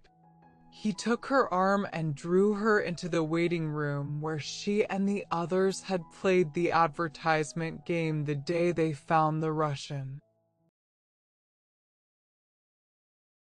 Phyllis and Peter followed. "Well," said the old gentleman, giving Bobby's arm a kind little shake before he let it go. "Well? What is it?" "Oh, please," said Bobby. "Yes," said the old gentleman. "What I mean to say," said Bobby. "Well," said the old gentleman. "It's all very nice and kind," said she. "But," he said. "I wish I might say something," she said. "Say it," said he. "Well, then," said Bobby, and out came the story of the Russian who had written the beautiful book about poor people and had been sent to prison and to Siberia for just that. "And what we want more than anything in the world is to find his wife and children for him," said Bobby, "but we don't know how. But you must be most horribly clever. Or you wouldn't be a direction of the railway. And if you knew how and would, we'd rather have that than anything else in the world. We'd go without the watches, even. If you could sell them and find his wife with the money." And the others said so, too, though not with so much enthusiasm. "Hum," said the old gentleman, pulling down the white waistcoat that had the big gilt buttons on it. "What did you say the name was? Frying Pansky?" "No, no," said Bobby earnestly. "I'll write it down for you. It doesn't really look at all like that except when you say it. Have you a bit of pencil and the back of an envelope?" she asked. The old gentleman got out a gold pencil case and a beautiful, sweet-smelling, green Russian leather notebook and opened it at a new page. "Here," he said, "right here." She wrote down Sezpansky and said, "That's how you write it." You call it Shapansky. The old gentleman took out a pair of gold-rimmed spectacles and fitted them on his nose. When he had read the name, he looked quite different. That man? Bless my soul, he said. Why? I've read his book. It's translated into every European language. A fine book, a noble book. And so your mother took him in like the Good Samaritan. Well, well, I'll tell you what. Youngsters, your mother must be a very good woman. Of course she is, said Phyllis in astonishment. And you're a very good man, said Bobby, very shy, but firmly resolved to be polite. You flatter me, said the old gentleman, taking off his hat with a flourish. And now am I to tell you what I think of you? Oh, please don't, said Bobby hastily. Why? Asked the old gentleman. I don't exactly know, said Bobby. Only if it's horrid, I don't want you to, and if it's nice, I'd rather you didn't. The old gentleman laughed. Well, then, he said, I'll only just say that I'm very glad you came to me about this, very glad indeed. And I shouldn't be surprised if I found out something very soon. I know a great many Russians in London, and every Russian knows his name. Now tell me all about yourselves. He turned to the others, but there was only one other, and that was Peter. Phyllis had disappeared. Tell me all about yourself, said the old gentleman again. And, quite naturally, Peter was stricken dumb. All right, we'll have an examination, said the old gentleman. You two sit on the table. And I'll sit on the bench and ask questions. He did, and out came their names and ages, their father's name and business, how long they had lived at Three Chimneys, and a great deal more. The questions were beginning to turn on a herring and a half for 3 halfpence, and a pound of lead and a pound of feathers, when the door of the waiting room was kicked open by a boot. As the boot entered, everyone could see that its lace was coming undone, and in came Phyllis, very slowly and carefully. In one hand she carried a large tin can, and in the other a thick slice of bread and butter. Afternoon tea, she announced proudly, and held the can and the bread and butter out to the old gentleman, who took them and said, Bless my soul. Yes, said Phyllis. It's very thoughtful of you, said the old gentleman, very. But you might have got a cup, said Bobby, and a plate. Perks always drinks out of the can, said Phyllis, flushing red. I think it was very nice of him to give it me at all, let alone cups and plates, she added. So do I, said the old gentleman. And he drank some of the tea and tasted the bread and butter.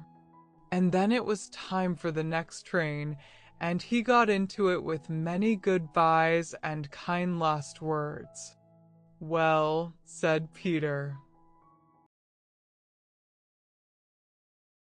When they were left on the platform and the tail lights of the train disappeared round the corner, "It's my belief that we've lighted a candle today like Latimer, you know.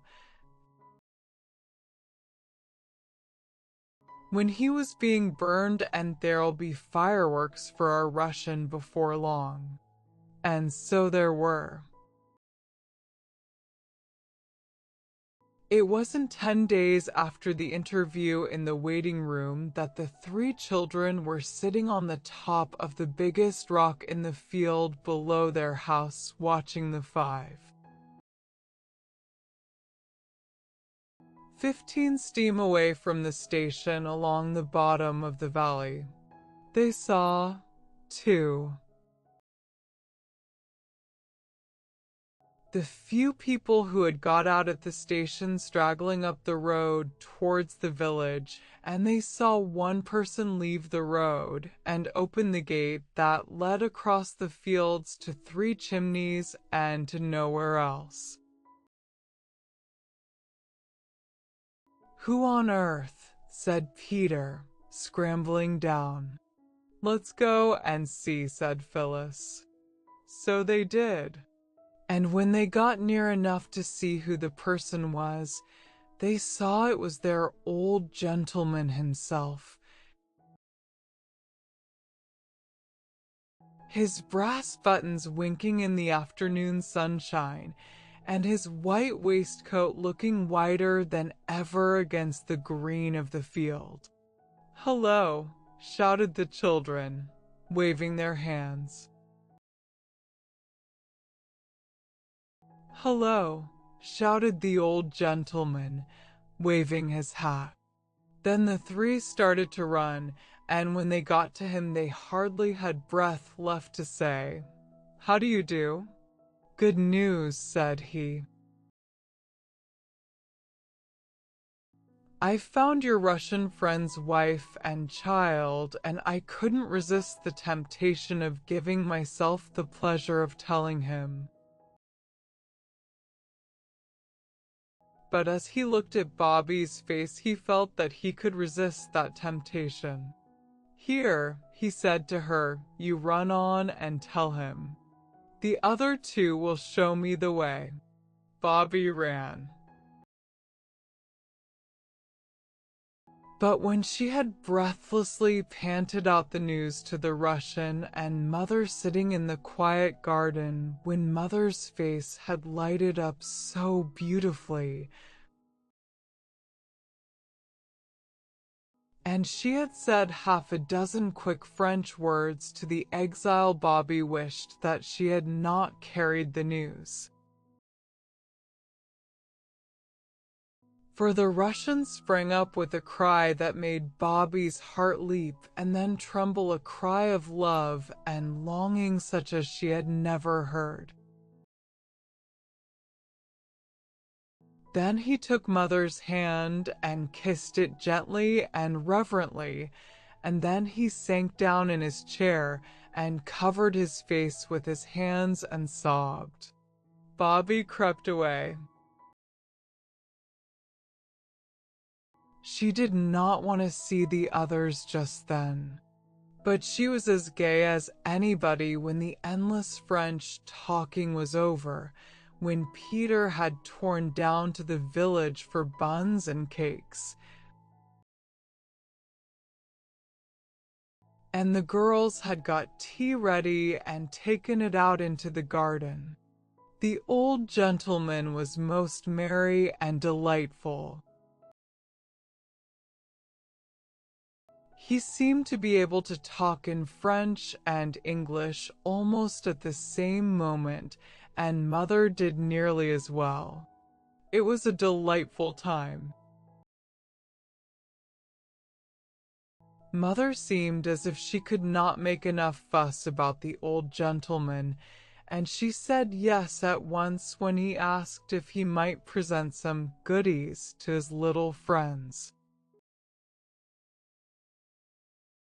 The word was new to the children, but they guessed that it meant sweets, for the 3 large pink and green boxes tied with green ribbon, which he took out of his bag.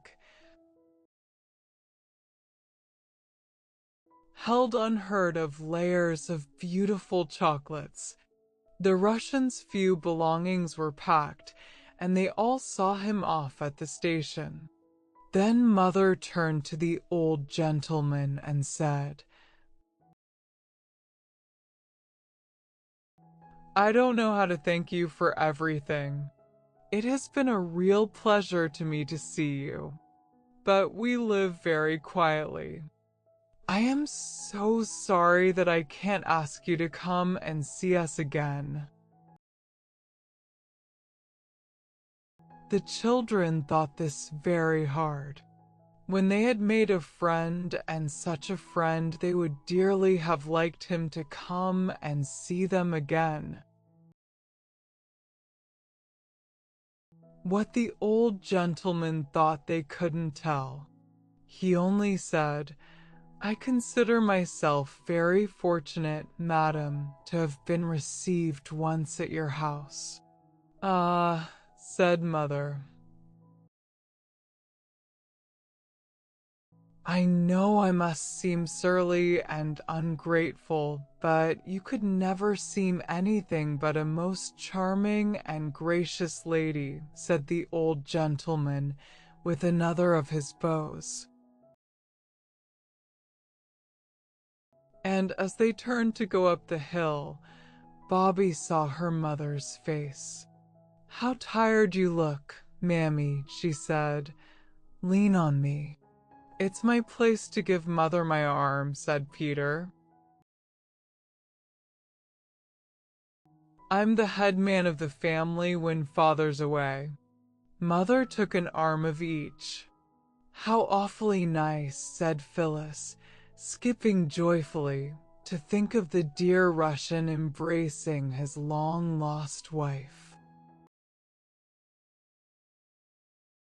"The baby must have grown a lot since he saw it."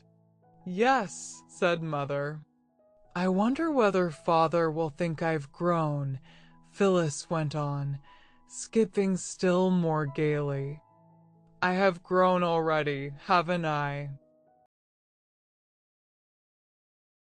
"Mother." "Yes," said Mother. "Oh, yes," and Bobby and Peter felt her hands tighten on their arms. "Poor old Mammy, you are tired," said Peter. Bobby said, "Come on, Phil, I'll race you to the gate." And she started the race, though she hated doing it. You know why Bobby did that.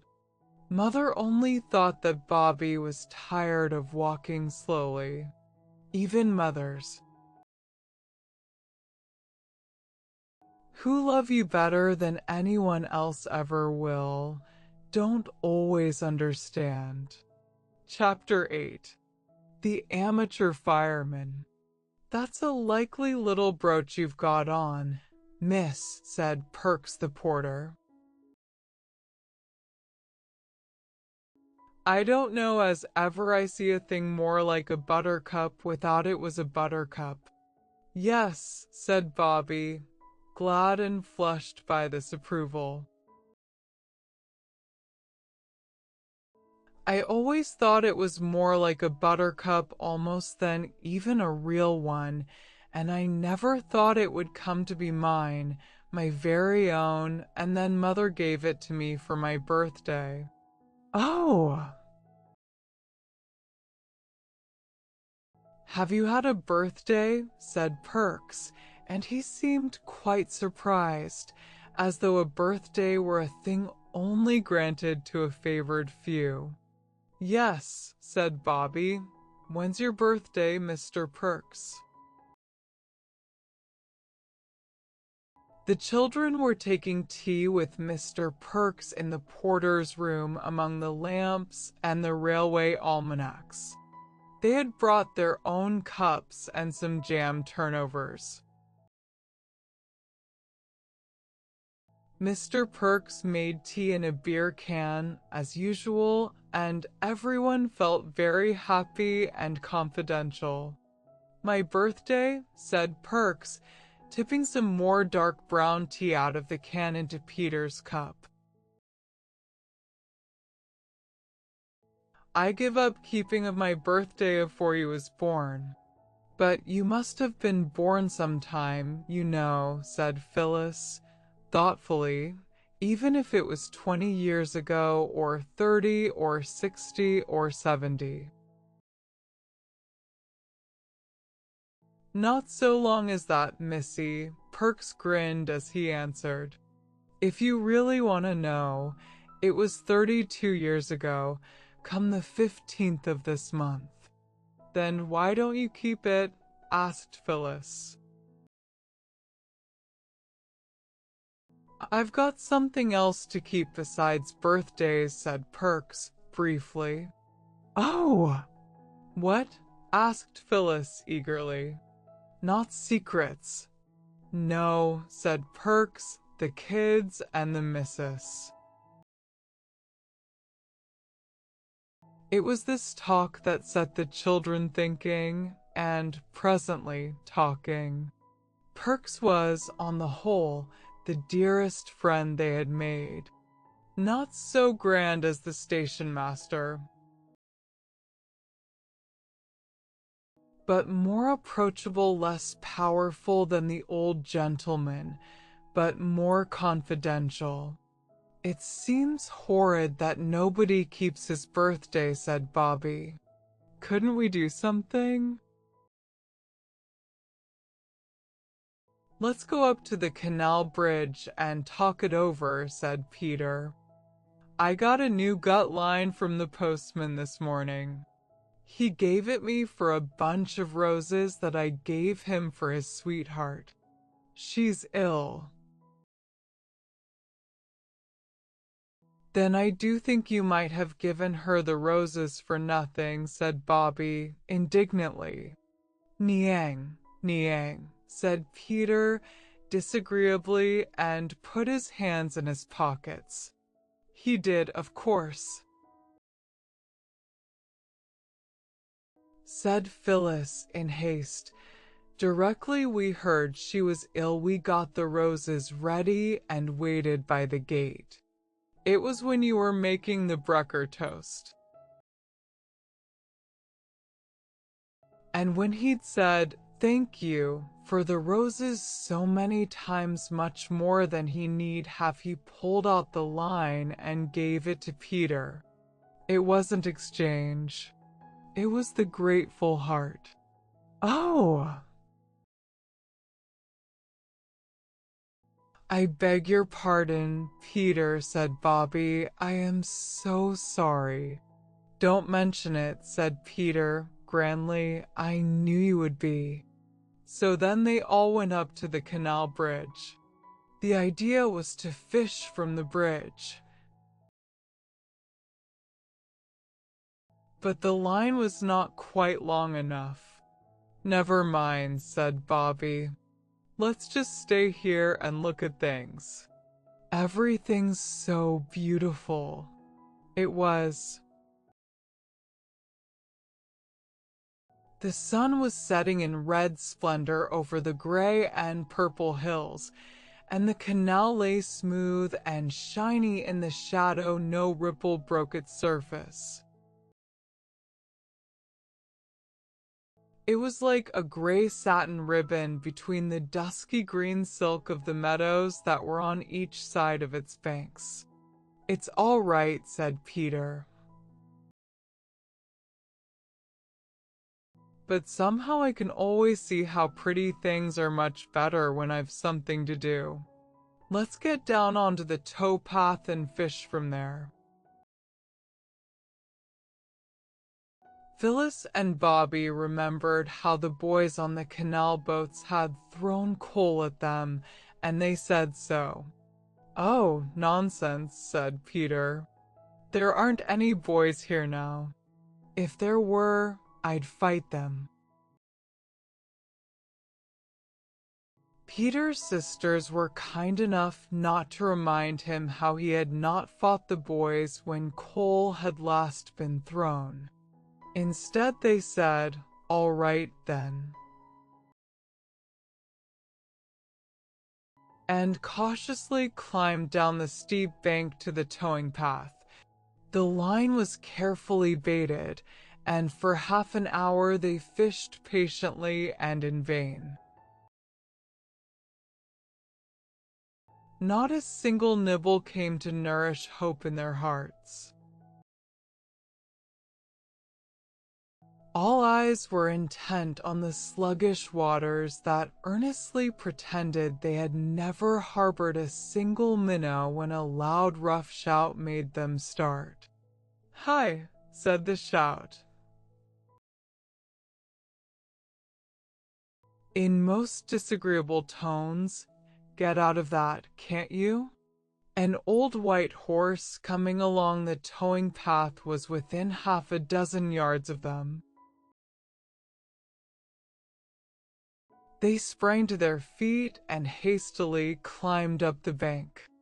"We'll slip down again when they've gone by," said Bobby.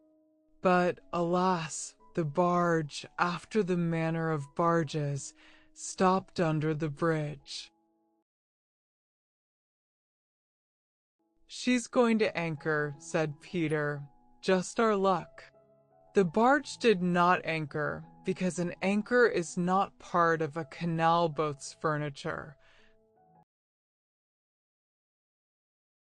But she was moored with ropes fore and aft, and the ropes were made fast to the palings and to crowbars driven into the ground. "What you staring at?" growled the bargee crossly. "We weren't staring," said Bobby. "We wouldn't be so rude." "Rude be blessed," said the man. "Get along with you."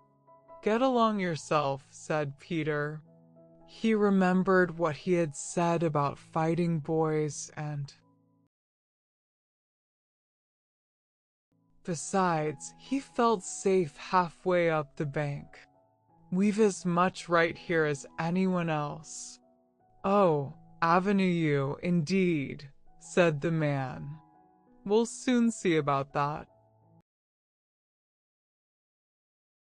And he came across his deck and began to climb down the side of his barge. "Oh, come away, Peter, come away," said Bobby and Phyllis in agonized unison. "Not me," said Peter, "but you'd better." The girls climbed to the top of the bank and stood ready to bolt for home as soon as they saw their brother out of danger. The way home lay all downhill. They knew that they all ran well. The bargee did not look as if he did. He was red-faced, heavy, and beefy. But as soon as his foot was on the towing path, the children saw that they had misjudged him. He made one spring up the bank and caught Peter by the leg, dragged him down, set him on his feet with a shake, took him by the ear, and said sternly, "Now, then, what do you mean by it? Don't you know these air waters is preserved? You ain't no right catching fish air, not to say nothing of your precious cheek." Peter was always proud afterwards when he remembered that. With the bargee's furious fingers tightening on his ear, the bargee's crimson countenance close to his own, the bargee's hot breath on his neck, he had the courage to speak the truth. "I wasn't catching fish," said Peter. "That's not your fault, I'll be bound," said the man, giving Peter's ear a twist, not a hard one, but still a twist. Peter could not say that it was. Bobby and Phyllis had been holding onto the railings above and skipping with anxiety. Now suddenly Bobby slipped through the railings and rushed down the bank towards Peter. So impetuously that Phyllis, following more temperately, felt certain that her sister's descent would end in the waters of the canal. And so it would have done if the bargee hadn't let go of Peter's ear and caught her in his jerseyed arm. "Who are you a-shoving of?" he said, setting her on her feet. "Oh," said Bobby, breathless. "I'm not shoving anybody. At least, not on purpose. Please don't be cross with Peter. Of course, if it's your canal, we're sorry and we won't anymore. But we didn't know it was yours. Go along with you," said the bargee. "Yes, we will. Indeed we will," said Bobby earnestly. "But we do beg your pardon, and really we haven't caught a single fish. I'd tell you directly if we had. Honor bright I would." She held out her hands and Phyllis turned out her little empty pocket to show that really they hadn't any fish concealed about them. "Well," said the bargee, more gently, "cut along, then. And don't you do it again, that's all." The children hurried up the bank. "Chuck us a coat, Maria," shouted the man. And a red-haired woman in a green plaid shawl came up from the cabin door with a baby in her arms and threw a coat to him. He put it on, climbed the bank, and slouched along across the bridge towards the village. "You'll find me up at the Rose and Crown when you've got the kid to sleep," he called to her from the bridge. When he was out of sight, the children slowly returned. Peter insisted on this. "The canal may belong to him," he said, "though I don't believe it does. But the bridge is everybody's." "Dr. Forrest told me it's public property. I'm not going to be bounced off the bridge by him or anyone else, so I tell you." Peter's ear was still sore, and so were his feelings. The girls followed him as gallant soldiers might follow the leader of a forlorn hope. "I do wish you wouldn't," was all they said. "Go home if you're afraid," said Peter. "Leave me alone." "I'm not afraid." The sound of the man's footsteps died away along the quiet road. The peace of the evening was not broken by the notes of the sedge warblers or by the voice of the woman in the barge, singing her baby to sleep. It was a sad song she sang. Something about Bill Bailey and how she wanted him to come home. The children stood leaning their arms on the parapet of the bridge. They were glad to be quiet for a few minutes because all three hearts were beating much more quickly. "I'm not going to be driven away by any old bargeman. I'm not," said Peter thickly. "Of course not," Phyllis said soothingly. "You didn't give in to him. So now we might go home, don't you think?" "I know," said Peter. Nothing more was said till the woman got off the barge, climbed the bank, and came across the bridge. She hesitated, looking at the three backs of the children. Then she said, "Ahem." Peter stayed as he was, but the girls looked round. "You mustn't take no notice of my bill," said the woman. "Is bark's worse'n is bite. Some of the kids down Farley way is fair terrors." It was then put is back up calling out about who ate the puppy pie under Marlow Bridge. "Who did?" asked Phyllis. "I dunno," said the woman. "Nobody don't know. But somehow. And I don't know the why nor the wherefore of it. Them words is pison to a barge master. Don't you take no notice. 'E won't be back for 2 hours good. You might catch a power o' fish afore that. The light's good and all," she added. "Thank you," said Bobby. "You're very kind. Where's your baby?" "Asleep in the cabin," said the woman. "'E's all right. Never wakes afore 12. Reg'lar as a church clock. 'E is." "I'm sorry," said Bobby. "I would have liked to see him, close to. And a finer you never did see, miss, though I says it." The woman's face brightened as she spoke. "Aren't you afraid to leave it?" said Peter. "Lor love you, no," said the woman, who'd heard a little thing like, "'Im? Besides, Spot's there. So long." The woman went away.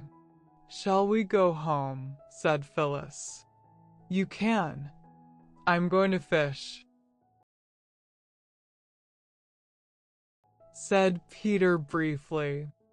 "I thought we came up here to talk about Perks's birthday," said Phyllis. "Perks's birthday'll keep." So they got down on the towing path again and Peter fished. He did not catch anything. It was almost quite dark.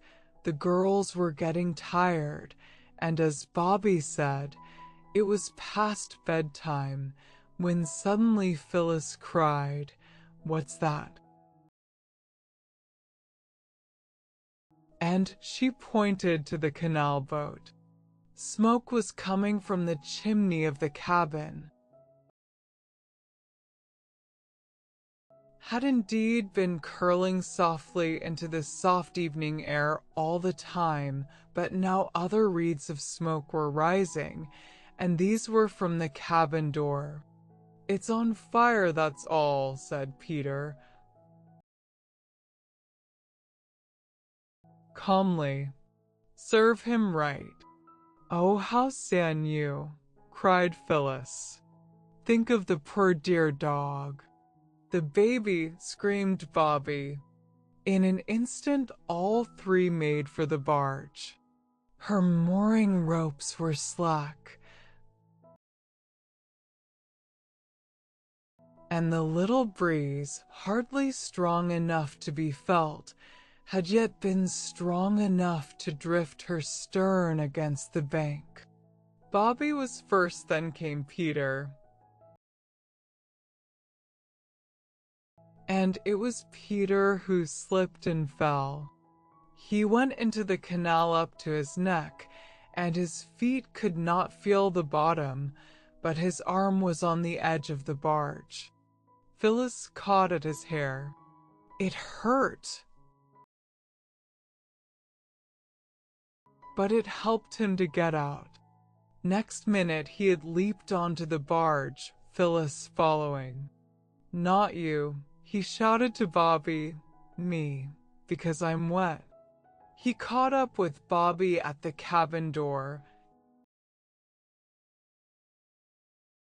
and flung her aside very roughly indeed.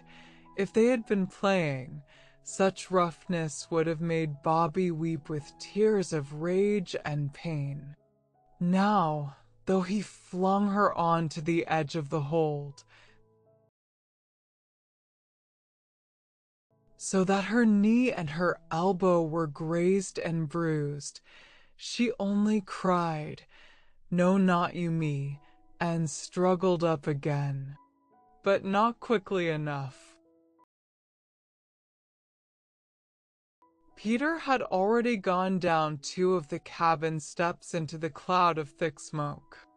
He stopped, remembered all he had ever heard of fires, pulled his soaked handkerchief out of his breast pocket and tied it over his mouth. As he pulled it out, he said, "It's all right, hardly any fire at all." And this, though he thought it was a lie, was rather good of Peter. It was meant to keep Bobby from rushing after him into danger. Of course it didn't. The cabin glowed red. A paraffin lamp was burning calmly in an orange mist. "Hi,"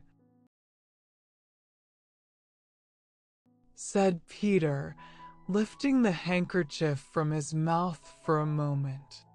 "Hi, baby, where are you?" He choked. "Oh, let me go," cried Bobby, close behind him. Peter pushed her back more roughly than before and went on. Now, what would have happened if the baby hadn't cried, I don't know, but just at that moment it did cry.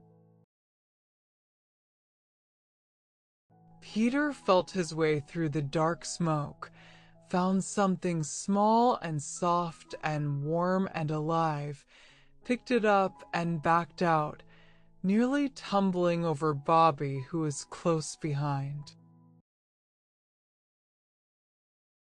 A dog snapped at his leg, tried to bark, choked. "I've got the kid," said Peter, tearing off the handkerchief and staggering onto the deck. Bobby caught at the place where the bark came from, and her hands met on the fat back of a smooth-haired dog. It turned and fastened its teeth on her hand, but very gently, as much as to say, "I'm bound to bark and bite if strangers come into my master's cabin, but I know you mean well, so I won't really bite." Bobby dropped the dog. "All right, old man." "Good dog," said she. "Here, give me the baby, Peter. You're so what you'll give it cold." Peter was only too glad to hand over the strange little bundle that squirmed and whimpered in his arms. "Now," said Bobby, "quickly, you run straight to the Rose and Crown and tell them. Phil and I will stay here with the precious." "Hush, then. A dear, a duck, a darling. Go now, Peter. Run." "I can't run in these things," said Peter firmly. "They're as heavy as lead." "I'll walk." "Then I'll run," said Bobby.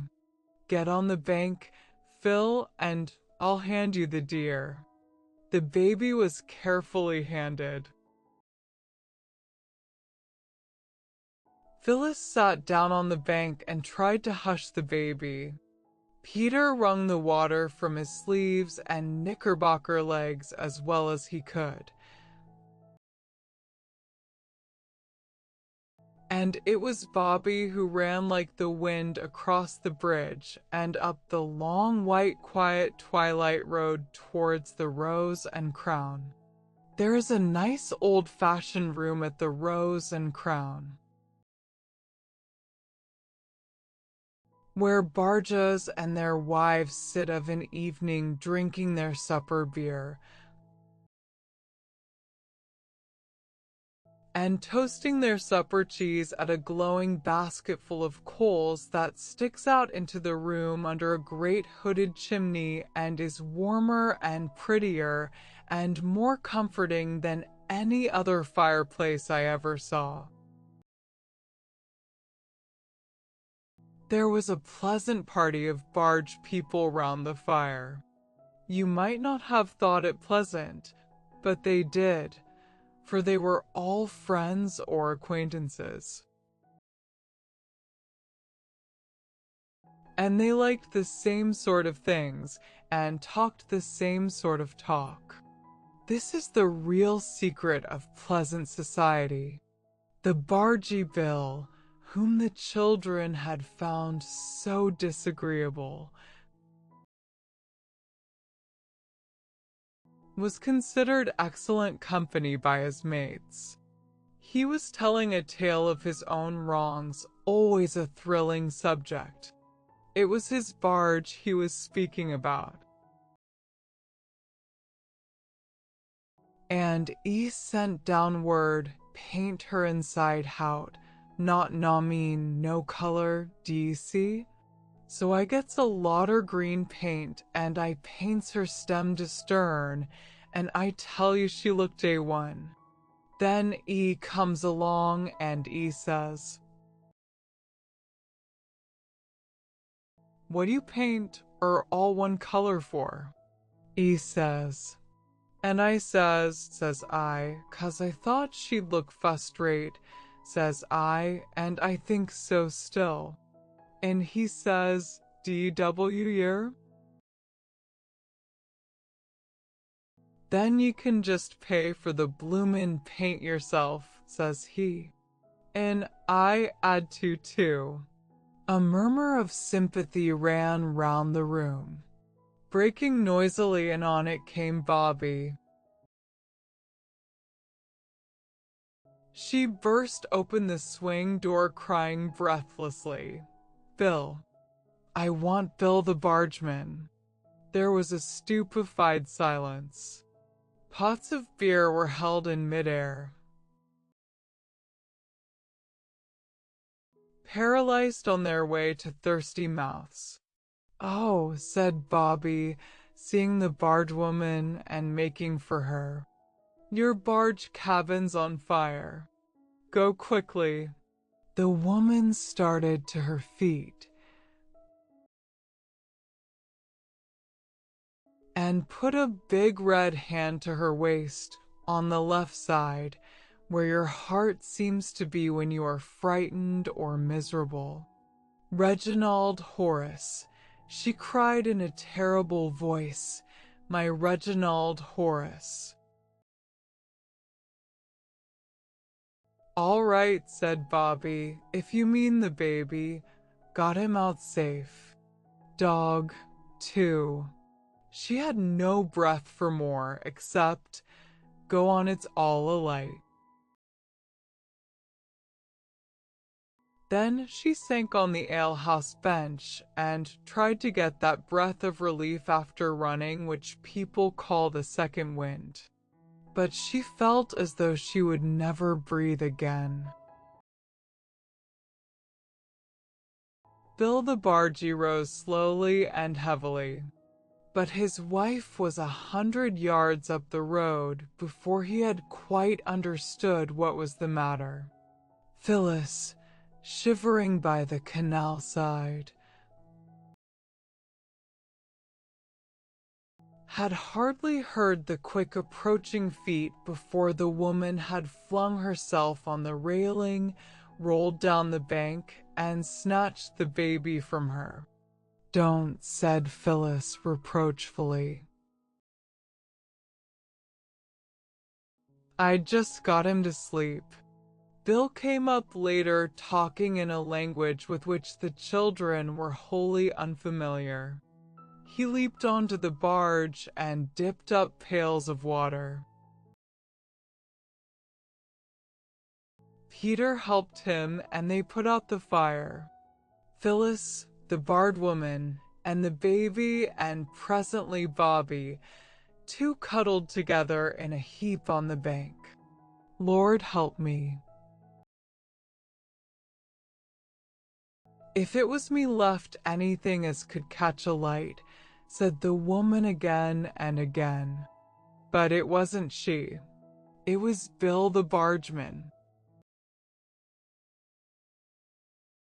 who had knocked his pipe out and the red ash had fallen on the hearth rug and smoldered there, and at last broken into flame.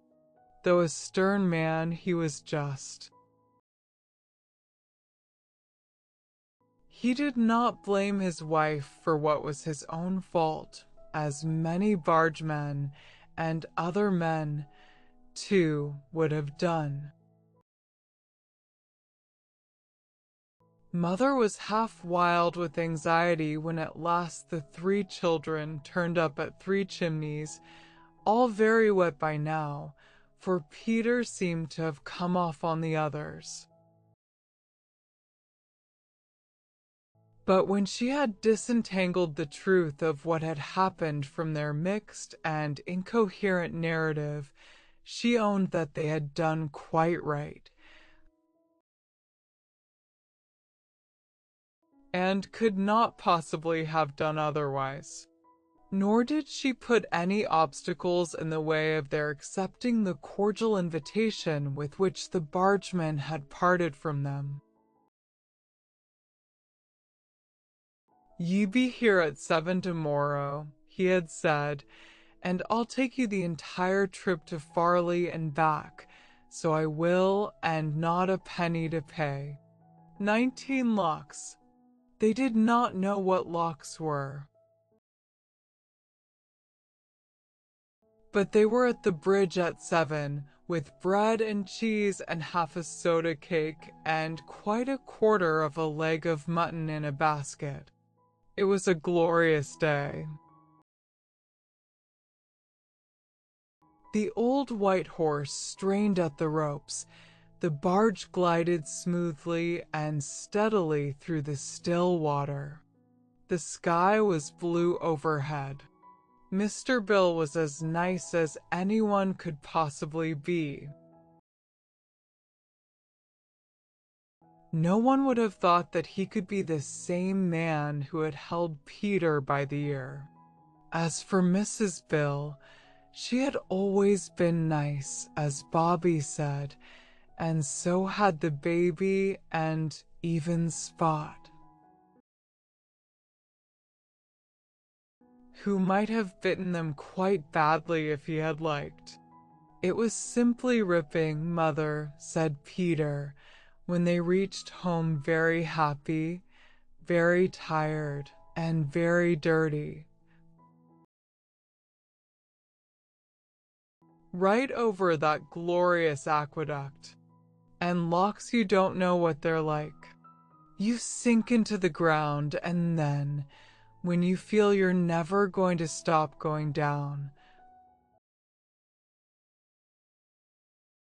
two great black gates open slowly, slowly you go out, and there you are on the canal just like you were before." "I know," said Mother, "there are locks on the Thames. Father and I used to go on the river at Marlow before we were married."